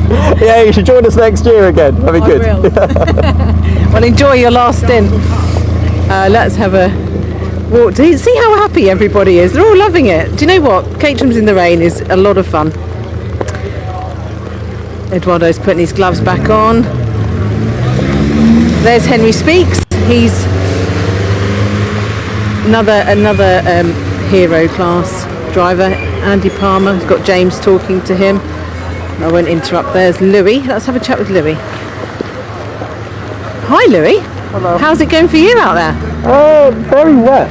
Yeah. Yeah, we've had a bit of endeavours in Caterham because you would take the outside thinking there's grip there, but there's just standing water.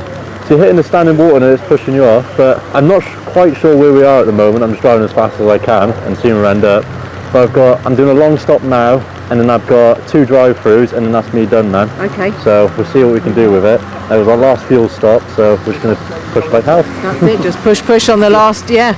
It's hard to though, because of how wet it is. Yeah. And it's just a layer of surface water, so you can't see where the grip is, and you've just got to feel for it.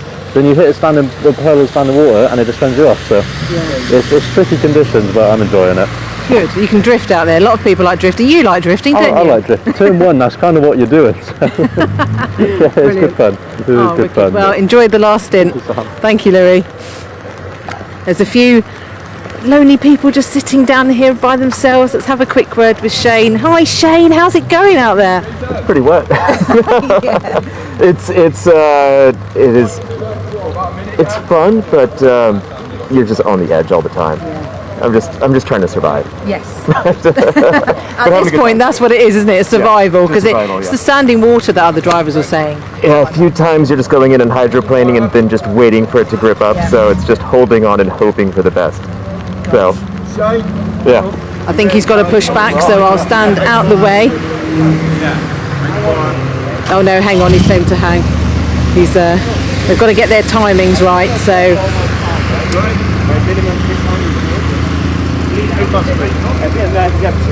They're just making sure they've got the right time before they move. For some it will be their last pit stops,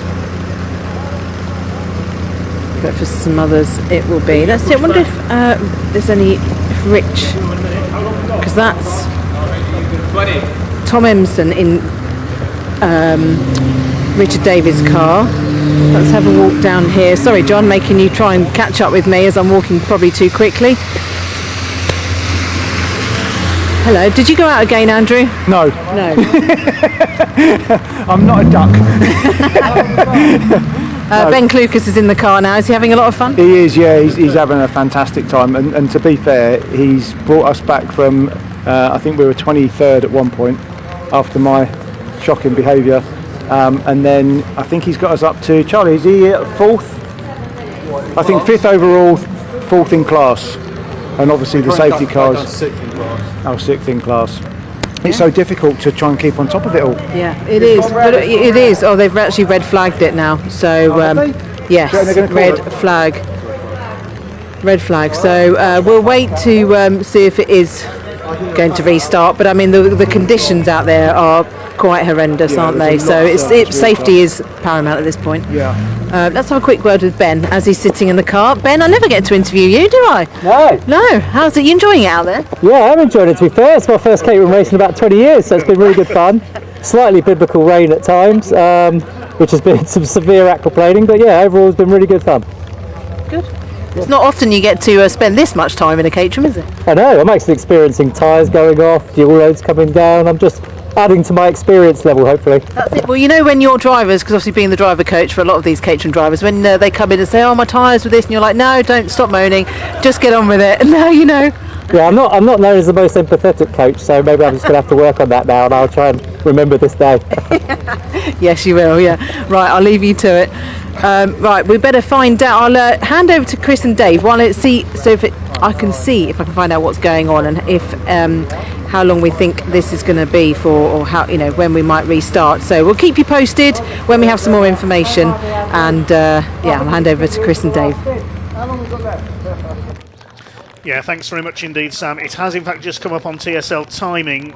this session will not be restarted. So that's the race coming to an early end. Rain has stopped play here at Snetterton. Unfortunately, it is just too wet, too dangerous out there. So rain has stopped play. They were already aquaplaning, and the rain is heavier now than it has been. I'm looking at Snappy John out there, our cameraman for the series, absolutely sogging. And yeah, we've just seen that message come up saying this session will not be restarted.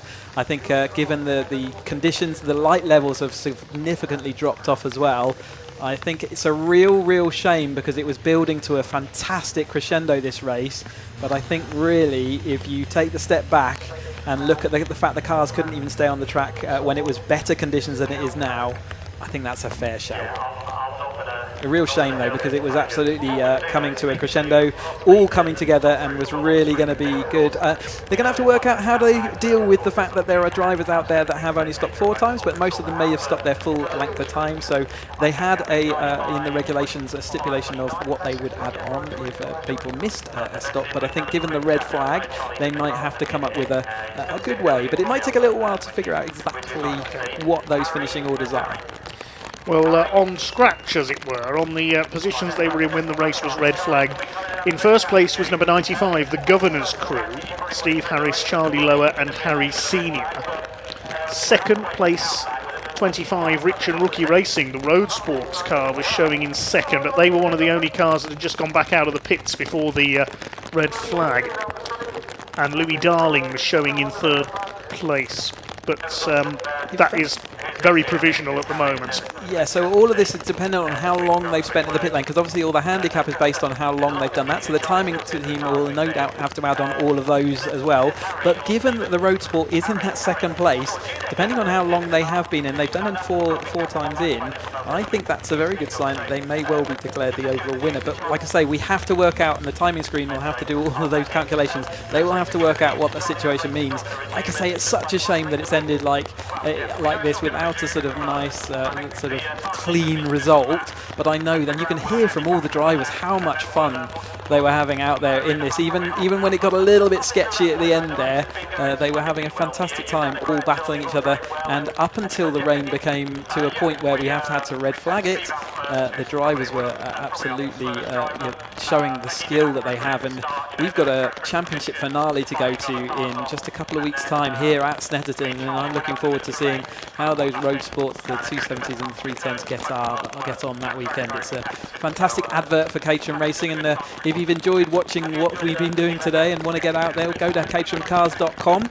We can talk you through all about this Caterham, the car that you're seeing, but also the motorsport ladder that we run all throughout the UK and into Europe as well.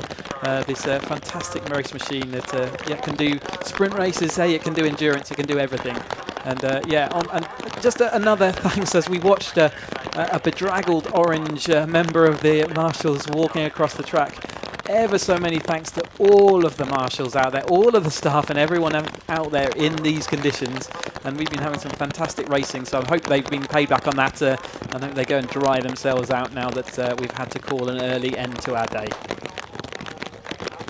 Yes, well said indeed, Chris, and a big thanks to for your mathematical skills and your contribution in the box here today. So rain stops play at Snetterton. We'll hopefully get confirmation of a result when we can, and Sam can perhaps bring us the podium from this event. The cars are heading into Parc Ferme at the moment. Let me, I can, what's coming up for Caterham Motorsport then in the upcoming sort of the tail end of the season. We're next going to see, as we said, the Road Sports 270 310s. They're going to be here for the 12th and 13th of September, and their grand finales. Great to see if you want to come and watch us, but we'll be covering it all, of course, on the live streams. The Academy, who aren't here with us this weekend, but they are going to be out on track on the 12th of September with us that same weekend, and then their championship finale is going to be at 3rd of October at Silverstone and the International Circuit. The 7 Championship UK cars, they will also be with us here at Snetterton, but they have an additional round with the Toca Touring Car package at the Brands GP on the 10th and 11th of October for their finale of their season as well. So plenty more Caterham action before the end of this season, but we're certainly building to that crescendo of the 2026 season, and we will have all of our points and charts and ready to call out who are going to be our champions this year. They're all bit champions out there, aren't they, today? And the rain is, would you believe it, even heavier now. I'm really just not even looking forward to driving home at this Nor am point. I've got to get all the way down to Brighton, which is a fair old slog. But we will get there. As the light fails away. It proves that they've made the right decision to end the race when they did, because it's really heavy out there now. Yeah, absolutely no way. There is a level of water at which even the nuttiness of Caterham racing cannot do, because the tyres just cannot cope with the level of water that's on the track, and that is exactly where we are now.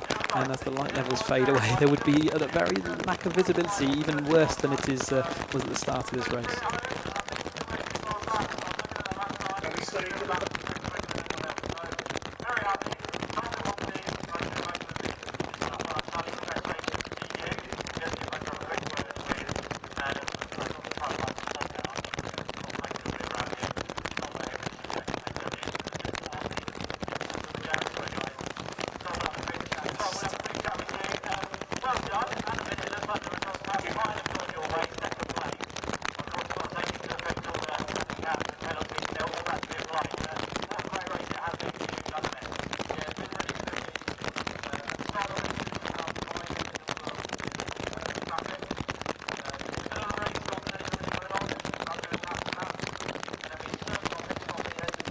Okay, while we await an official update, the drivers have made their way into Parc Fermé, and Sam is down there to talk to some of them.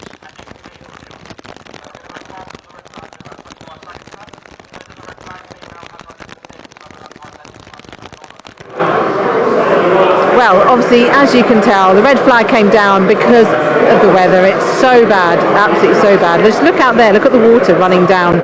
We're all in the scrutineering bay, so that is the race finished. So we're just working out who's won, who's in what position. Obviously, we all hope Harrison's okay after his incident. Bruno's got the priority. He's got a beer in his hand.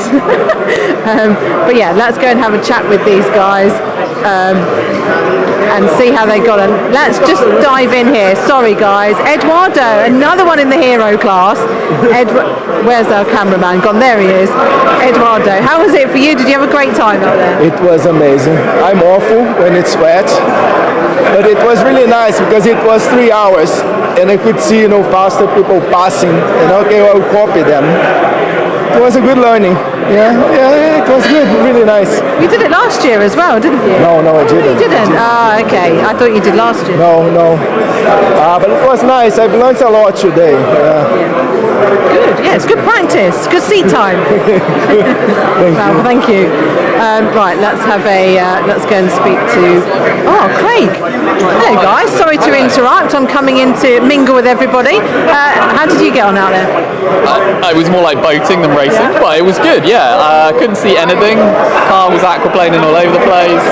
But I don't know. I'm just happy to be back in one piece. And everyone drove so well. I mean, I can't believe that we had one safety car in that entire thing. And I saw one car in the barrier, but other than that, everyone just drove so well.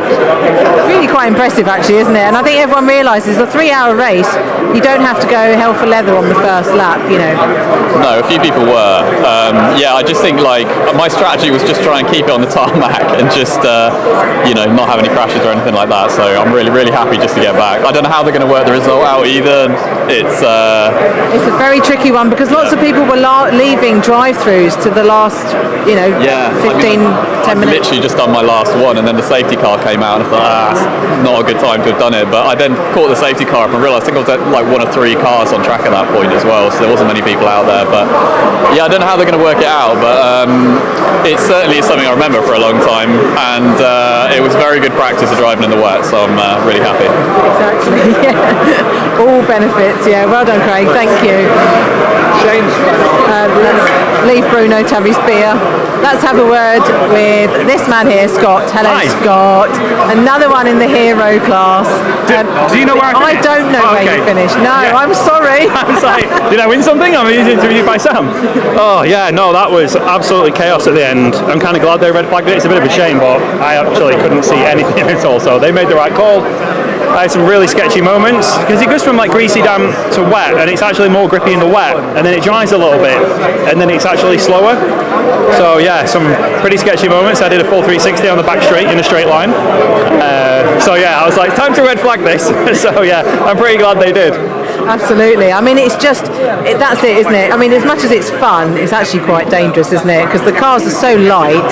Yeah, definitely. And, you know, we all started on pretty much full tread tyres. We knew it was going to be wet, but we've done 2.5 hours of running, so tyres will be hopefully not too warm, but they're still not that good in the wet. And yeah, like you say, cars are lightweight. Couple that with the tiniest little input, it doesn't take much to get the car going. And I've seen people, you know, touch an exit curve and do 4 rotations in front of me and stuff. It's so easy to do. So yeah, it was a bit sketchy at the end. It's kind of what makes it fun as well. You know, it would be really boring if it wasn't a little bit dangerous, right? So yeah, no, I'm really happy with where I finished. I'm happy that I finished. I don't know where I finished. I know, because you did so well last year. Yeah, I was P2 in Hero and first in class, so I know Harrison came to defend his title. I saw he DNF'd, I hope he's okay. But yeah, I don't know where I finished. No one knows where anyone finished, so we're all just kind of sat here waiting. Oh my gosh. But yeah, fingers crossed I did well. I would just like a trophy. That would be awesome. That would be really awesome. Yeah, just a trophy. Let's see if we can arrange that for you. Yeah, we'll just get a separate one, mate. Don't tell anybody. No, you were doing great earlier, so hopefully Yeah, you're on fingers that crossed. Fingers crossed. It was pretty good in the first stint.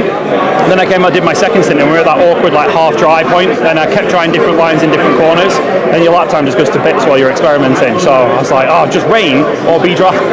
So yeah, it rained again, and I picked back up the pace, and I think I was doing well. On the road, I felt pretty good. So yeah, we've just got to wait for someone to do all the maths on the pit stops and no pit stops. And I wouldn't want to be that person right now. Can you imagine? They're going to be like that guy with all the calculations going around their head in race control, aren't they? Yeah. For about an hour, probably. Exactly. I can't believe, look how dark it is. I know. So Honestly, dark. when you're driving, you'll know the spray on these things is bad. But it's like spray and rain, and I couldn't see anything at one point there. So yeah, it was proper sketch. I like driving in the wet, but that was dicey. That was really dicey. Well, let's hope we find out these results soon. Fingers crossed. Thank you. Thank you, Scott. Henry speaks. How did you get on? I have no idea. Apart from positions, did you enjoy it? Oh, I absolutely loved it. These kind of conditions, I know they're not for everyone, but I absolutely love them. But I'm really I love the experimentation you have to do to try and hunt for the grip. I love just having to, react to different track conditions, and also gives a chance to show off some car control. But yeah, no, it was a fantastic event, and shame we couldn't run the full distance, but I think it is a bit too treacherous out there right now. I did one lap under the safety car and I could barely see where I was going, so. That's the thing, is it's visibility, and it's also got very dark, so it's with the ones that don't have headlights, 270 and 310, it becomes quite tricky to be visible by, in your mirrors as well, looking in your mirrors for a 310. Of course. All I see in my mirrors is a cloud of spray.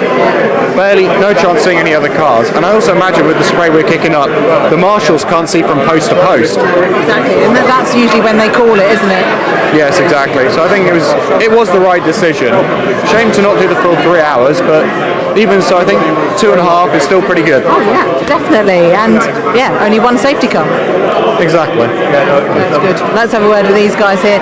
Craig Jarvis, how did you get on out there? Did you enjoy it? Have lots of fun?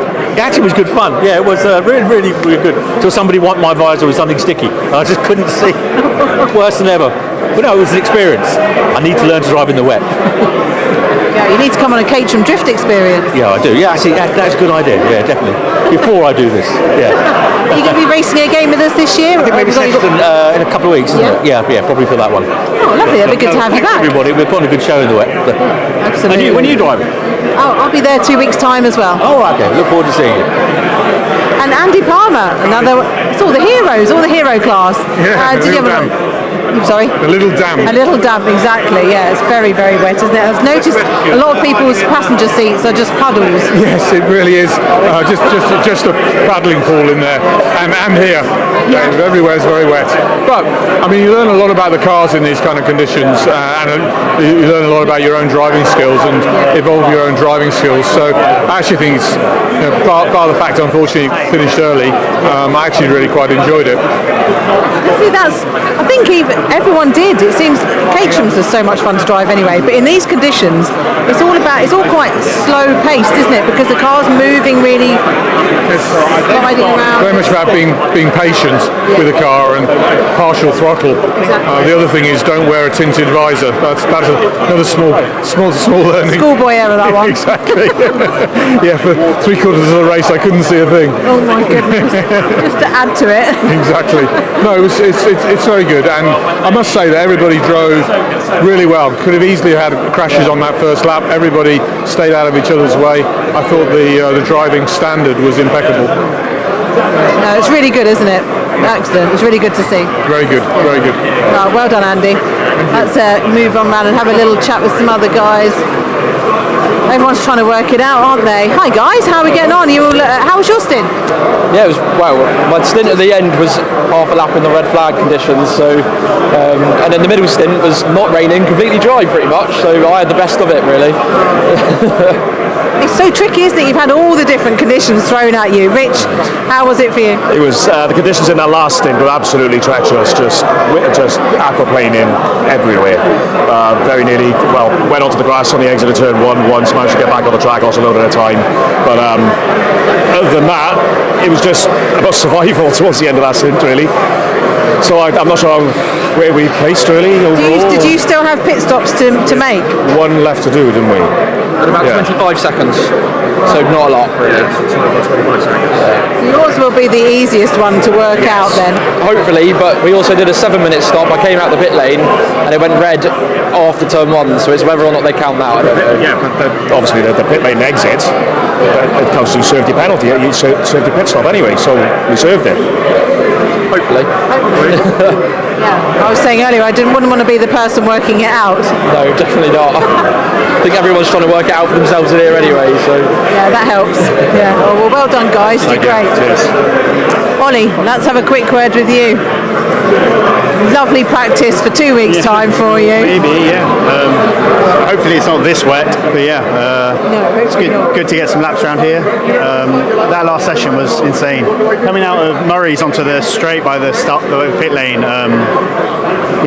lose traction, gain traction, lose traction, gain traction, gear shift, lose traction. Right, yeah. You can see why they red flagged it. It was sketchy. Very. It's just not safe, is it? But it's just a shame it's had to come down this heavy.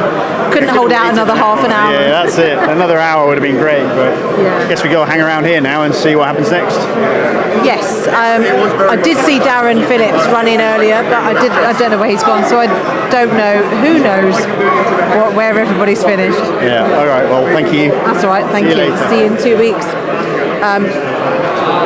Let's have a walk around here. Sorry, John. Let's speak to Chris Buck. Chris Buck, how was your stint in the car? Terrifying. It is sketchy out there. Was it? Sketchy. I mean, actually, to be fair, it dried a little bit, but still struggled big time. But it was good fun. It was great fun to be out there. I'm very lucky that AJ gave me the opportunity to drive the car today, so very grateful. Any time in a race car is a good time, right? Exactly. Yeah, thank you, AJ. In 2 weeks, you'll be back in one as well, right? Yeah, we'll be battling it out in 2 weeks' time. We will. I look forward to it. Let's hope it's going to be. Let's have a wet race, shall we? Absolutely, yeah, I think so. Maybe not this kind of rain. Dry would be nice to finish, wouldn't it? Maybe a little bit of rain, just for Like entertainment. we said earlier, rain on the Saturday, dry on the Sunday. Exactly that. Yeah, that'd be good. No, brilliant. Okay, I'll leave you to it. Sorry to interrupt, guys. Charlie, how did you get on? You were doing great, weren't you, out there? But obviously, do we know P1, P2? I'm hoping you know. I don't know anything. We No were one's leading told at me the anything. time of the red flag, so I assume so. Well, you were leading quite a while before that as well.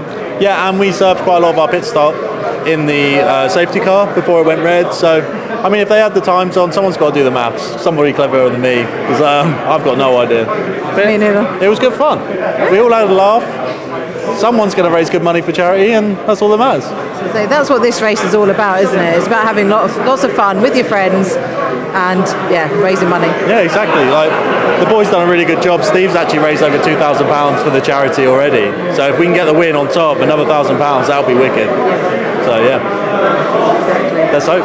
That's fingers crossed for you. It's actually brightening up now. Look, rain's still coming down pretty heavy though. But I'll leave you to. Actually, I'm going to have a quick word with James as well.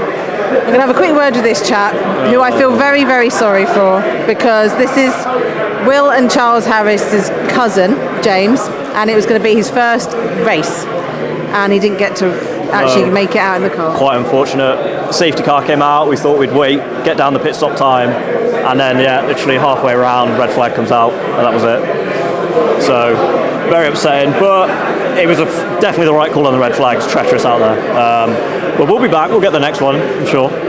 But no, it was a bit upsetting. You did really well in all your testing and qualifying. You've had really good pace. And the whole journey leading up to it's been brilliant, being able to test and then following these guys around out to Spa and everything. So no, I'm really enjoying being part of the Caterham community in itself. But it was a bit of a shame today. But we might still end up on a podium anyway. Absolutely. Who knows? Fingers crossed. We're all right. Well done anyway. Well done, James. Right, let's see. Oh, look who I found. I found Leah over here. She doesn't need, she's just chatting to Noah. Just chatting away. I'm having a great time. I've loved that. It was great. It was good fun, wasn't it? Pit wall was so cool. I mean, Will and Charlie, just silly getting that close to pit wall. It's performative. They don't need to be that close. But yeah, what a great, it's a shame to end it that way, but a great day of racing overall, wasn't it? Have you enjoyed it? Did you have there? Yeah, kind of. Why didn't you have a little stint? I should have brought my race kit with me. Just in case. Like, look, guys, I can sub in. Well, one of the other guys did. He did that. He brought. Well, no, he didn't bring it just in case, but he brought his race kit because he was going to do the fueling for another driver, and they were only a 2-car team, and then one of them said, "Oh, why don't you just race?" That is such a good idea, and it's good to see the likes of like Charles Rainford here and Tom Empson too. Having pro drivers come back to do these kind of events. It definitely brings a different crowd. Obviously, they're completely different drivers too to the Caterhams, and obviously having James with the Harrises too has been really nice. But it's been a great day. Shame about the weather. I know, it's a big shame. I do feel rather damp right now. I know it is damp, but it's a good setup ahead of the next round, which you've got here in 2 weeks' time. Hopefully it'll be better weather. Or do you like a bit of rain? No, I like it, but do you? Are you good at? I'd like it to be wet, but not this wet, because obviously this is quite bad for visibility. And you haven't got roofs, kind of thing. No, you'd get soaked. It flies over. Does it? I thought you'd get to a certain degree. I'm too damp right now, but it's been a great day. I've loved it. This has been obviously my first endurance race, so it's been great fun. I'm trying to see if there's Dave from Caterham. I can't find anyone else to get results. Yes, and I don't know. I know. So how is it going to work? Is it that the lap time left over that they had to pit under gets added on? Is that how it works? I would have thought so. Yeah. I can't even do the maths. I don't know who's done what. I hope Steve Harris has won it with Charlie and Harry. Not that I can be biased, but that'd be nice. Fingers crossed. Especially for all they do for their charity as well. All they've done this weekend's been lovely. So hopefully they can take a bit more to them. Fingers crossed. Let's hope so. Let's hope so. There's nobody else in here that would know. I think they all keep going out into this little office here to try and work it out. But Harrison Caver's car is back over there, so hopefully that car is okay. I don't know if you can pan through. Yeah, it's just the front left wing's got damage on it. But there's not much more I can see on that car. But hopefully Harrison's okay. Sometimes they go to the med centre just to be checked over, so hopefully that's all it was. So let's see if we can have a chat with anybody else and find out what's going on. Everyone looks I think they're all expecting me to know the information, but I don't. Maybe I should go and walk into Steve Lorriman, hello. Hi Sam, how are you? I'm good, thanks. How are you? Very well indeed. Thank you for everything. It's good, isn't it? Yeah, very good. So you were running where? P4? Literally no idea. Oh. It was probably the same as everyone else. We've got no idea where we were. We've got no idea where we've come. And we've got no idea how they're going to sort this mess out.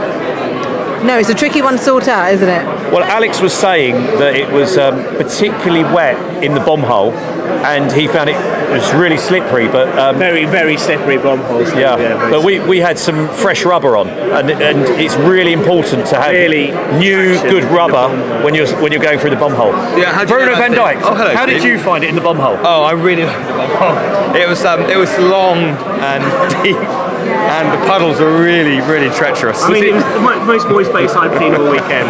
I mean, the moisture level. Yeah, very, very moist. Yeah. But nobody has anybody got any idea? How I haven't actually found anybody from Caterham to ask. I think they've all run. I think they're currently drinking scotch and smoking cigarettes and hiding. Well, no. Let's see. Now there's Lauren. So I'll let's go and have a chat. Yeah. Hello, girls. Do we know results yet? No, they're still working. No, they're still working on it. Okay. So there we go. They're still working on the results. So I'll hand over to Chris and Dave just for a moment until we have those results for you.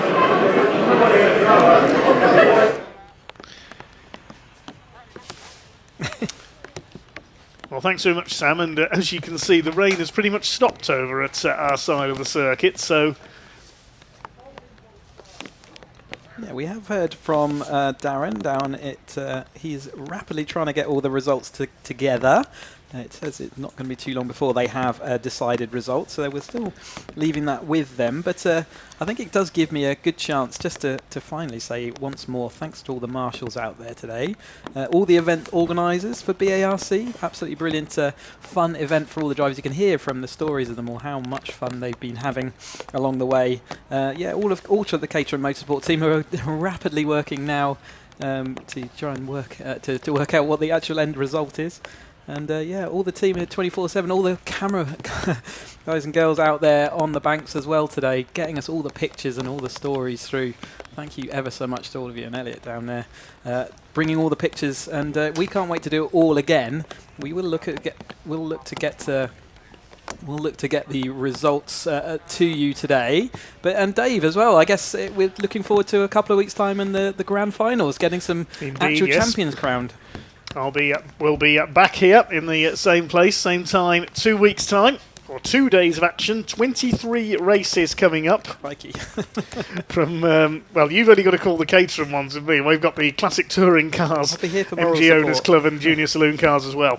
Yeah, I mean, say for any race fans out there, you know, if you can get here, come and watch it. It's fantastic to watch racing live. But obviously, we'll cover everything that if you can't make it here for whatever reason. Yes, indeed. Please join us for that one on the 12th and 13th of September from here at the Snetterton 300 circuit. No action on BARC TV next weekend. I'll be busy with motorcycles over in France next week, but that's followed up by being back here at Snetterton. Of course, then we go into October at Silverstone at the beginning of the month, and we go right the way through until the Britcar finale at Brands Hatch, the night race in November. Always a very special occasion indeed, that one. Yeah, the British motorsport season is a long one, isn't it? It's it really does take you right the way through from just about as we enter out of winter all the way through to the winter coming back in. But yeah, from a very grey Snetterton, and yeah, in fact the weather is now a lot better than it was when we last had cars on track, which is a shame. But we are beyond curfew now, so all circuits around the UK generally have a curfew for light and for noise reasons, so they are working it all out up in the stewards and in the timing boxes to figure out what they're going to go and do. But you can see on your screens now the absolute rivers of water as the Snetterton vehicle there coming around. You can see the rivers coming across the track. It's just not drivable at the moment. We were talking about aquaplaning as we were out there. We heard Louis Darling and Ben Klukas talking about the fact that yeah, it was you were starting to lose contact with the track even down the straights, and you know at that point it's not skill, it's just dangerous at that point. So the right call was absolutely made at the right time from here at Snetterton. Yes, indeed. Full credit to the officials there. The right decision made in ending the race. We are still awaiting the result to be confirmed. The Caterham officials working frantically at the moment. We will bring you the results hopefully in a few minutes' time over in the Parc Fermé area, and then we'll be able to hopefully have the podium ceremony for this 3-hour race. So thank you for Sticking with us here at Snetterton, as Andrew Miller Swan has said there, big thank you to the camera crews as well. They will have been absolutely drenched out there around the circuit today, so full credit to our camera operators this weekend. Full credit to all the marshals for sticking with it out in the wet conditions as well, to all the medical crews, the recovery crews, and everyone else here at Snetterton Circuit and from the British Automobile Racing Club this weekend. We could not go racing without them, and thank you to everyone for their efforts despite the rainstorm. So on the TSL board, I have got a filled out form for race result. Now, whether that means that it has been done and that is a classification, or whether it's a temporary thing that just happens automatically once we get to the end. But we do have a list up here that could well be final. Yes, looking at it now, race distance of 51 laps, 2 hours 24 minutes 43.4 seconds. Now the classification we did have on the timing screen showed Rich and Rookie Racing in second place, but they're down to 5th on the PDF results on the TSL website. So this could be a result about to be Definitely declared. says red flag, end of session 6 o'clock, and this is a provisional until the stewards' inquiries have been run through. But nevertheless, it's the most like a result that we've probably that we've seen for the last quarter of an hour or so. So the provisional result that we've got from TSL, we'll wait for Sam and the Caterham officials to confirm this, is the Governor's Crew in first place, Louis Darling in second, and he's the first of the 310R Hero class. First 270R is Top Gun Racing in third place. So that's your provisional top 3 at the moment. And then, yeah, Road Sports is showing us Rich and Rookie Racing, Richard Davis and Tom Emerson taking that Road Sport. So we will be presenting top 3 in each class, so Road Sport 270 and 310, the overall winner, and then the overall winner in the Hero class as well for each pair. So yeah, it does look like the Governor's Crew may well have done that. And we were talking, they have raised £2,000 already for their chosen charity, and that would add another £1,000 to that pot. And we heard earlier on how much of an amazing difference that will make to the kids down in Uganda. So still, but yeah, looking like, so the top 3 in the 310R, if this is correct, it's the Governor's Crew. That's Steve Harris, Charlie Lower, Harry Senior. In second place, it'd be Louis Darling in his Hero class. And then in the third place would be Harris Kids. So really good day for the Harris teams out there. In the 270R, we've got Top Gun Racing, Richard Haig coming through into first place in class. And it's Please Rain, Paul Oglesby. We saw him a fair amount through the stream. And then in third place, it is the team of Farky. That was Ben Van Dyke and Alex Coombs as well. And then in the Road Sports, we have the winner of Road Sports. According to this, is going to be Rich and Rookie Racing, Richard Davis and Tom Tomlinson. Second place, Barry Rogers Racing Club. That's Ollie Smith and Matt Fox. And then in third place, it looks like that's going to be SOD Racing, Rich Northridge, Sam Peters and James French. And can we also commiserate with James Harris from the Harris Kids team, who was going to be sent out for the last stint there for his first go in a Caterham and never got the chance? Whether he got out in the middle of that race, I think he might have done. Did he not? Okay, we heard from him in Parc Ferme. He never got to drive, unfortunately. It would be a shame, but we did hear earlier on that he got on very well in qualifying, considering his lack of experience. So yeah, we'll look forward to welcoming him into the Caterham paddock on another day. Never know, we might see him join the Road Sports next season, who knows.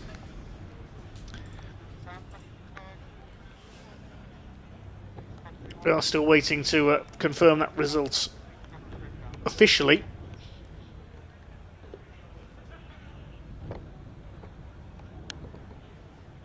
So just bear with us a moment longer. Apologies for the delay here. We've apparently just been told a couple of in just a minute or so we are going to have the podium presentation, so I think that is the official result that we've just brought you. We'll have that confirmed officially when we do the podium, and let's head down to Sam in Parc Ferme to see if we are ready for our presentations.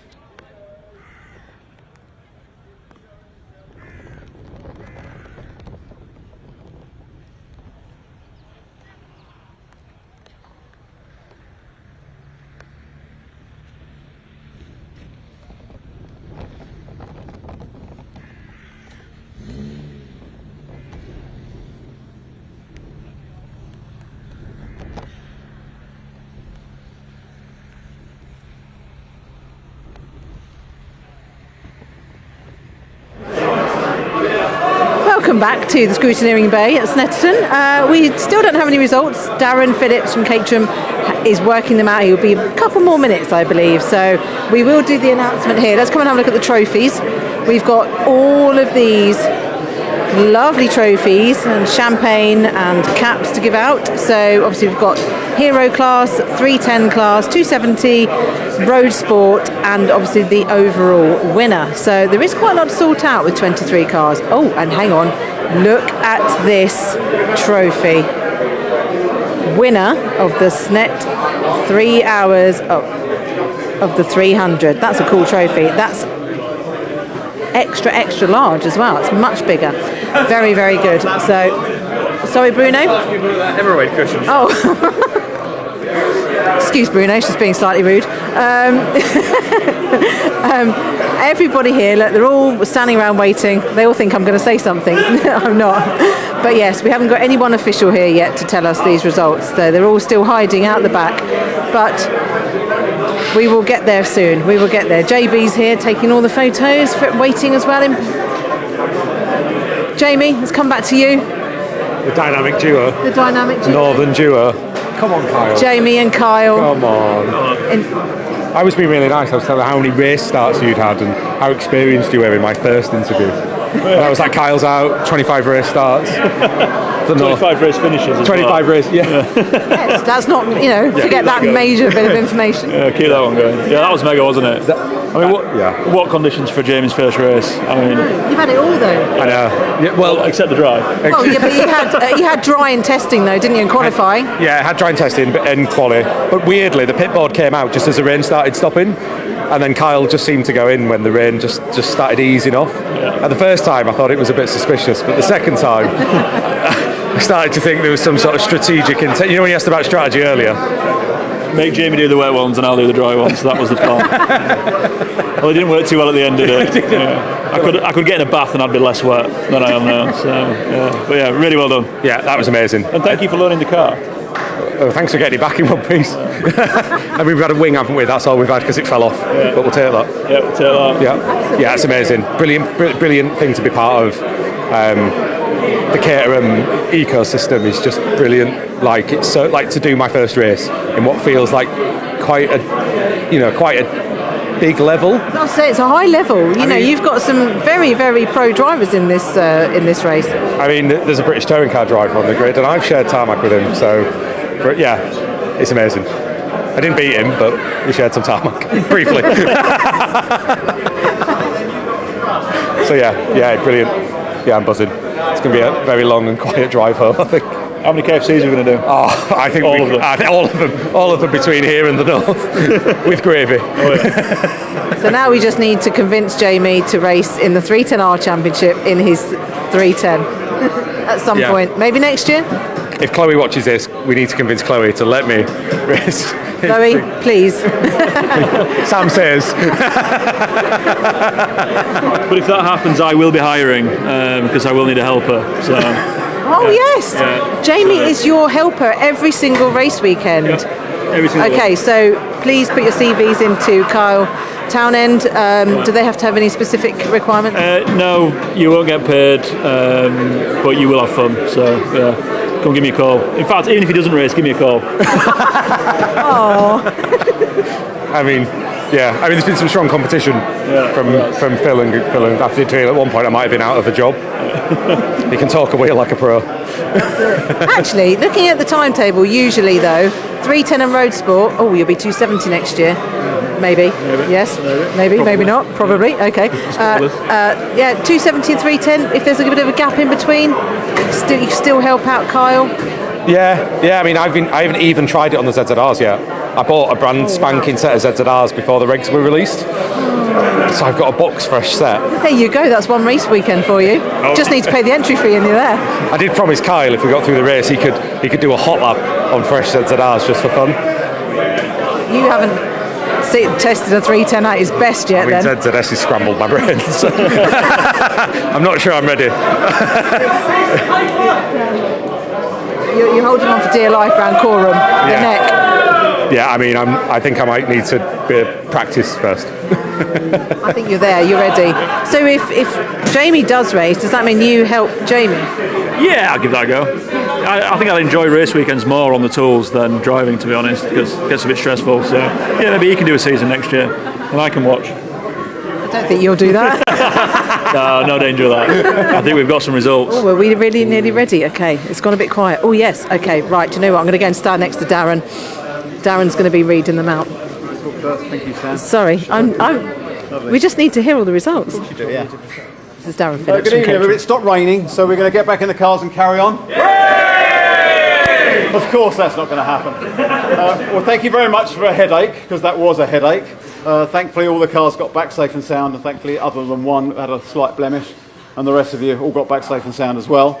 So the results of it all, and I'll do it in class order to start with. So in road sports, in first place, Rich and Rookie Racing, which is Richard Davis and Tom Emerson.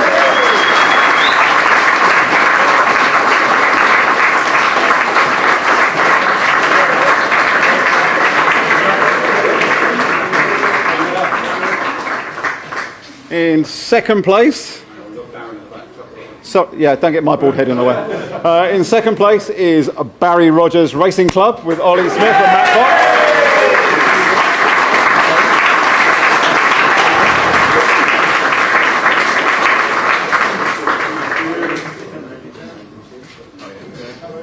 And in third place is SOD Racing. Richard Northridge, Samuel Peters and James French.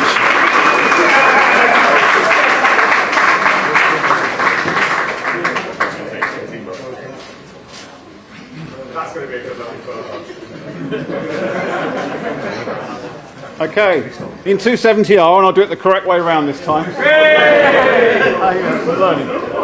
In third place, I can't pronounce this, I'm certainly not going to pronounce it. I'll just say it's Bruno and Alex from BARC. Yes, thank you very much.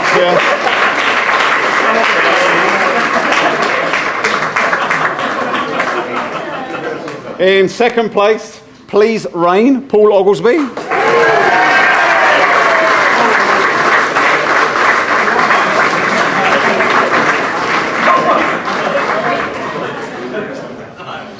And in first place, your winner in 270R, Richard Haig, Top Gun Racing.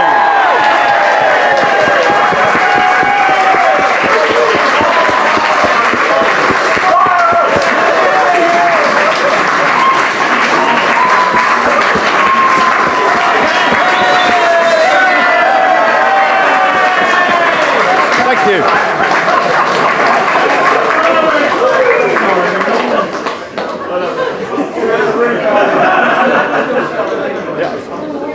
Thanks for the champagne. The 310Rs, guys. 310Rs. In third place, the 99ers, Andrew Davison and Charles Rainford.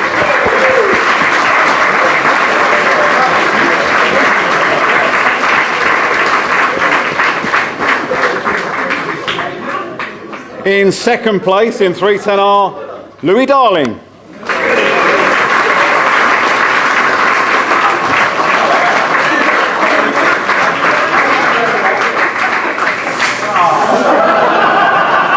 Can you stop that?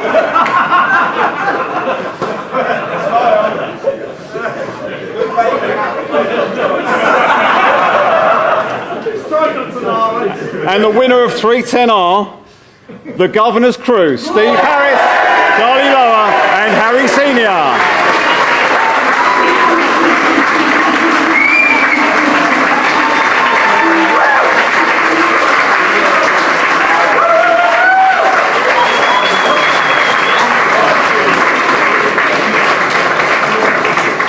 And that just leaves two more trophies. The Hero Class winner for this year is Louis Darling.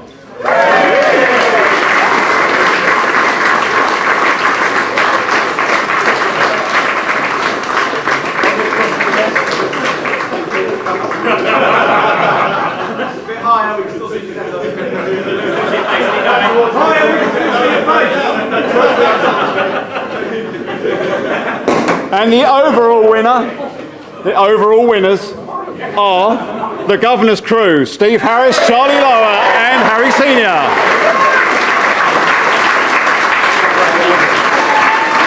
Well done, Patrick. All that weight, Steve. All that weight. It's all that weight. Yeah.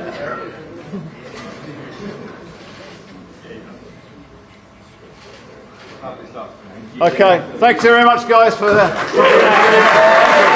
Right, there you go. That's it. It's a wrap here from Snetterton Circuit. People are letting off champagne everywhere. I think we're all vacating the scrutineering bay. Yeah, everyone's running out. Yeah, oh, that's absolutely brilliant. What a fantastic race, and well done to everybody for... see you, Alex. They're all saying goodbye. That's really lovely. It's such a lovely atmosphere in there, and it's so pleased for Rich Hay to get his first podium. That was absolutely amazing. Oh my God, champagne going everywhere. So thank you very, very much for watching, and thank you to all the marshals, which I think have probably gone home now. It's been a fantastic day. So thank you very much. Thanks to all the camera guys as well, sticking it out in that awful weather. So well done, and to you, Elliot, on the our director, and to Leah as well. I'm not sure where Leah is, if she's still here, but yeah. It's stopped raining now. Typical, isn't it? I think it's brightening up. We have blue sky over there. Typical English weather. So, but yeah, thank you very much, guys, and I shall see you in a couple of weeks' time back here at Snetterton. Thank you. Thank you very much indeed to Sam Parker and to Leah Halsey as well down in the pit lane today. That is about all from here at Snetterton. Thanks for sticking with us during the presentation there. We wanted to honour the drivers who put on that brilliant show for us despite the conditions. Chris Hutchinson, any final words? No, just I've said everything on all the thanks and goodbyes, and I just can't wait to get this all going again in 2 weeks, and let's crown some champions. Indeed, yes. Thanks very much to Chris Hutchinson for being with us here today. And a big thanks to all the rest of the team here at Snetterton, all the marshals, the medical staff, recovery drivers, race control staff, timekeepers, everyone from the British Automobile Racing Club and everyone from Snetterton Circuits. We could not go racing without all our officials, volunteers and helpers behind the scenes. Big thanks again to the camera crews for sticking it out in the wet conditions. They've got to dry their equipment out now and de-rig to take it home. Thanks to Elliot, our director, and everyone else behind the scenes as well, and to our pit reporters, Sam and Leah. Well, we'll see you in a couple of weeks then, back here on BARC TV, same time, same venue here at Snetterton. Caterham's classic touring cars, junior saloon cars, MG Owners Club, and plenty more besides. What a cracker of a weekend it promises to be in 2 weeks' time, and hopefully a little bit drier than this one. On behalf of Chris, Leah, Sam, and everyone else here, this is commentator Dave Goddard signing off here on BARC TV. We'll see you in a couple of weeks. Bye till then.